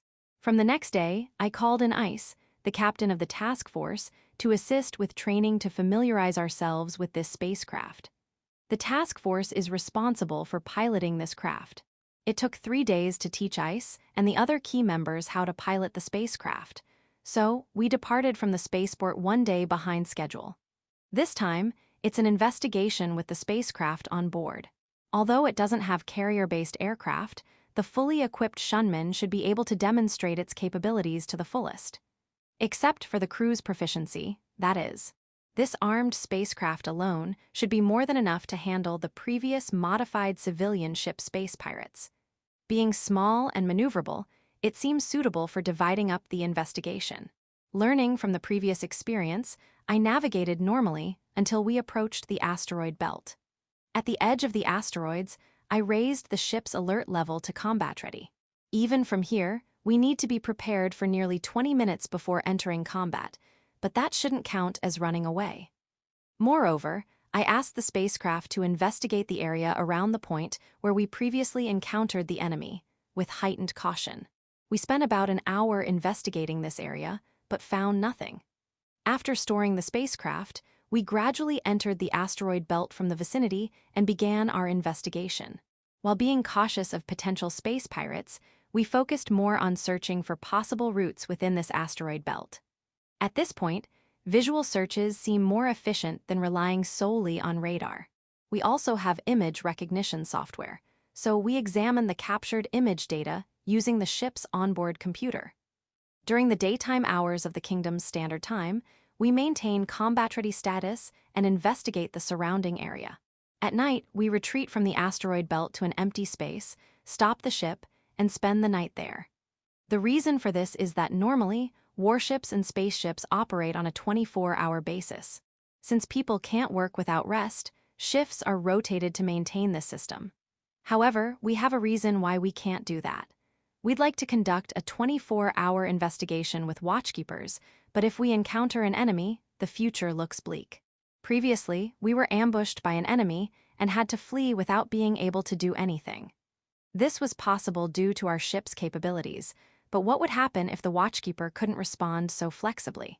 In the manual, although this ship doesn't have such grand things as engagement rules yet, we'd like to borrow from the military or Coast Guard, but both only stipulate waking up the captain and waiting for instructions in unexpected situations. We've adopted the same rule for our ship, but can we really do it? It seems likely to end in panic and confusion, but assuming we can, let's continue the discussion. What I, as the captain, can do is immediately raise the ship's alert level to combat status, but even that takes over an hour in the current situation. They're asking us to be beaten for over an hour in an ambush situation. With this ship, we might be able to handle the previously encountered pirate ship converted from a merchant vessel, but there's always a possibility of something worse. If that's the case, it's absolutely safer to return to an empty space nearby and rest there. Humans can't live without rest. In short, we decided on a policy to retreat to a safe place to rest when it's time to sleep. So far, this policy has been successful, and the investigation has been progressing without problems. We're now entering the third day of the investigation without any discoveries. Good morning, Captain. Good work on your watch. Sorry, but we'll go straight into combat-ready status. If you need to sleep, feel free to use my room.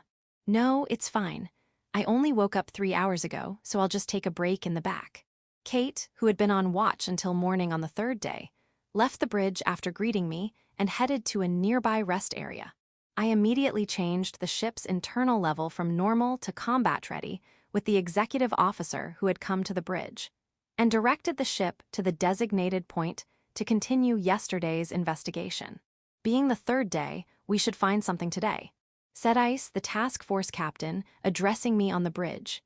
Indeed, we know there must be something around here since we've been attacked before, so it's about time we found something, I replied. Captain, you say that, but there's nothing here, Maria chimed in. Maria, you wouldn't be bored even without combat, would you? That's not true. I just don't like losing my free time. Let's find the enemy quickly and go home. Maria was as free-spirited as ever. The atmosphere on the bridge relaxed considerably due to her unexpectedly silly comment. It's often at times like these that incidents occur. Well, it's not really an incident as such, but Banya, who was on patrol in place of Kasumi, found something. Captain, artificial object detected. It's moving, so I judge it to be a spacecraft. Thank you, Banya. Executive Officer, let's switch to battle stations and investigate. Yes, Captain. Announcement to the ship. We are now changing the ship's internal level from combat-ready to battle stations. Everyone to their posts immediately. I repeat, we are changing to battle stations. All personnel report to your posts immediately. Captain Ice, this time we have an armed spacecraft, so let's conduct a forced inspection. All right, I'll prepare now. I'll leave the timing of the spacecraft's launch to your instructions. With that, Captain Ice hurried to the rear hangar. An hour later, the target ship appears on the main monitor. They've spotted us too and are firing their laser cannons at us while trying to escape, but their aim is so erratic that there's no chance of hitting us. This gives us plenty of room to maneuver. Weapons Officer. Can we disable them, or at least slow them down? The laser cannon might lead to a repeat of last time, so let's attack the main nozzle area with the side-mounted pulsar cannons. Right. Executive Officer, please bring us within range of the side pulsar cannons. Also, launch the spacecraft. Unlike the previous battle, we're responding calmly this time.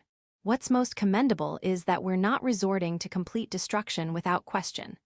Under Kate's direction, the 3 pulsar cannons on the right side are firing in unison, with carefully aimed shots. The defenses of a modified civilian ship are practically non-existent against a warship. These pirates only attack poorly armed ships like civilian vessels, which is why they've gotten away with it so far. But even the weakest combat ship, called a space destroyer, shows a clear difference in capability. After just 2 volleys, the target's movement noticeably slowed. We immediately launched the armed spacecraft from the rear hatch to conduct a forced inspection. As expected, the task force members are all professionals, unlike us. We received a radio communication that the target was subdued just 20 minutes after the spacecraft attached to the target ship. In this situation, there's no hope for my heroic death, so there's no need for me to go over there myself. It's too troublesome. So, Executive Officer, could you select some members and head to their bridge? May I take about 5 people with me? That's fine, but no officers. And only up to 2 non-commissioned officers. Also, as you probably know, trainees are not allowed. Understood. About an hour later, their ship was completely subdued. Our only casualties were 2 task force members who were injured during the initial entry. Moreover, I've been informed that both of them only suffered minor injuries. Chapter 26, Preparation Room. First Results Presentation. The results included 1 pirate ship, converted from a merchant vessel, 30 pirate crew members, and about 12 bodies of those killed during the raid. Apparently, these were tossed into the pirate ship's hold, not worth bringing back here. All that's left is to bring back the spoils. 5 security personnel were transferred over there, and Executive Officer Merica and the tactical team members worked on connecting the wires. While the executive officer was fine with it, Maria, who was roped into the task, kept complaining as she worked. After finishing the job, we headed straight back to Nihonium. Since we had souvenirs this time, we headed directly to the dock instead of the spaceport. Upon entering the control area, we called for a tug spaceship and had the pirate ship docked at our usual place. Shunmin was landed on the adjacent purchased plot. As soon as we returned to Nihonium, the media reported it as an immediate success. It was quickly reported to the public as an achievement of Her Highness's Interstellar Criminal Police Organization. This was actually the second pirate subjugation, but the first time we completely destroyed them, leaving no easily understandable evidence from a civilian perspective.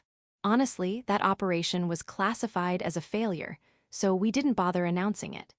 It seems Her Highness hadn't planned to announce this time either, but given that our already conspicuous ship brought back a pirate vessel, numerous media outlets inquired with Her Highness. To avoid confusion, an official announcement was made. At a press conference attended by Her Highness, the investigation room chief announced the contents I had reported via radio. It garnered significant attention and was widely reported in Nihonium. It seems it was also reported throughout the kingdom. The coverage varied in each star system. The full-scale investigation of the captured pirate ship was conducted at the dock we've been using, led by the investigation room. Naturally, since this pirate subjugation happened within the capital star region, the Coast Guard also sent personnel, and the investigation was carried out jointly with the local police.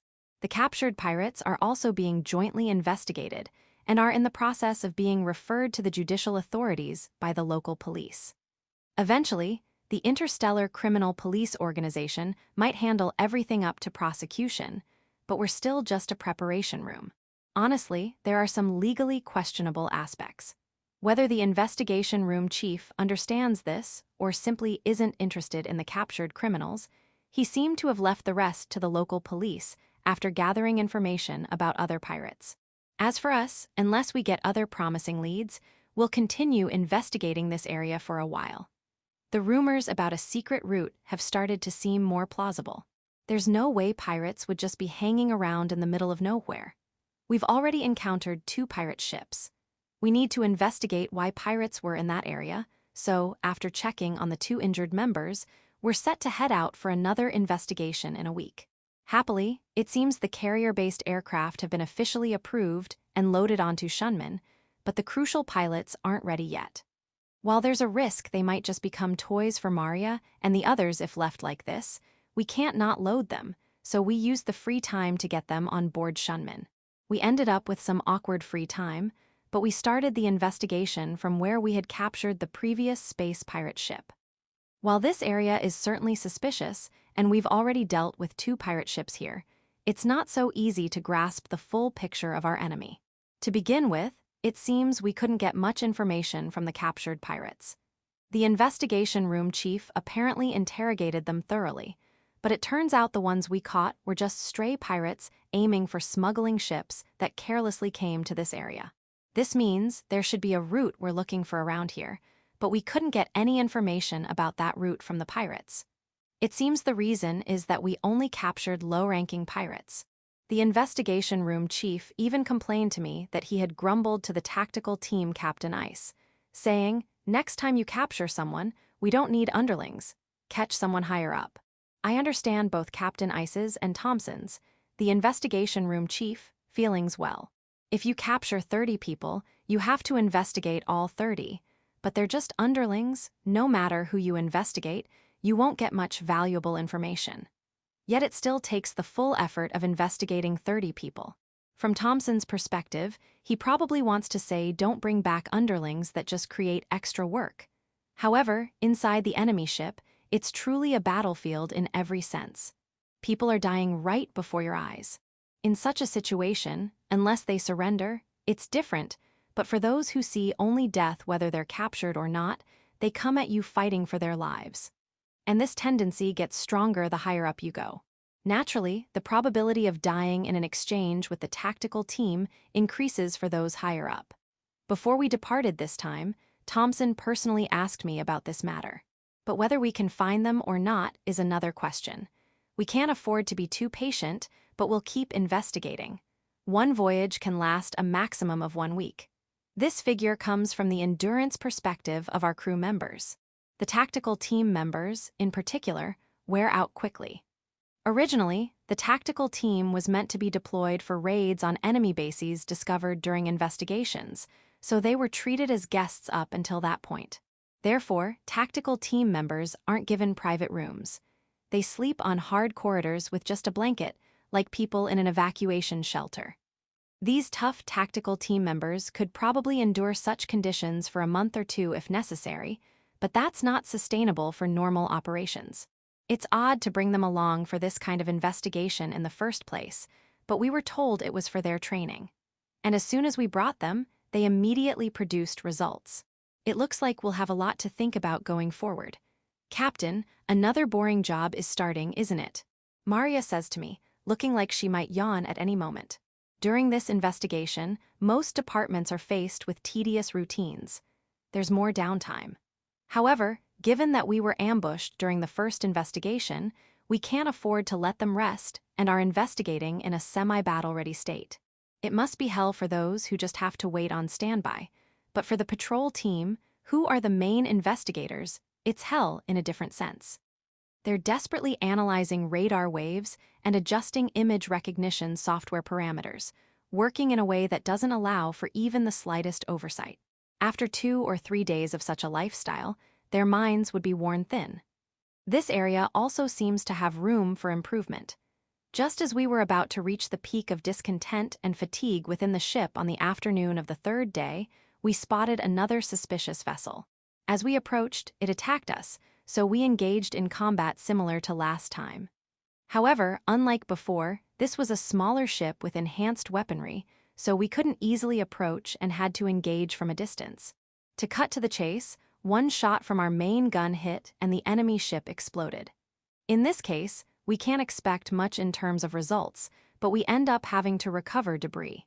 It turned into a job done in a state of exhaustion and rock-bottom motivation.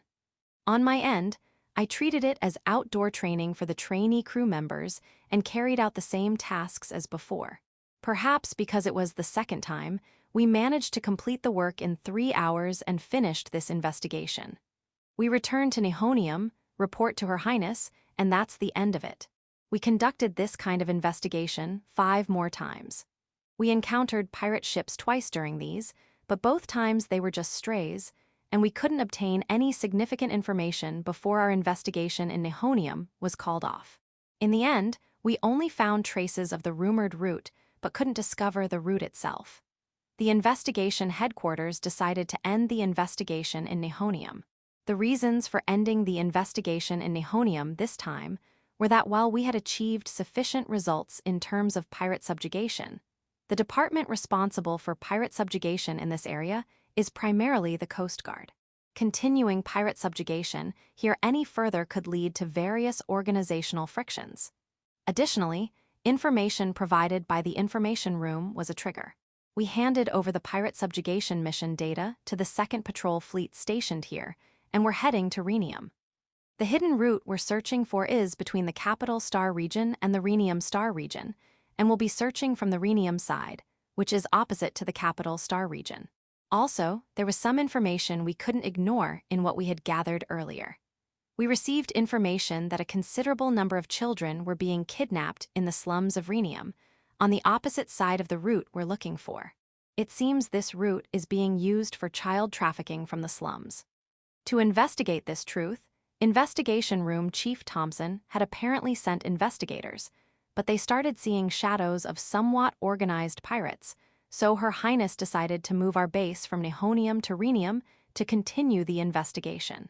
Chapter 27, The Senior Officer's Assignment. Her Highness moved quickly once the decision to relocate the investigation base was made.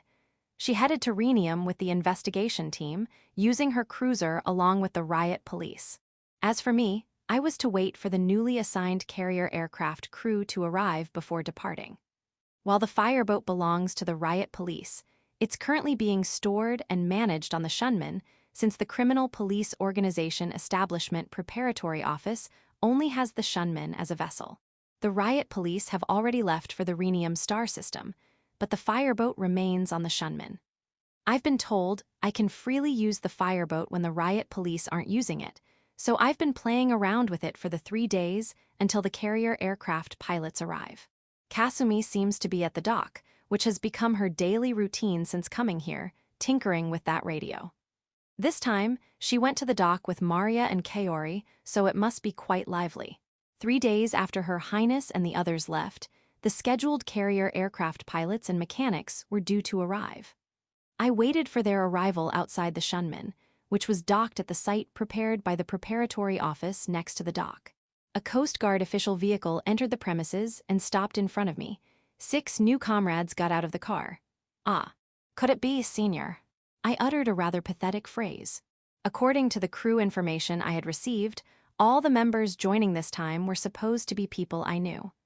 I was told there would be 5 people, 2 pilots and 3 mechanics, but there are 6 people in front of me. Leading the 6 is a woman wearing the rank insignia of a Space Force lieutenant. Moreover, I know her. She's my senior from the Officer Academy, someone who had helped me several times during training exercises. If I remember correctly, yes, she's the daughter of Viscount Bloom, and her graduation ranking was within the top 10, which comes with numerous benefits. Why is this senior here? Karen Bloom, Space Force lieutenant, reporting the transfer of 6 personnel including myself to the Shunman. My senior said this while handing me the transfer documents from her chest. 6 documents, 1 for each person. I'll need to review these later and pass them on to the administrative staff. This aspect hasn't been replaced by terminal-based information exchange yet. I'm not sure if it's lagging behind or simply a trend of valuing formalities, but these kinds of official matters always require signatures on paper. I accepted the documents and carefully tucked them into my pocket. I acknowledge the transfer. Welcome to the Shunman, Lieutenant Karen, and welcome to all of you. Chief Mechanic Thomas, thank you for responding to my call. While saying this, I greeted the familiar pilots and mechanics who had followed behind my senior. I'll guide you to the Shunman now, as we're here. Saying that, I led everyone into the ship through the rear hatch. Executive Officer Marika was already waiting in the rear hangar, so I left the pilots and mechanics with her and escorted Lieutenant Karen to the bridge for now. This is an incredible ship. I had heard about it, but My senior was repeatedly impressed by the ship's interior. However, what I don't understand is why my senior was dispatched here. Since the position of the Interstellar Criminal Police Organization Establishment Preparatory Office hasn't been determined yet, I can't say for certain that it's a demotion. However, it's certainly not an elite course like being a military attaché.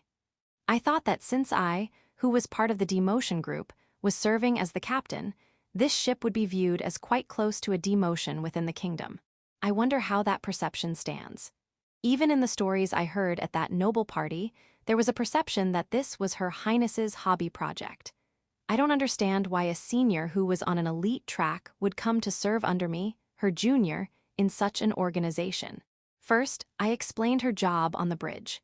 She'll be taking charge of the carrier aircraft control department, which has been vacant until now.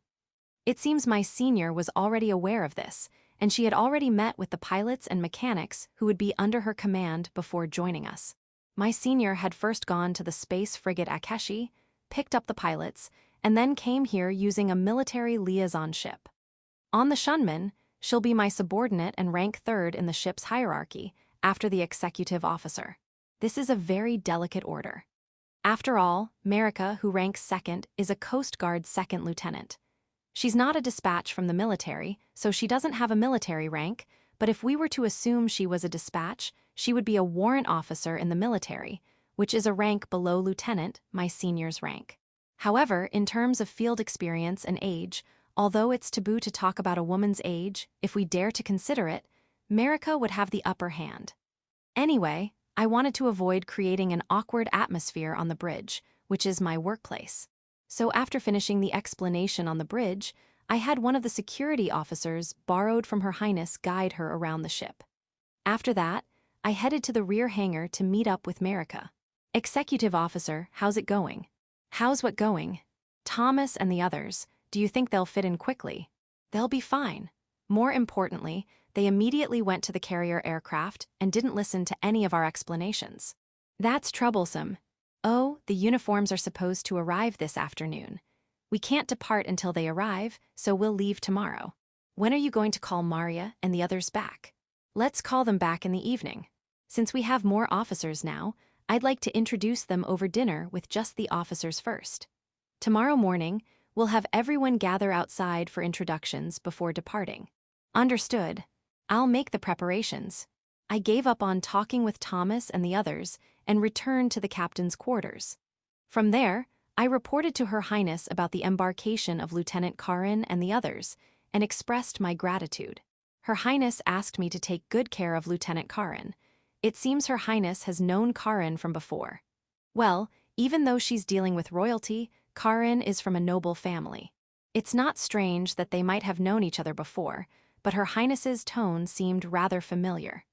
Given that they're close in age, they might be what you'd call school friends. The security officer who had finished guiding her around the ship brought Karin to the captain's quarters. I was planning to let her rest in her room for a while, but Karin immediately voiced a complaint. She asked me to do something about her room. Apparently, it's not suitable as a workplace or something. You're from a noble family, aren't you? I want to tell her to put up with it, but she's my senior. I gritted my teeth and listened to her complaint. Would you like to switch with this room? I'll even hand over the captain's responsibilities. What are you saying? Even as a joke, please refrain from jokes that could become command and control issues. I was scolded pretty harshly. However, it seems my joke wasn't entirely meaningless. While scolding me, my senior started observing my room. And then she froze. I guess that's to be expected. I took my senior to the neighboring room. This room is closed off when Her Highness isn't here, but I'll show her this too. Do you know what this room is? This is the room Her Highness uses when she's aboard this ship. As you can see, the other rooms are designed based on this one. This ship, during its renovation, pushed the budget to its limits, and everything is repurposed from a decommissioned ship. The issue is that the decommissioned ship was the Jewel of Princess, the most luxurious ship in the kingdom. By the way, did you see the cadet quarters? No, I haven't seen that far. What? If you don't show them that, no one will want to enter the officers' private rooms. The security officer who had guided us apologized in response to my complaint. Captain, what do you mean? Senior, even the rooms for the cadets, who are often derided as being less than soldiers, are renovated second-class cabins from that luxury liner. They might even be more luxurious than the captain's quarters on a Space Force battleship. At least in terms of everything except size, their quarters are better than the Coast Guard Squadron commander's room. What? So Senior, please bear with it. Even I'm putting up with it. I found myself speaking honestly without meaning to. If you didn't know, you'd be surprised, right? Almost without exception, the guests we've had on board so far have refused the officers' quarters. The reason being that they're excessively luxurious. Chapter 28, Reason for the Assignment. As I was talking with my senior, one of the security officers brought Mackie-Nichin. Captain, I've brought the lieutenant's uniform. Ah, Mackie-Nichin was here. Captain, we're on duty now. Ah, sorry, Chief Maki. Lieutenant Karin, this is Chief Maki, who manages the operation of this ship. She's my senior from the orphanage where I grew up and was like a good older sister to me.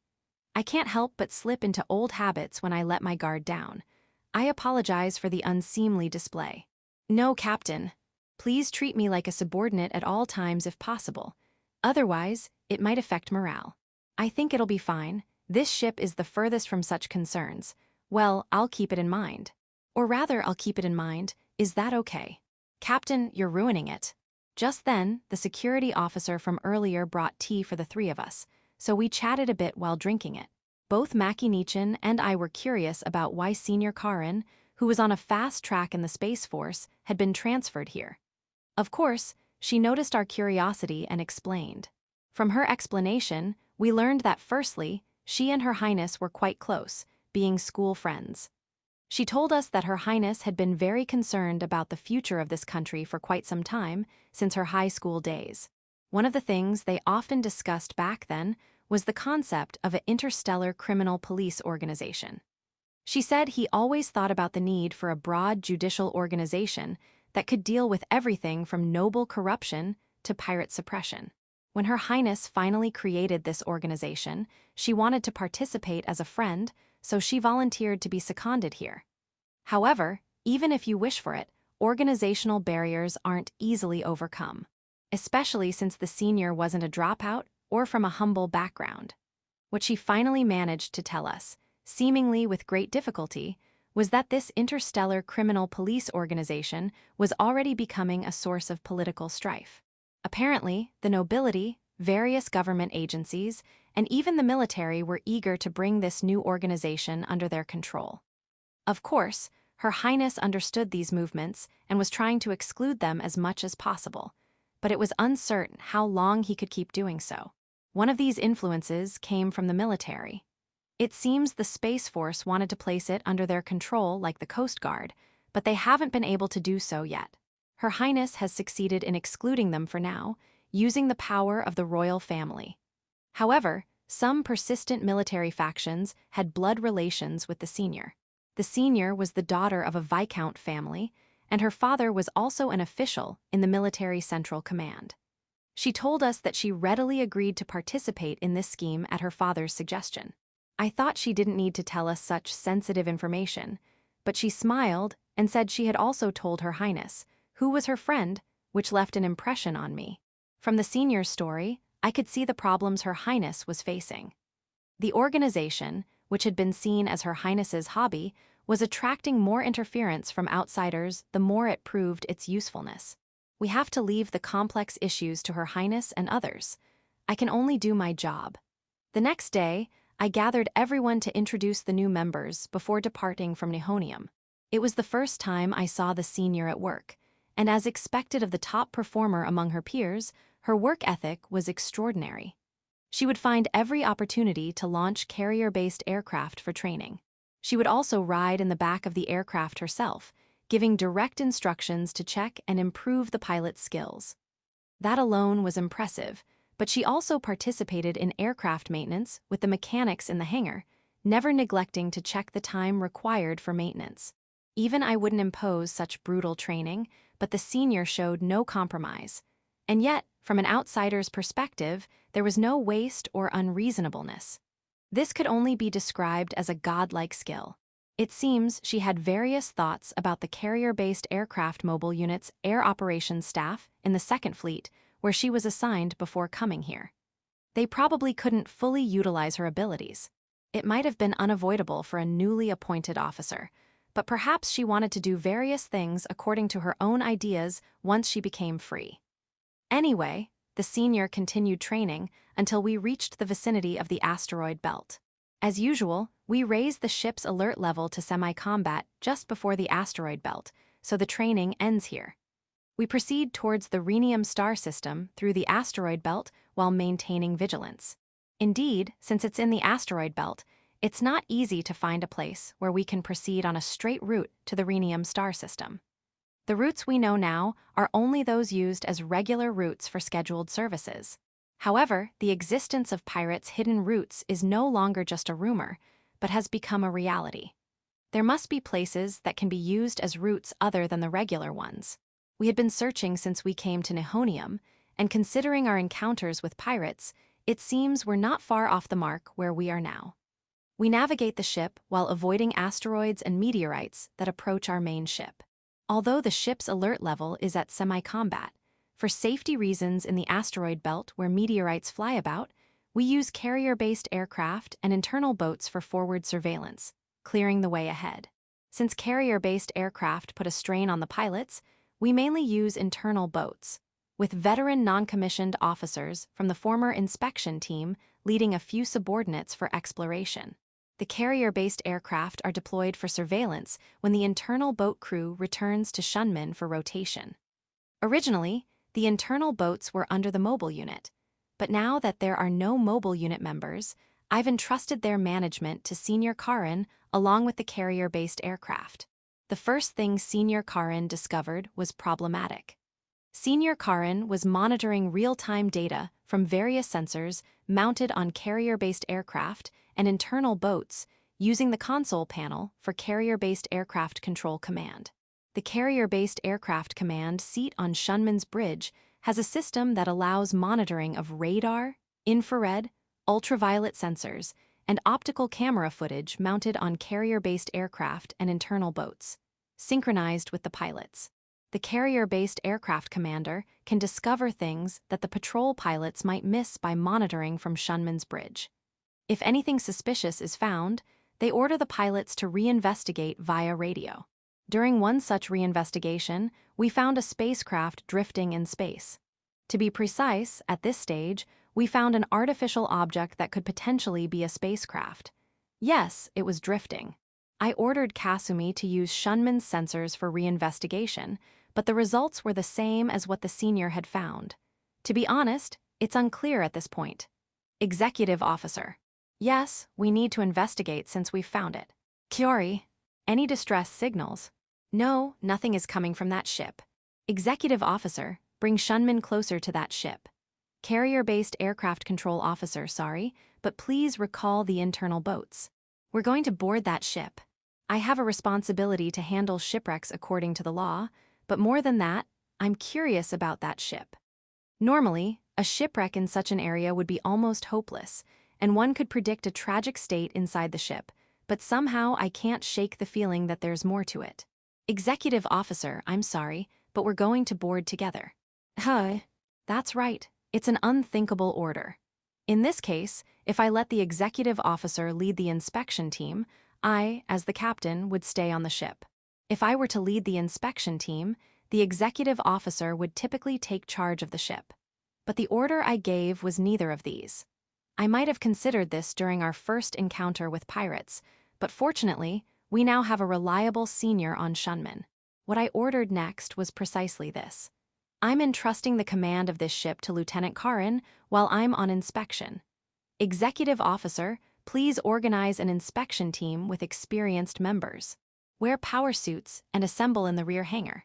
Shunmin has already approached close enough to visually monitor the drifting ship. Now, an inspection team of 15 members is lined up in front of me in the rear hangar, waiting. The composition is 10 officers and non-commissioned officers centered on my first workplace, the inspection team, and 5 security personnel entrusted to us by Her Highness. The wreck we're about to board is very suspicious. I don't know what we'll find, but I want you to handle any situation calmly. I slowly looked over the assembled team members. Everyone has put away their usual cheerfulness and is looking at me with serious expressions. All right, let's board. We boarded the wreck in front of us in an internal boat that I was piloting. Following the inspection manual, we forcibly opened the hatch at the rear and entered with the internal boat. Captain. The possibility of traps. Can't be ruled out. Kasumi, check for those first. Well, we'll do what we can. The rest, I hope there are no bodies. There are no apparent traces on the hull, but we can't be sure. We should be prepared. Then let's start the inspection. Kasumi, go to the bridge and check for traps. Maria, head to the engine room. Executive officer, please secure the interior of the ship. What about you, Captain? I'll head to the captain's quarters. Section: Audiobook by Masquerade at Masquerade Audiobooks. Part 6, Priorities. Chapter 29, Inspection of the Drifting Ship. We all disembarked from the landing craft at once and began to scatter and take action. I accompany Kasumi part of the way as I head towards the captain's quarters. Captain. This is terrible. There's blood splattered here and there on the way from the rear hangar to the bridge. However, there are no corpses to be found anywhere. They weren't attacked from the outside.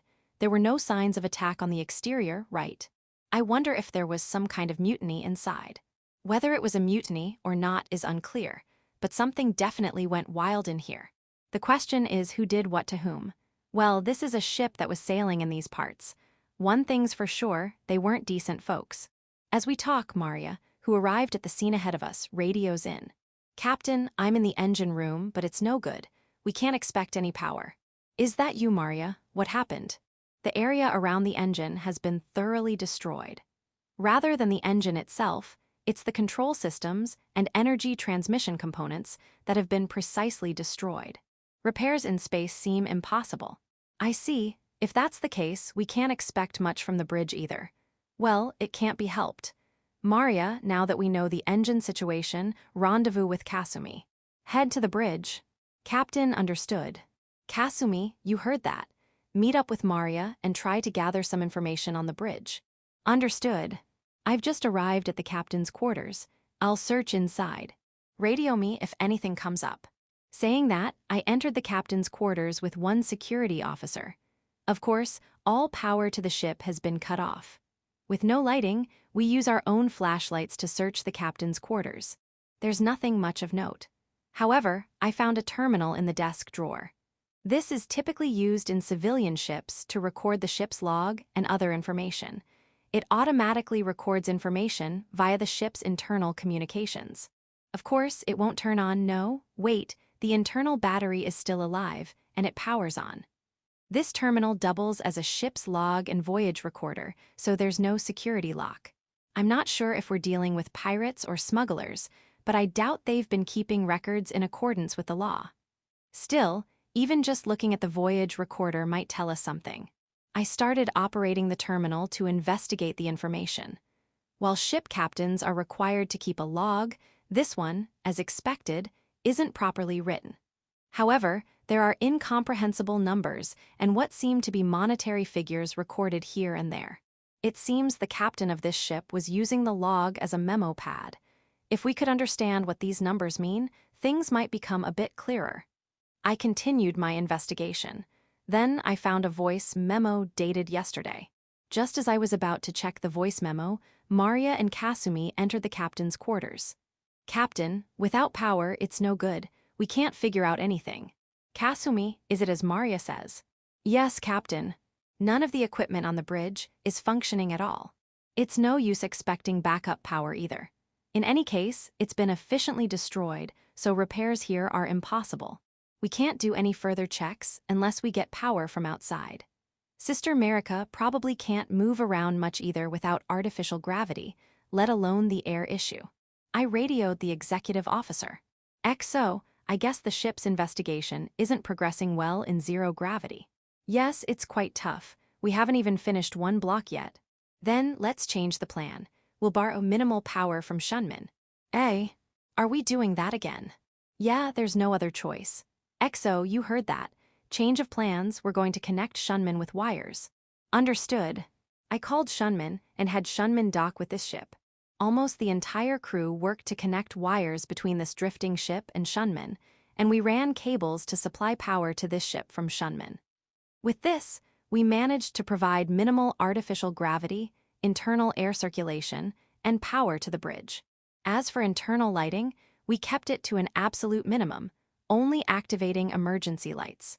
We need to conserve power to avoid overloading the supply. While Shunman's power generation capacity has some leeway since we're not in combat, the power we can send is limited due to the single thin cable connection. Still, with artificial gravity and internal air circulation restored, the ship's exploration seems to be progressing. I returned to checking the captain's navigation log, which I had interrupted earlier. I open and check the voice memo I was about to listen to before. It seems something close to a mutiny occurred. This smuggling ship wasn't connected to the Hishiyama family that the kingdom is desperately searching for, but it wasn't completely independent either. It appears to be a ship related to the Sicilian family, a pirate group separate from the Hishiyama family. Even I know that this Sicilian family is a pirate organization of considerable size, with territory in both our kingdom and the neighboring Ammon Principality. I took out my own terminal and searched for this Sicilian family, and some interesting information came up. Recent news reports that internal conflicts have been actively occurring lately. The news comments speculate that a power struggle has begun within the Sicilian family. We need to investigate more, but it seems this ship was caught up in that turmoil. As I was searching through the terminal to check the communication logs, I received a radio call. "Captain, it's urgent. Can you come here?" The XO contacted me with an unusually panicked voice. "XO, I'm coming right away, but where are you?" The XO, in his panic, had called for me without specifying a location. I'm sorry, Captain. It's the food storage on the third deck. We found a large number of children in the food storage. They're severely weakened, and there might be casualties. Is that true?" "Yes." Her voice was quite somber. "There are survivors, right?" "There are survivors, but they're in terrible condition." "I understand." I cut off the XO's radio and called Shunman, ordering all available crew members. No, all but the bare minimum necessary personnel, to head to the food storage on the third deck. The priority now is to rescue these children as quickly as possible. We need to be cautious about potential traps, so we can't immediately take the children to the well-equipped Shunman. I had a care space set up around the food storage area where we could provide treatment and protection. While power has been partially restored, we're still operating at minimum capacity and can't manage the ship's internal temperature. We restored the air conditioning on the third deck only, raising the room temperature to 15 degrees Celsius. Currently, the ship's internal temperature is minus 15 degrees Celsius. If we were closer to a star, the temperature might have been a bit higher, but we're at the midpoint between the outermost Capital star system and the Rhenium star system. Normally, the children would have long since died, but they were lucky. The children were confined in the food storage area, essentially a sealed refrigerator. The refrigerator's internal temperature was set to 10 degrees Celsius.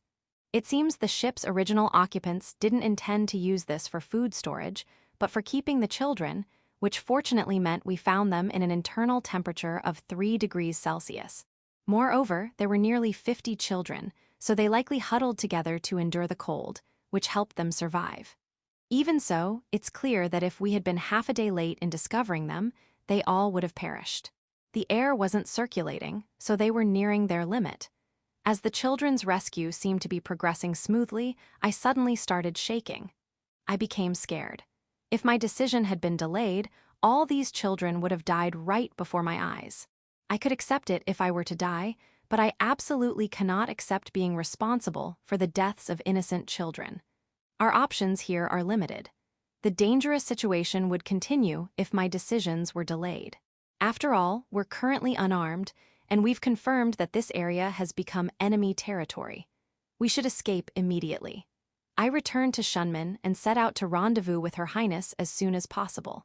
Leaving the care of the children to the education team members, with several non-commissioned officers supervising, the rest of us headed towards Rhenium while keeping watch on our surroundings. Chapter 30. Discovery of enemy armed ships. Fortunately, we can proceed in a straight line from here to Rhenium. There don't seem to be any asteroids or meteor showers along the way. Ah, this is part of the route I've been looking for. As soon as I reached an area where radio communication was possible, I called out to Her Highness's cruiser to contact her. Her Highness was away on diplomatic business with the nobility in Rhenium, but the head of the investigation room was available, so I requested backup. 3 hours after the radio call, I received a reply. We were to rendezvous at a space colony 15 hours away from our current position. They sent me the coordinates of the space colony. It's a very small colony used as an emergency shelter and relay point for businesses engaged in resource recovery in the asteroid belt. This means we won't stand out if we dock there. More importantly, the biggest advantage is that even ships with completely unusable engines can be moored in space. On the flip side, it's also a place where there will be obvious inconveniences regarding Her Highness's security. I'm a bit worried, but since it's Her Highness's order, we hurry there. Although we're in a hurry, we're towing another ship, so we can't reach cruising speed and are traveling at 4 space velocity. 4 space velocity is about the same as Her Highness's high-speed cruiser's cruising speed, so we can't complain. 15 hours later, we arrived at the target space colony. Her Highness had already requested support here, so as soon as we arrived, a doctor from the colony came with equipment. After spending about 5 hours protecting the children, Her Highness's cruiser finally arrived at the colony. Since it was traveling alone, I was a bit worried, but Her Highness wasn't on this cruiser. Due to her ongoing diplomatic business with the nobility, he was currently staying at a nobleman's mansion in Rhenium. Just before Her Highness's cruiser arrived, we had finished evacuating all the children. Captain Ford had brought 23 investigators, including the head of the investigation room and riot squad members on the cruiser. Chief Investigator Thompson and riot squad captain Ice immediately came to me to discuss our next steps. We talk in the captain's room while I present the information I've gathered so far. It seems that the enemy's base might be at the end of the route I discovered, so we decided to conduct a supplementary investigation before the enemy escapes. Although the scale of the enemy's base is unknown, given that we're dealing with the Sicilian family, everyone agreed to request military support. Captain Ford immediately sends an explanation of the situation to Her Highness and requests military support. We decided to depart before the reinforcements arrive to discover the enemy base and investigate its scale. Since the investigation here can be handled by just the investigators brought by the head of the investigation room, this time we'll be accompanied by riot squad members as well. After 3 hours of detaching the drifting ship and performing a quick inspection, we departed from the space colony. We increased our speed and reached the point where we discovered the drifting ship in 8 hours, a distance that took 15 hours on the way here. From here on, it's uncharted territory for us. We proceed while deploying carrier-based aircraft for vigilance to avoid surprise attacks. We put aspiring pilot cadets in the back seats of the carrier-based aircraft to help with surveillance. This is to have volunteers assist with the surrounding surveillance that is usually done by one person. Normally, we would never do this, but honestly, we could use all the help we can get right now. We'll use anyone who can do the job. Since they're volunteers, it might actually be a good strategy as it provides a valuable opportunity for the cadets to experience actual operations. I congratulate myself on this idea. Of course, we've taken out insurance. Shunman, we continue to monitor data from the carrier-based aircraft in real time from the bridge. At the same time, we supervise the cadets. Although we have 2 carrier-based aircraft, we conduct surveillance with one at a time on rotation, so pilots and maintenance crew who are not busy take care of the cadets on board via radio. This should reduce the burden on the pilot who is currently operating the aircraft. 5 hours after starting the investigation, we found what appears to be the enemy's base. The first to discover it was my senior. However, this time we can't approach carelessly. I recall the carrier-based aircraft for now to consider our response. It's still difficult to detect from Shunman's sensors. After storing the carrier-based aircraft, we move Shunman a bit closer and switch to monitoring with the ship's internal sensors. From here, it only appears as a dot even on the ship's sensors. Yeah, but we can't just rush in on our own, so we'll wait for backup here. Will backup really come? Executive Officer Merica asks worriedly. Well, Her Highness herself said she'd personally appeal to some important acquaintances, so they should at least send something to save face. Well, if even one space frigate shows up here, we might force our way and depending on the situation over there. I see. Well, that's reassuring. Reassuring. I was worried you might go alone. I'm relieved to hear you say we'll properly wait for backup. Come on, I'm not that reckless. I still have some discretion left in me. If it were just me, that might be a good idea, but this ship now has more subordinates on board than before. I don't want to involve cadets who still have their future ahead of them, security personnel entrusted to us by Her Highness, and riot squad members, many of whom I hear have families, in a suicide mission. My ideal is to die heroically while saving them. But what should we do? Just watching something that only appears as a dot is extremely boring. Just waiting here will only lower the morale on the ship, but what can we do? We can't exactly conduct training in a place like this. As I was lost in thought, Senior Karin made a suggestion. Captain, we can't determine the enemy's situation from here. How about we try to identify the enemy's scale and specifics? Lieutenant Karin, what specifically do you have in mind? Yes, I suggest we use the carrier-based aircraft to go a bit closer and conduct surveillance. I propose sending out 2 carrier-based aircraft for monitoring duties. Indeed, Senior Karin's proposal is worth considering.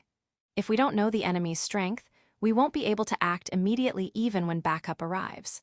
The only thing we can do now is reconnaissance, but if we follow the proposal, there's a risk that the carrier-based aircraft might be discovered, making it quite a dangerous mission. After thinking for a while, I decided to accept the proposal. Let's accept Lieutenant Karin's proposal. However, this time, I won't allow any cadets on board the aircraft. Thank you for accepting my proposal. This time, unlike before, we'll be monitoring a single point, so it shouldn't be too much of a burden on the pilots. We'll also keep an eye on the surroundings from here, using the monitors. All right, just make sure to prioritize the safety of the crew during the operation. Having received my permission, Senior Karin immediately headed to the rear hangar from the bridge. She's going to have a direct briefing with the pilots and mechanics. 2 hours later, the operation began. The objective of this operation is to investigate the enemy's strength by bringing the carrier-based aircraft close enough to identify the enemy ships. It's an extremely simple plan. Once we obtain the information, we won't allow any further advance and will order them to return. This might be the first time we've conducted an operation with 2 aircraft outside of training. This time, one pilot commanding the carrier-based aircraft will be in charge of surveillance of the surrounding area, while the pilot operating the other aircraft will collect information. After the carrier-based aircraft took off, Senior Karin monitored the screens as if she had forgotten to blink. We must avoid any surprise attacks. She also seems to be watching out for traps set up to defend the enemy base. In any case, after 3 hours of intense tension on the bridge, the operation ended. When both carrier-based aircraft safely returned, I felt oddly tired. I hadn't done anything, which is pathetic. As soon as the carrier-based aircraft returned, Senior Karin rushed to the rear hangar to collect information. From the images on our sensors, we could only tell that they were warships. There were 2 small warships, and we wanted to at least identify their types if possible. It seemed she headed to the hangar to download the information from the cameras mounted on the carrier-based aircraft. After all, the information that can be uploaded in real time is compressed, so we have to expect some degradation. This is often done especially for information from distant locations. Although I didn't know this before, Senior said that this method is sometimes used, albeit rarely, in military carrier-based aircraft operations. We process the downloaded image information using image processing software to enlarge the problematic images. This process takes considerable time, but it allows us to safely assess the capabilities of the enemy's armed forces. Right now, Senior is processing the information along with the mechanics. Chapter 31. Where are the enemy warships from? An hour after the carrier-based aircraft returned, my senior came to the captain's room with the results. It's pathetic, but I was so nervous and tired that I've been resting in the captain's room since the aircraft returned. The ship's alert level has been lowered from battle stations to standby, so it's within regulations. As my senior starts to explain the documents they brought, I stop her and we return to the bridge together. It's easier to explain to the executive officer and others all at once anyway. I sit in the captain's chair, call for the executive officer, and ask for an explanation of the documents. Honestly, the results weren't encouraging. The two warships appear to be genuine military vessels, not hastily armed converted merchant ships as we had hoped. While we don't know their official names, we've confirmed that they're space destroyers. The same class as our ship, the Shunmin. Although the Shunmin has been so heavily modified that it can hardly be called a space destroyer anymore, we've at least confirmed that there are two warships of the same class as the pre-modified Shunmin. We can't approach these carelessly. Yes, what should we do? Asks Sister Merica. Either way, now that we know the enemy's location, we need to report it to avoid missing the reinforcements coming to help us. XO, let's report to Her Highness. We need to relay this location so we don't miss the reinforcements. From here, we're quite close to the enemy. While the aircraft's radio signals are weak and not easily intercepted, transmitting from the main ship risks enemy detection. XO, let's fall back for now. We can retreat to a safe distance, inform Her Highness of the location, and then return.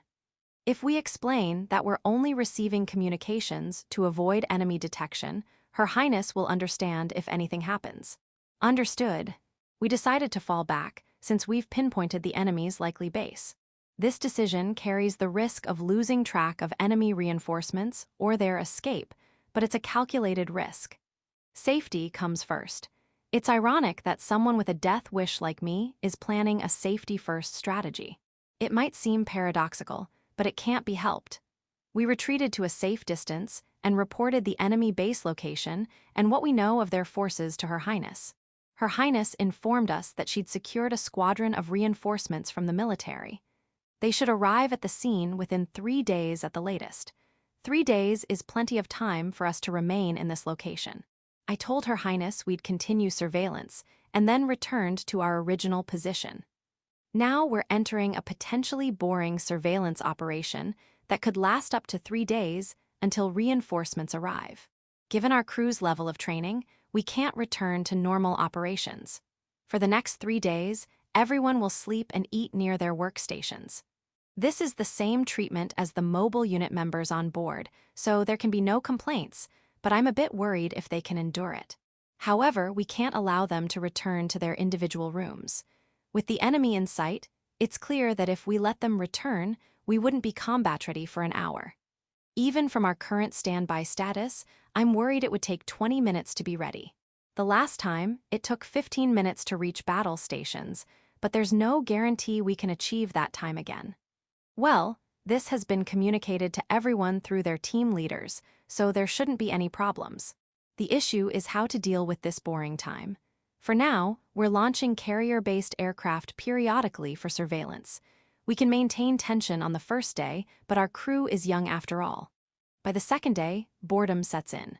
Captain, shall we move forward a bit for further investigation? Suggests XO Sister Merica. Well, we don't sense any danger at the moment, all right. Let's move the ship to where our aircraft are. Proceed while hiding behind meteors and asteroids. Yes, we'll advance with utmost caution. At an unbelievably slow speed for the Shunmin, we advance through space where meteors and small asteroids occasionally fly, slightly off the usual navigation route, until we rendezvoused with our reconnaissance aircraft.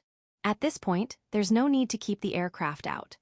I order the aircraft to return and utilize the ship sensors fully for surveillance of the surrounding area.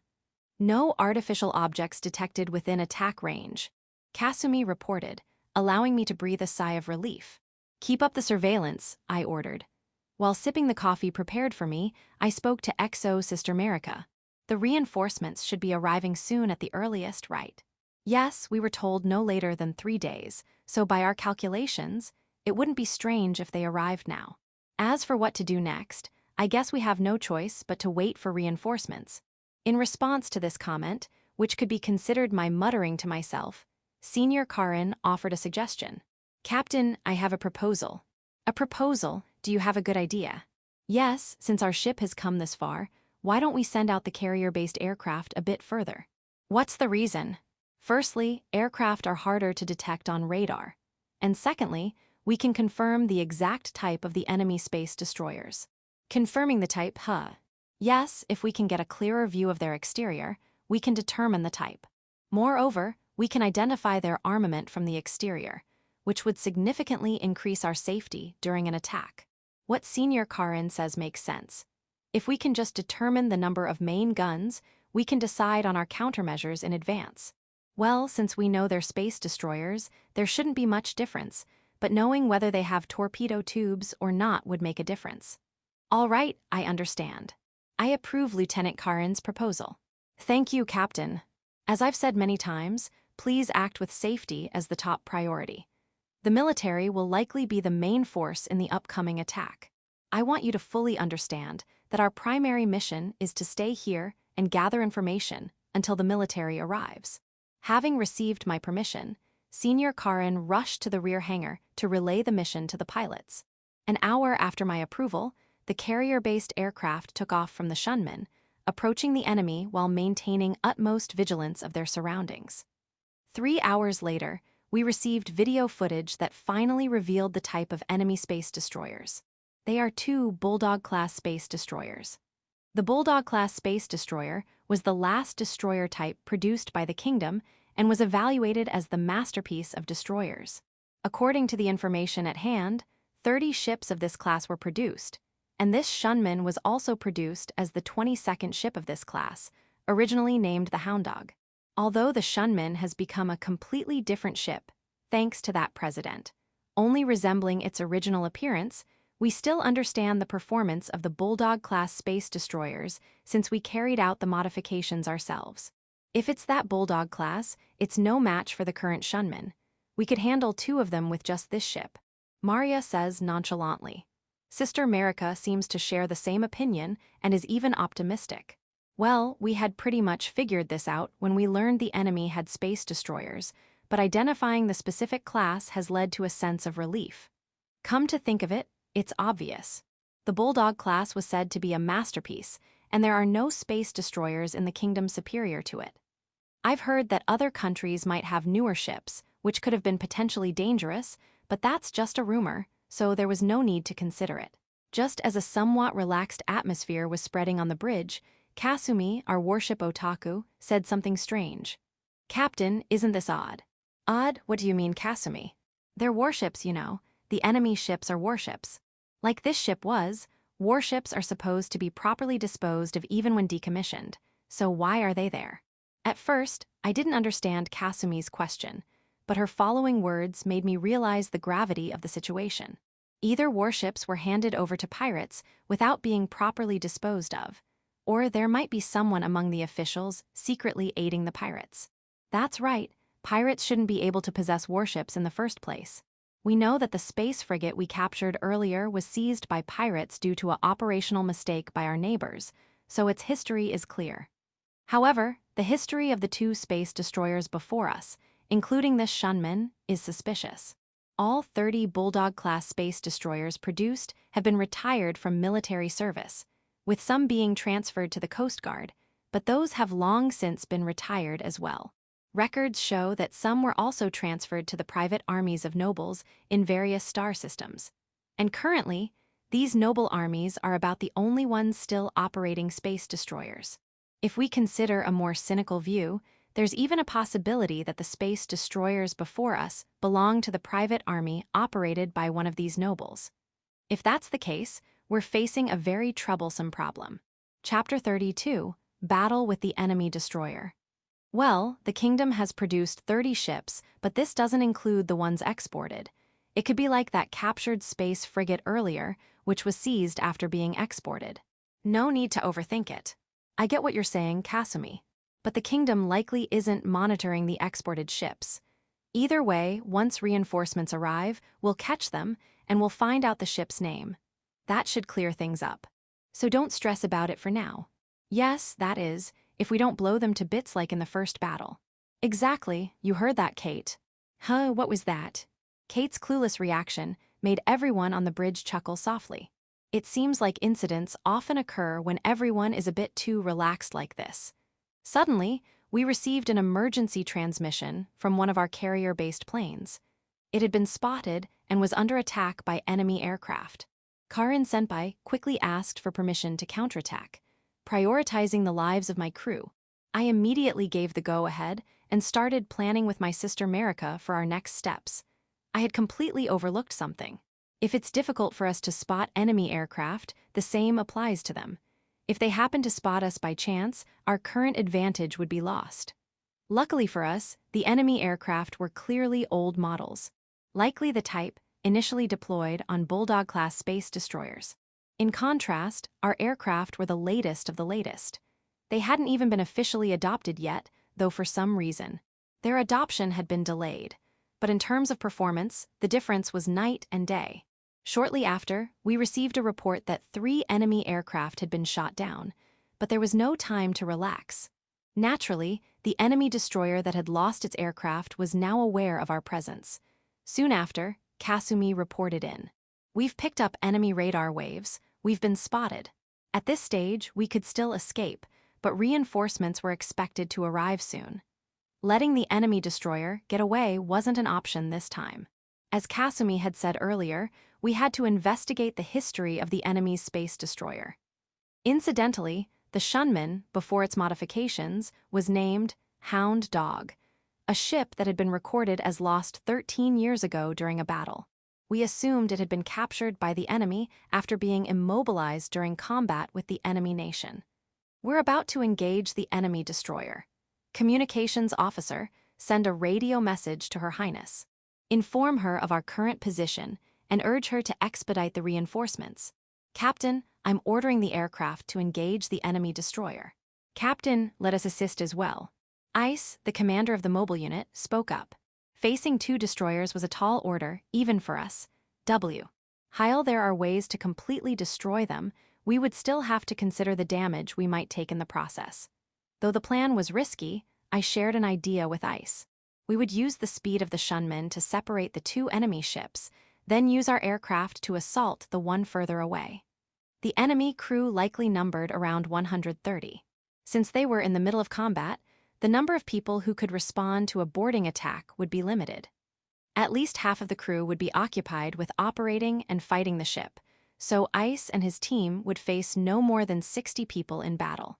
I asked him if they were willing to attempt a boarding operation. Captain, let us do it. Understood. Your target is the power unit. Secure the engine room and shut down their power as soon as possible. Got it. The mobile unit is preparing for action.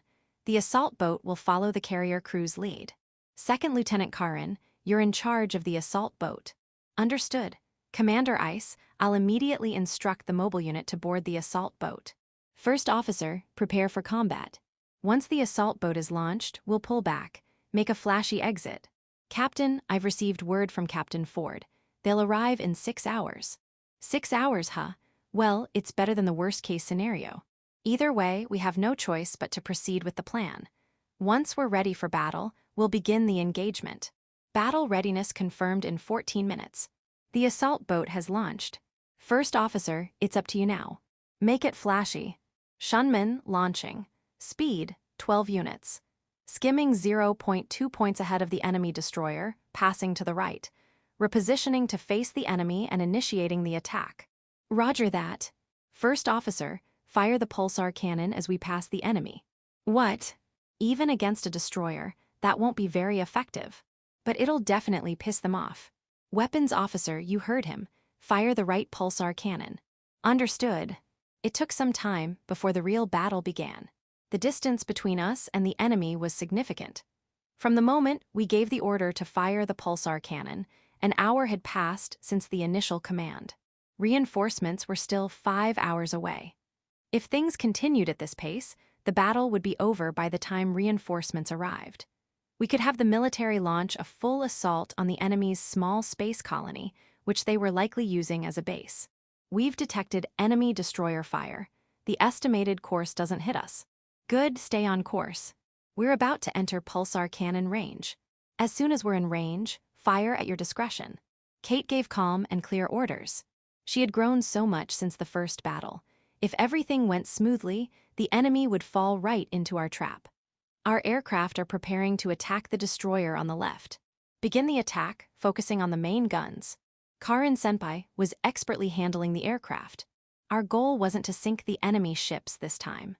Normally, using space torpedoes against a destroyer would be overkill, but Karin-senpai deliberately ordered the aircraft to fire their torpedoes, just skimming past the enemy ship, keeping their movements in check. In that precise moment, the assault boat approached the rear hatch, and we received word that the boarding operation had succeeded. Now, we could only hope for the success of the mobile unit. Meanwhile, we turned the shunmen to face the enemy ship and fired the main guns. A few volleys successfully neutralized their main guns. The enemy tried to flee, but we held them in check with our guns and issued a surrender demand. We soon received a response. "Stop, you idiots. Do you even realize we're part of the Sicilian family? Don't think you'll get away with attacking us. Sorry, but we're government employees. We don't bow to threats. It's just part of the job. The military or the police, huh? Either way, the Sicilian family has powerful allies. Don't think you'll get away with this." Great, now things were getting complicated. The military reinforcements wouldn't attack us, but we should stay on guard just in case. Ignoring their threats, we repeated our demand for surrender. It seemed they had given up and would follow our instructions. Apparently, they had high hopes for their powerful allies, but we'd see if those allies would actually come to their rescue. The first officer swiftly handled the situation. Kasumi confirmed that the enemy ship was indeed from the kingdom, so we requested the Fleet Command Authority code from them. This code would allow the fleet commander to remotely control any ship in their fleet. The pirates, unaware that such a system existed, had trouble finding the necessary code.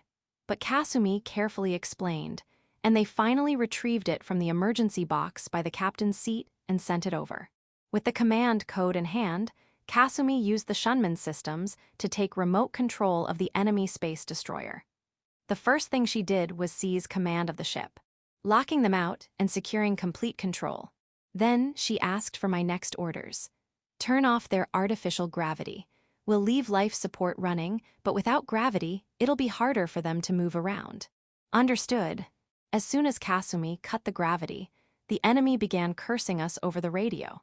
It was annoying, so I considered cutting the communication, but I decided to threaten them instead. "Shut up, or I'll cut off your air next." My threat worked immediately, and they fell silent. Kaori, who had been handling communications, reported in. "Captain, the military reinforcements are approaching. 2 hours earlier than expected. Did they say anything?" "No, they're awaiting instructions from us. Request that they assault the enemy base. There's no way we can handle something that big." "They've acknowledged the request." "Captain." This time it was Karin-senpai. "What is it?" "We've received a message from Captain Ice. They've secured the engine room and are initiating an emergency shutdown, awaiting further instructions.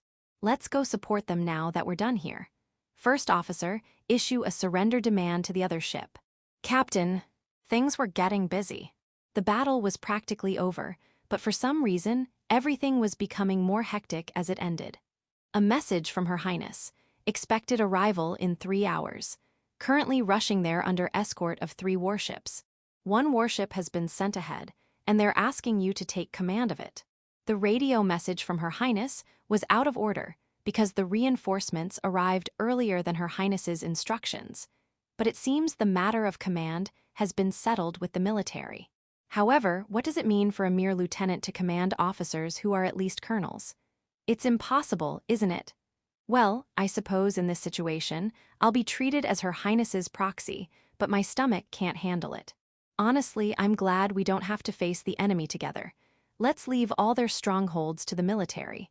Her Highness will arrive in 3 hours. Wait, Her Highness is coming here? Isn't that strange? It's unthinkable for Her Highness to come to such a dangerous place. Captain.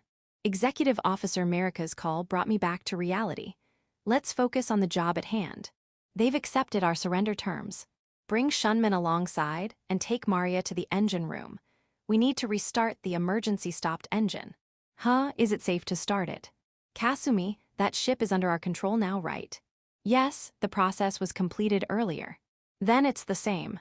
They clearly outnumber us. We have no choice but to turn the entire ship into a detention center without thinking too much. We'll wait for the military or Her Highness to decide what to do next. Understood. Once the engine is operational, I'll have the tactical team withdraw and cut the gravity. Chapter 33, Reunion with a Classmate. Captain, the task force has returned with Maria and the others. Have you received any reports of injuries? No, not from anyone yet. I'm back. Maria returned, greeting with a remarkably silly voice. Welcome back, how was it? Hi, how was what? Maria, report first. Oh, right, that ship was terrible. Well, it was better than this ship before, but it clearly hadn't received proper maintenance. When the task force made an emergency stop, things were rattling all over the place.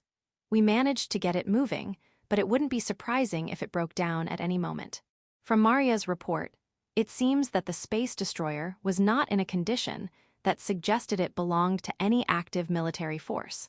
Apparently, poor maintenance is quite common in nobles' private armies, but it's hard to imagine a noble foolish enough to directly involve themselves in piracy through their private forces.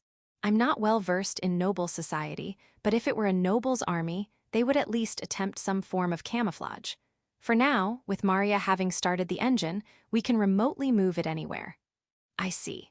So we've completed the capture of the enemy warship. That's right, Captain, what's next? More importantly, what happened to that colony? 2 hours ago, we received word from the military fleet commander that they successfully took control of the space colony. They're currently hunting down the remaining insurgents. How is Her Highness doing? Well, about that. What is it? What happened? An hour ago, we received a communication from Her Highness saying she had entered the central control room of the captured space colony. What? But they're still hunting down insurgents, right? How are they ensuring her safety? She said it's fine, because at least 2 platoons of soldiers are standing by around her. That's nonsense. Well, it's not like I can do anything about it, and I certainly can't stop Her Highness. I feel sorry for the head of security. He's definitely going to get scolded later. It might even come directly from His Majesty. Is that so? I don't know. Anyway, let's just report to Her Highness and get out of here. Huh, why? I have a bad feeling. We're definitely going to get caught up in some trouble. What are you talking about? Trouble is an everyday occurrence for us. I'll at least send in the report. I had Executive Officer Marika send a report to Her Highness in the central control room. Immediately, Her Highness sent back 2 orders. The first was about the prisoners we're holding. She wants us to transport them to the colony, where they'll be managed together with the prisoners captured there by the military. The second was that they're short-handed for the investigation, so she wants us to bring the task force members here to the colony. Following Her Highness's orders, I entered the not-so-spacious port of the space colony, towing the 2 captured space destroyers. Honestly, this port is small for a space colony. As it was, we couldn't fit my ship in because a military space frigate that had entered earlier was in the way, so we had to ask the military ship in the port to move out. This space colony has a narrow port, which will make operations difficult, but it was originally a pirate secret base. This size must have been sufficient for them. Thinking about such things, I disembarked at the port with the executive officer. A military officer was supposed to greet us at the port. When we exited our ship onto the port, a group of about 30 military personnel was waiting for us. One of the officers came forward to greet me. That officer turned out to be Mark, my classmate. I never imagined I'd encounter Mark here. Mark saluted and started to introduce himself. Mark from the 1st Fleet Supply Ship Escort Squadron? Huh. Could it be now? He asked with a very surprised look on his face. The 2 officers behind him also noticed the strange atmosphere and approached to confirm. I recognized the faces of the 2 who came later. I hadn't talked much with them, but they were also my classmates. Naturally, Mark was surprised, but when the 2 confirmed it was me, they froze. Hey, Mark, it's been a while. Oh, you're on duty now, sorry. Let me start over. Let me introduce myself properly again. I'm now Bruce, captain of the space destroyer Shunman, belonging to the Interstellar Criminal Police Organization Establishment Preparatory Office. Thank you for welcoming us.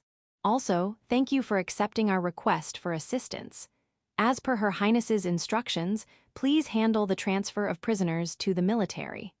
I've left the practical matters to my executive officer, Lieutenant Marika, so please discuss the details with her. Hello, Ensign Mark. It's been a while since that time. Looking forward to working with you. Noticing the two frozen behind him, Mark brought them in front of me and had them greet me. Could it really be now? What are you saying, Sophia? That's rude. But I can't help it, Emma. It's been since graduation for you two. Long time no see, Ensign Sophia and Ensign Emma. We apologize for our rudeness, Captain. But still, how come you're a captain? Our conversation was completely out of place for a battlefield that had just been captured, creating an atmosphere around us that didn't fit the situation. One of their subordinate non-commissioned officers, finding this strange, started approaching us. It wouldn't be good to keep them occupied any longer. For details, ask Mark. I've met with Mark a few times since graduation and explained things to him then. I haven't heard anything. I knew now had become acting captain, but when did the acting part get dropped? Well, now's not the time for such talk. If we get some time later, I'll explain everything. More importantly, it looks like your subordinates are getting impatient, just like ours. Ensign Mark, please handle the prisoner transfer. Marika tactfully started on the work. She began discussing the prisoner transfer with the non-commissioned officer who had approached us. Left out of the loop, the other officers and I just watched over their work for now. Oh, I almost forgot about the other request. Ensign Mark. Her Highness asked me to bring our task force. Could you guide us to the central control room? Mark will keep an eye on things here, so please escort Captain now. All right, understood. I contacted the bridge via radio and called Captain Ice to this location. Soon enough, Captain Ice arrived here with the task force members who had just finished their work. From the looks of it, no one seemed to be injured. So far, it seems we've suffered no casualties on our side. Feeling relieved, I spoke to Captain Ice in front of the gathered task force members. Captain Ice, you've heard Her Highness's request, right? I'm sorry to ask this when you're tired, but we're going to guide the task force members to the colony's central control room now. No need for concern, Captain. Fortunately, the task force suffered no casualties, so we can still be of use to Her Highness. This is Ensign Mark from the military who came to assist us. He will guide you to Her Highness. I'm Ice from the task force. Pleased to meet you, Ensign. Likewise, task force commander. Captain, I can handle things here. Please come along with us. Why? There's something that concerns me. On the ship we captured before, there were many. Ah, right. I haven't heard about that yet. Understood. I'll look into it on my end. Mark, I'll come along too. On the way, could you tell me what you know about the current situation in the colony? Mark answered my questions sincerely. There should be a lot of things he'd normally have to keep secret. But it seems Her Highness has completely taken control of the situation here, and Mark hasn't been instructed to hide anything from us. Still, the information Mark knows is limited. However, one thing that concerned me from Mark's explanation was about the people they're protecting. He said they're only sending a few people to monitor them, which honestly doesn't sound like proper protection. I asked only about that location and told Captain Ice that we'd head there before separating from this group. Chapter 34, for the first time with these hands. As a precaution, a security guard has been assigned to me as my escort. For someone like me with absolutely no experience in rough situations, this is honestly a reassuring presence. This area is still in the midst of a mop-up operation, and it's unclear how secure it is, so having even one such person accompanying me is comforting. The space colony is managed using letters and numbers, and since I had been told the location, I was able to reach the place where civilians were being protected without getting lost. According to what I heard from Mark, they were being sheltered in a large conference room-like space. When I arrived at the designated location, just as Mark had described, there were about 10 men and women sitting in a spacious conference room-like area, their faces showing extreme fatigue. At the entrance, several fully equipped soldiers were on standby, guarding this place. I reported my affiliation at the entrance and was allowed inside. Upon entering, I was immediately able to speak with one of the men nearby. He said he had been a ship's doctor on a passenger vessel, which was attacked a month ago, and he was brought here 3 days ago. According to him, they were gathering medical professionals from various places here to perform organ harvesting surgeries. It's an incredibly gruesome story. What he bitterly told me was something he had accidentally overheard the pirates talking about among themselves. The price of harvested organs was higher for children. He said the pirates were boasting about how many children they had brought here. Come to think of it, there were many children on the drifting ship, but they're not here. Huh, what's going on? They say children are valuable, but only adults are in this place. It seems the adults here weren't brought as organ donors, but as slaves to extract the organs. He also mentioned that if they were deemed unusable, they would be immediately downgraded to organ donors. This explains why only adults are being protected here, but if that's the case, there must be people waiting for organ donation somewhere else. And based on his story, there's no doubt that many children are included among them. It's impossible that everyone brought here was immediately harvested for organs and discarded. I contacted Her Highness via radio to report this. Until my report, Her Highness had been in the central control room, shocked by the severity of the criminal evidence being uncovered one after another, and was vigorously investigating it, without any thought of there being victims. Upon hearing my report and realizing this fact, she immediately halted the current operations and ordered all investigators and newly arrived riot police to search for civilians, including children. Her Highness is also conducting searches using monitors in the central control room. I called all available personnel from Shunmin to this location. Regardless of their department, I summoned all trainees here to take care of the currently protected individuals. Eventually, more people requiring protection are bound to be found. I judged it important to secure manpower now. I left Kate in charge of this area while I watch over the developments. Soon after, I receive a radio call from Her Highness. As I had feared, she says they've found many children. I headed to the scene with some nearby trainees and several non-commissioned officers. The location is apparently in a hospital-like building right next to here. All the rooms that should be patient rooms are covered with bars, clearly resembling a prison. Inside, over 100 children had been abandoned. The prison was, of course, locked, and the investigators who found it were at a loss. I took out the laser gun from my waist and started breaking the lock. No one tried to stop my actions. Everyone was just watching what I was doing. Using about half of the laser gun's energy, I managed to create an opening large enough for a person to pass through. I immediately used the trainees I brought to start rescuing the children. For now, we're taking them to that room where the adults are being protected. There are 2 more similar rooms, and the riot police have started breaking the bars there to rescue the children as well. Without realizing it, I had taken command at the scene, using the radio to call out Aaron-san from Shunmin, instructing her to immediately bring nutritious and easily digestible food that could be prepared in the kitchen to that room. Also, to secure more manpower, I sent about 10 trainees back to Shunmin to assist Aaron-san. I was shouting instructions at the scene until my voice was nearly gone. I'm also worried about the weakened state of the children we're rescuing. I had everyone available search for blankets and such, and had them brought to that room. As I was running around this area giving loud instructions, 2 girls with tired faces approached me. One of them, the younger girl, appealed to me with worried eyes. Ma-kun is missing. He was taken away yesterday and hasn't come back. Where's Ma-kun? The child asked me, crying. I crouched down and gently asked the girl, "Is Ma-kun your friend?" "No, Ma-kun always protects me." Then the girl who seemed to be her older sister approached me.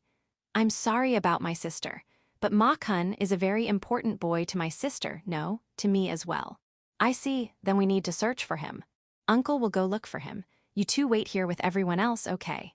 At that moment, I thought Ma-kun's situation was hopeless, but I made the promise to them without saying anything. How much I would later regret this conversation. Based on the girl's story, I had people search for any other places where children might be. As I was busily running around, suddenly a man was standing in front of me. The eyes of this person wearing a white coat were completely lifeless. He looked like he could easily be a ghost from an occult movie, and he told me to follow him. I followed the man, bringing a security guard with me. The place we were led to was an area that included an operating room and what looked like an intensive care unit. There, including this man, 2 doctors and several nurse-like people were standing in a daze. Moreover, without exception, all of their eyes were lifeless. It's easy to imagine what had happened. What they had been doing was harvesting organs from living people. Although it might not have been their own will, it's still unforgivable. they probably understand what they've been doing, which is why they exude an atmosphere as if they've ceased to be human. Guided by them, as I entered, I saw several children connected to life support machines. This child has about 10 hours left, I'd say. The person who had guided us here said painfully to me. Then, he presented a medical chart to me. It said heart extraction on it. Why? I couldn't help but ask him. I couldn't understand why they would go to the trouble of putting them on life support to keep them alive when they would only die after having their heart removed. The story I heard from him was a demonic act that completely ignored human dignity. He said it was to maintain the freshness of other organs. Children's organs can be sold for any price, but even so, finding organs that match people waiting for transplants isn't so easy. They would harvest organs one by one while the children were still alive so they could ship them out immediately when an order came in. In this child's case, they received an urgent order for a heart, so they extracted the heart first, but other organs were scheduled to be removed as orders came in. He said this was a rare case. This child was just being kept alive as long as possible until the other organs could be sold. He said they had performed this child's heart extraction surgery 8 hours ago, just before we attacked this place. Is there any way to save? The extracted heart should be nearby. He painfully said one word, impossible, the heart is already gone. Chapter 35, a change in my top priority. For the first time, I killed someone of my own will.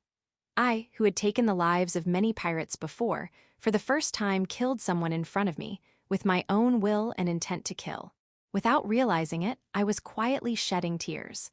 The man who had brought me here was crying too. However, this wasn't the end of it. There were at least 5 more children here in similar situations. Can't we save any of them? I asked the crying man with swollen eyes, but he just silently shook his head. For the children on life support, we could simply turn off the power, but there were others who weren't. For those children, we injected anesthesia to kill them without suffering. They all quietly breathed their last. Ma-kun, whom those young girls were looking for, must have been among them, and I had killed that Ma-kun. I wasn't crying anymore. Though my heart felt as dark and gloomy as if it had died, I continued killing the children as if it were a task. Before I started, I had ordered the security officer who accompanied me, record everything. Me killing the children. I'll accept proper punishment later. The security officer, too, was just watching me silently while crying. When it was all over, I received a summons from Her Highness. On the way, I returned to that room where the rescued children were gathered and looked for those girls. I found them quickly. The girls approached me. "Mister, where's Ma-kun? Where's Ma-kun?" I had a responsibility to tell them, as I had promised.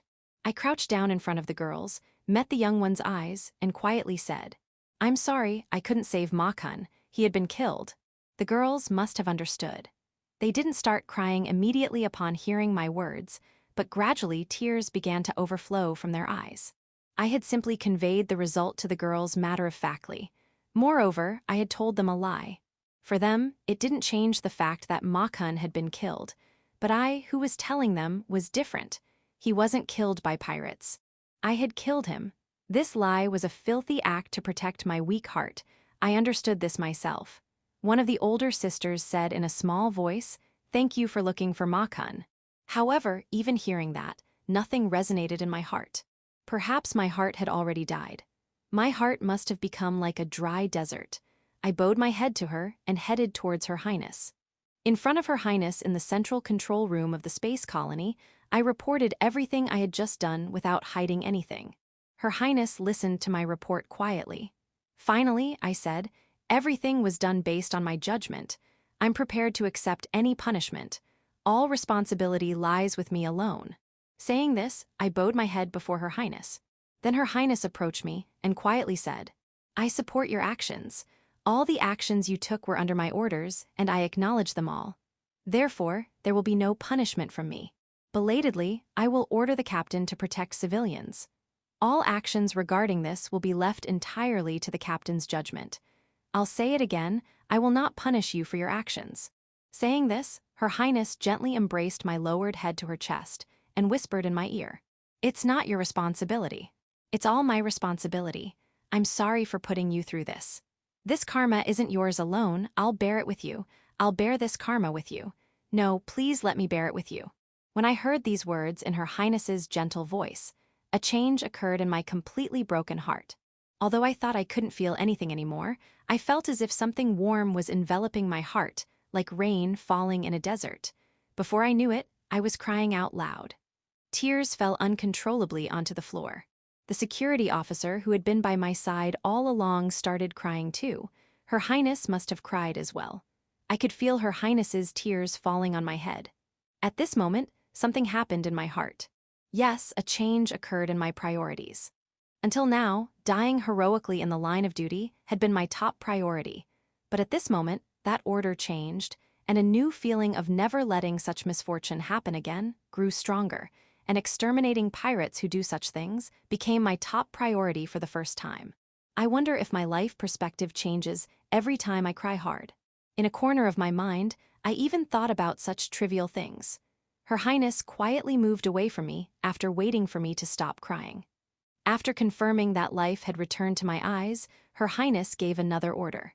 "We will swiftly transport the people we're currently protecting to the capital.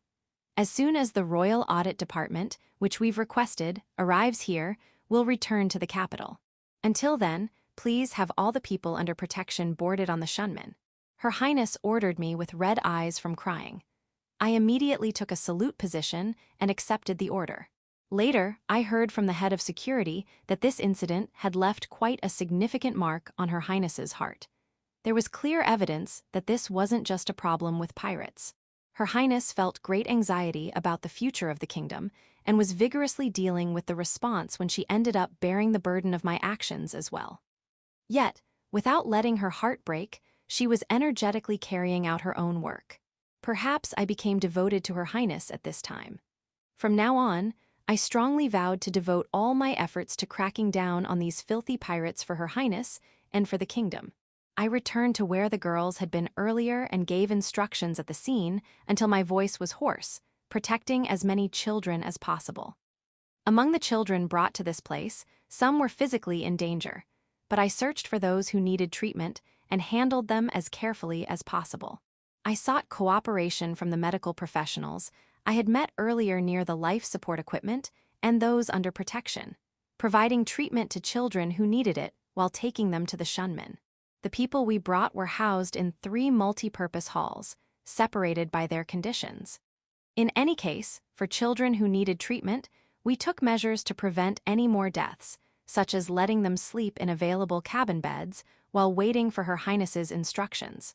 Without much delay, people from the Royal Audit Department arrived, accompanied by military personnel serving as royal guards. Because the port here was small, when the reinforcements arrived, we had to go out with the 2 destroyer ships we had captured. It seems we'll have to take care of these destroyers until the end. Soon, Her Highness came to the Shunman, which had been pushed out of the colony, using an internal combustion boat. The investigators and riot police would continue their investigation in this colony, and I was to return to the capital with Her Highness. With 2 space destroyer ships that could break down at any time, we couldn't hope for high-speed travel. We decided to return to the capital at near the destroyer's spec limit of 4 space velocity.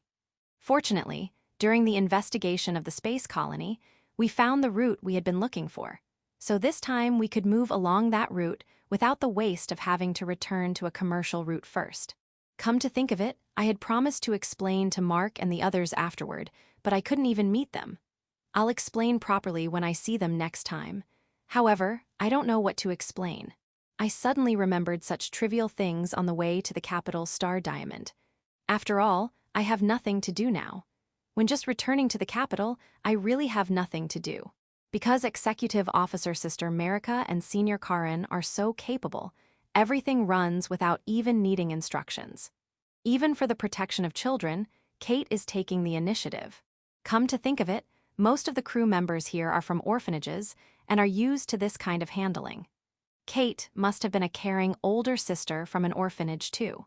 She has some clumsy parts, but I felt for the first time that she had something in common with Sister Maki. Also, Her Highness has brought those medical professionals from among those we captured this time, so we're having them provide medical care. Her Highness is now fully engaged in taking care of the protected children. Regarding the corrupt nobles who could shake the existence of the kingdom, she completely left it to the palace's audit department, but I don't know what will happen. I'm just watching as time slowly passes by. Special side story, I am Karin. My name is Karin. I am the daughter of a Viscount family, with a Count family loyal to His Majesty's faction as our patron. I'd prefer not to mention the family names, as I don't necessarily share the same views as my patron or my father, the Viscount. I feel a bit hesitant about it. Since becoming a study companion to Her Highness the Third Princess, I've come to agree with her ideas. Now, I wish to be her sword, which has led to increasing disagreements with my father's views. I suppose I'm a failure as a daughter of a Viscount family, but I have no regrets whatsoever. It's strange, though. All nobles should belong to His Majesty's faction without exception. Or rather, since His Majesty leads the country, nobles should cooperate with him. But the reality is that this country has been in an odd state for quite some time now. Factions have formed in various regions, splitting and merging repeatedly.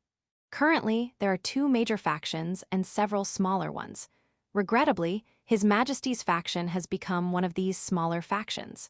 My father has sworn loyalty to His Majesty alone since before his predecessor's time, so he still belongs to His Majesty's faction and shows no intention of changing his stance. While I'm proud of this, as I've grown and started to understand the world better, I've begun to develop slightly different ideas. My thoughts began to change around the time I was nearing the end of my early education and was allowed to serve as a study companion to Her Highness the Third Princess. To describe Her Highness the Third Princess in a word, no, it's impossible to describe her in just one word. If I may speak candidly, Her Highness is not ordinary. If I dare use a potentially disrespectful expression, it's only because I know no other way to put it. In any case, she has a personality that doesn't fit within the bounds of nobility. So, perhaps there isn't a way to describe her without being disrespectful in this country. At least, I haven't found one to this day. That's how unusual she is. Above all, her drive for action is extraordinary. By the time she finished primary education and moved on to secondary education, she was walking around the royal capital with hardly any guards, directly observing the state of the country. I've been fortunate enough to become close friends with Her Highness, which I consider a great honor. However, I often find myself pulled into unladylike behavior because of her. Her conduct could only be described as endearing. As I was dragged along by Her Highness and had more opportunities to directly inspect the capital area near the Imperial Palace, I began to feel a strong sense of crisis about the country's future. From then on, whenever we had the chance, Her Highness and I would discuss the future of the country. Of course, as children, we couldn't come up with any brilliant solutions, but we were serious nonetheless. We earnestly discussed what the country and royalty meant, what they existed for, why the ancient great empire had fragmented and fallen, and other such unanswerable questions. But our efforts weren't entirely fruitless. After long discussions, Her Highness and I came to share the same opinion about how the country should be.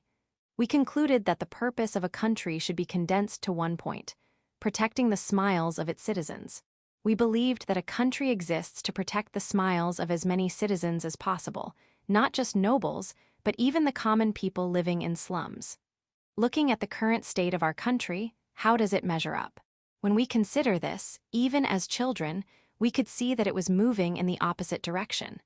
We quickly understood that nobles were at the root of this problem.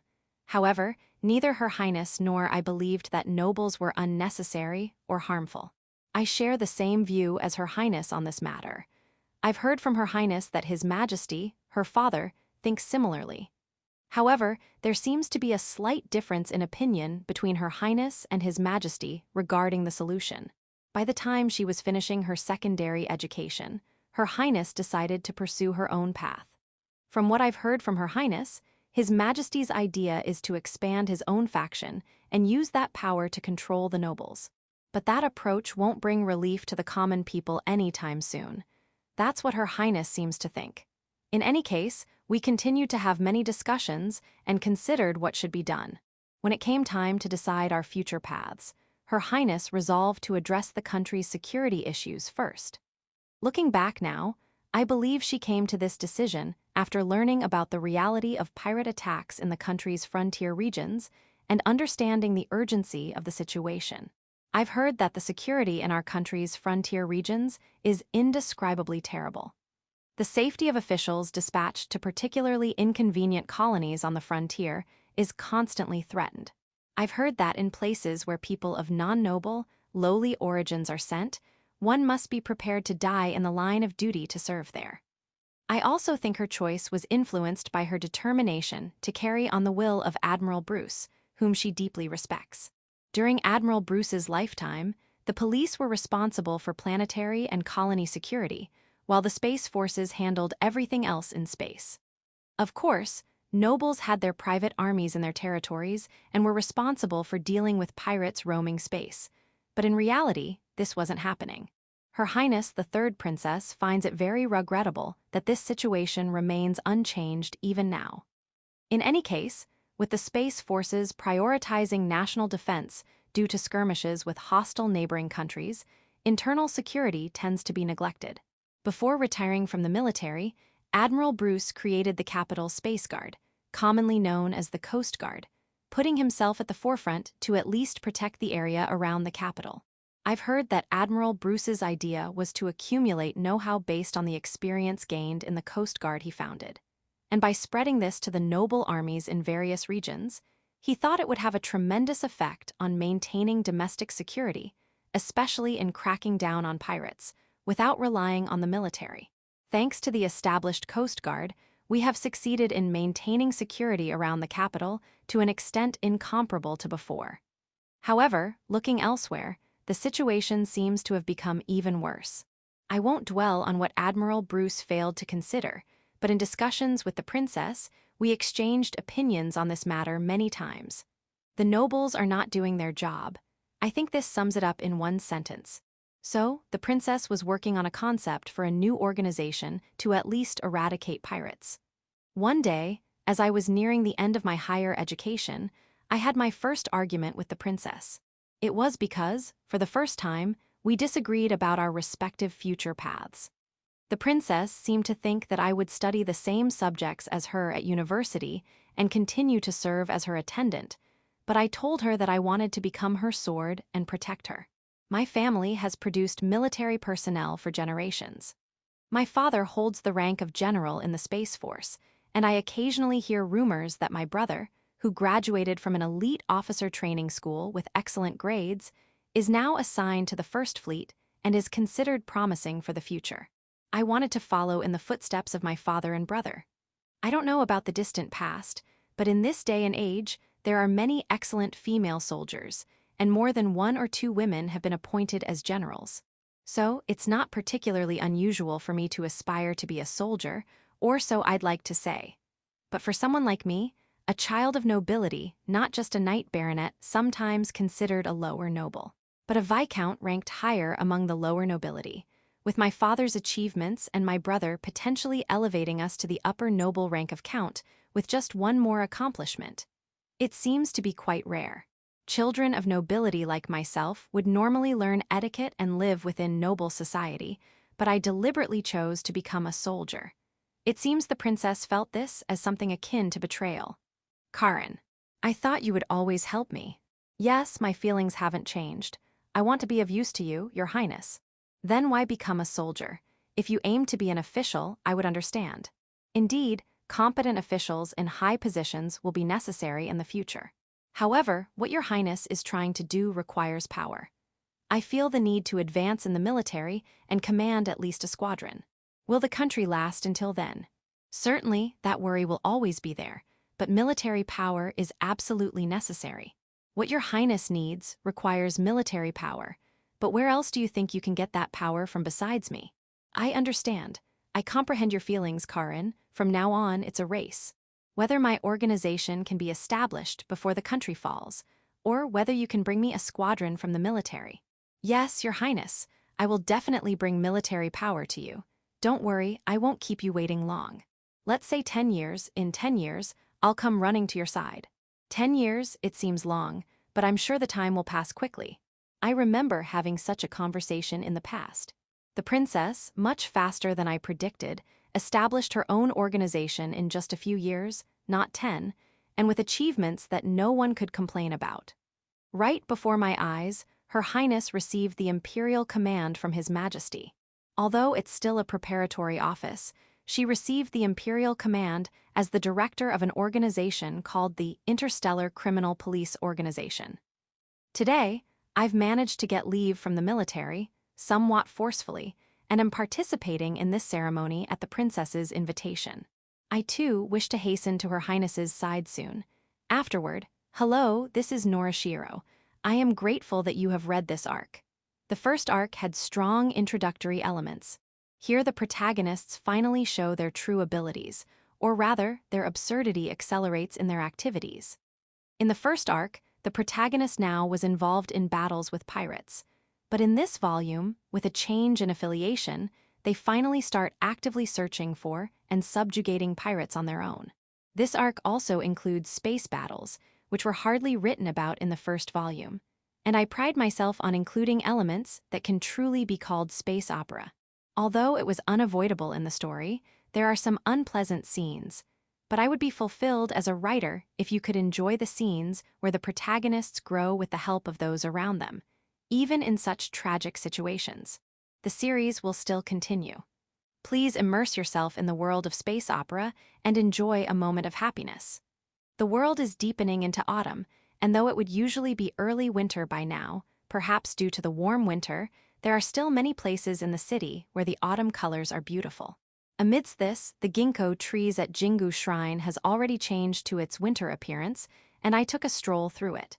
As it is the autumn for reading, why not try curling up with a book in a kotatsu on a cold winter day? After strolling through the Jingu trees about to welcome early winter, Norishiro. Extra story, a long day for part of the royal family. The royal palace of the Diamond Kingdom greets another uneventful morning. At 6 a.m., one of the chamberlains heads to His Majesty's bedroom for the morning greeting. This has become customary unless His Majesty spends the night in one of the 3 queen consorts' rooms. His Majesty visits each queen consort once a week, so he spends about half the week's nights alone in his bedroom. Actually, this morning was unplanned. Last night, His Majesty worked late into the night and had to suddenly inform the 3rd queen consort of the change in plans. While not entirely uncommon, it's still rare. Usually, nights are spent according to prearranged schedules. This morning, despite the unplanned situation, the chamberlain goes about the usual greeting and assists His Majesty with preparations. Then, something unusual happens. The chief chamberlain directly visits His Majesty's bedroom. "Good morning, Your Majesty." "Ah, Chief Chamberlain. Has something happened?" "Yes, we just received a message from the 3rd princess." Indeed, His Majesty had been working late last night because the Interstellar Criminal Police Organization Preparatory Office, led by the 3rd princess, had set out to subdue a major pirate stronghold. Normally, a later report would suffice, but the 3rd princess herself had announced her intention to visit the stronghold. Not only was it problematic for the princess to directly visit a pirate stronghold, but His Majesty was surprised to learn from the military that she had requested their cooperation and was acting alongside them even before the suppression began.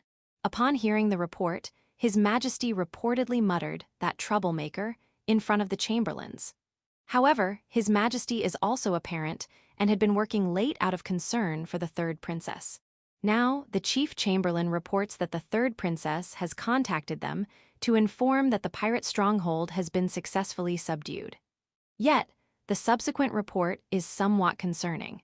According to the chief chamberlain, there's a request for assistance from the audit office to the newly subdued ex-pirate stronghold. While the decision to grant the audit office's assistance request is the audit office director's job and not something even His Majesty should interfere with, it's still worrying. A request for audit office assistance, you say, is nobility involved? And, yes, Your Majesty. The audit office director has already dispatched subordinates, borrowing a ship from the military to rush there. They've already departed. Yes, it seems the princess had contacted them last night, and they just left moments ago. Such urgency, this is becoming increasingly suspicious. Please follow up on this, we can't afford to fall behind. His Majesty anticipated that if nobility were involved in the pirate subjugation, it could cause quite a stir. So, deciding to keep a closer eye on this matter, he concluded the conversation with the Chief Chamberlain. At 7 a.m., His Majesty has breakfast with the Queen consorts as usual, and today he enters his office a bit earlier than normal. At 8 a.m., he begins the daily approval tasks. At this hour, with government officials not yet at work, he tackles the backlog of non-urgent approvals. At 9 a.m., as government offices begin their workday, the Audit Office Director requests an urgent meeting. Normally, His Majesty is in his office during the morning, especially right after work begins. The Audit Office Director aimed for this timing in requesting the meeting. In the Director's judgment, while the matter requires prompt reporting, its urgency is debatable. So when the Princess contacted him late last night, he decided to visit at this hour. Usually, it's not easy to secure a meeting with His Majesty or any high-ranking government official. However, while considerable time has passed since the core of this country began to rot, it hasn't completely decayed. Thus, the method for urgent communication with His Majesty is still alive. The Chief Chamberlain, the heads of the military including the Space Force, and the Director of the Audit Office are allowed impromptu visits. This custom dates back to long before the country's founding, ensuring that reports on matters shaking the nation's foundations can swiftly reach the top. Unexpected outbreaks of war, large-scale terrorist attacks, or major rebellions by nobles.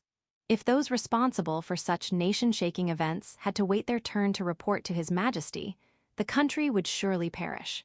In fact, many countries that have fallen throughout history are said to have failed due to poor information transmission. In the Diamond Kingdom, the nobles have not yet completely monopolized state affairs.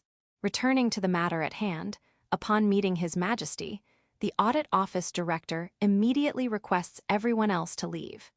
He doesn't utter a word until only His Majesty and the Chief Chamberlain remain in the office. Is this satisfactory, Director? Thank you, Your Majesty. Now then, what's so important that you've gone to such lengths? In response to His Majesty's inquiry, the Director begins to report the information received last night, holding nothing back. As he listens to the report, His Majesty's expression gradually darkens. Regarding this report, I'd like to call in some people. Can you repeat it? Given the nature of this matter, I'd prefer to limit the number of people privy to this information. But the Director shows some resistance, but upon learning of His Majesty's choices, he seems to understand. At 9:45 a.m., a meeting begins with 4 additional attendees chosen by His Majesty. The Space Force Commander, the Space Force Personnel Bureau Chief, the Chief Chamberlain, and the Space Force Police Chief. These 4 are all individuals His Majesty trusts deeply, almost like confidants. Wait a moment, Audit Office Director. You're saying the pirates were involved in human trafficking, and that high-ranking Space Force officials were involved. Major General Dordan, the Personnel Bureau Chief, speaks up upon hearing the report. Admiral, that's not quite accurate. While it does amount to human trafficking, the reality is far more horrific. It involves the sale of organs from living humans. Is there evidence? Yes, they directly witnessed a boy whose heart had been removed. Apparently, the boy passed away shortly after. Someone involuntarily lets out a gasp. The atmosphere in the room grows dark and heavy. Is it true that the military is involved? His Majesty questions the Director amidst the gloomy atmosphere. Yes, the Princess herself has apparently examined the evidence directly. That's why she's requested assistance from the Audit Office. From there, a long meeting ensues. Normally, this time would be spent on His Majesty's routine task of processing approval documents, but ever since the Audit Office Director's visit, all other access has been cut off. The department responsible for His Majesty's general approval duties begins to stir at this unusual situation. Young bureaucrats panic at the sudden inability to access His Majesty. A veteran bureaucrat calms them down. You young ones might not have experienced this, but it happens very rarely. The last time I experienced something like this was when war broke out at the border. What does that mean war is? Don't be ridiculous. This country has been at war since before I was born. We haven't even reached a ceasefire, let alone a truce, with the Feener faction. We're still very much at war, though there hasn't been any large-scale conflict in recent years. As such conversations take place, word comes from the Chief Chamberlain that all meetings with His Majesty are prohibited for the time being. The entire palace begins to stir with a feeling of impending war. At 2 p.m., an interim report arrives for the director from the auditors heading to the third princess's location. A list containing names of military bigwigs is included. An auditor rushes to deliver this to the director, who is still in the meeting with His Majesty. At 2:30 p.m., the auditor reports these findings to the meeting participants. Wait a moment, this is beyond what we. The Space Force commander is shocked by the extent of the situation. Indeed, while they're connected to suspicious nobles, for it to go this far. With this level of contamination, the military can't possibly handle pirate subjugation. The same goes for the Coast Guard under the Space Force. Everyone is temporarily stunned by the shock, but by 3 p.m., they begin discussing countermeasures again. However, with the military so severely compromised, developing strategies won't be easy. Around 9 p.m., they finally agree to suspend the authority of those named and secure their persons while trying not to provoke the nobles too much. Still, no matter what we do, the nobles will make a fuss. The meeting continues endlessly until Major General Dodon comes up with an ingenious plan. Your Majesty, if we could divert the nobles' attention elsewhere, we might be able to secure the suspects, but divert their attention. Do you have something in mind, Your Excellency? Yes, why don't we have the third princess, who's achieved this feat, step up? What do you mean? How about officially establishing Her Highness's preparatory office as a government agency, and appointing Her Highness at ministerial level? Fortunately, Her Highness has been touring various places and promoting herself actively, so it should be easy to divert the nobles' attention there. Hold on, no matter how much we want to divert attention, we can't establish an agency so quickly. That's why I suggest we widely announce a deadline for its establishment. That's a clever idea. She's already achieved undeniable accomplishments, and with this recent incident, no one could oppose it. Wait a moment, my daughter's matter has already been announced. Ah, that's right. This plan is shelved, as it has already been announced. In the end, everyone leaves His Majesty's office after the meeting concludes past 2 a.m. the next day. End of Volume 2.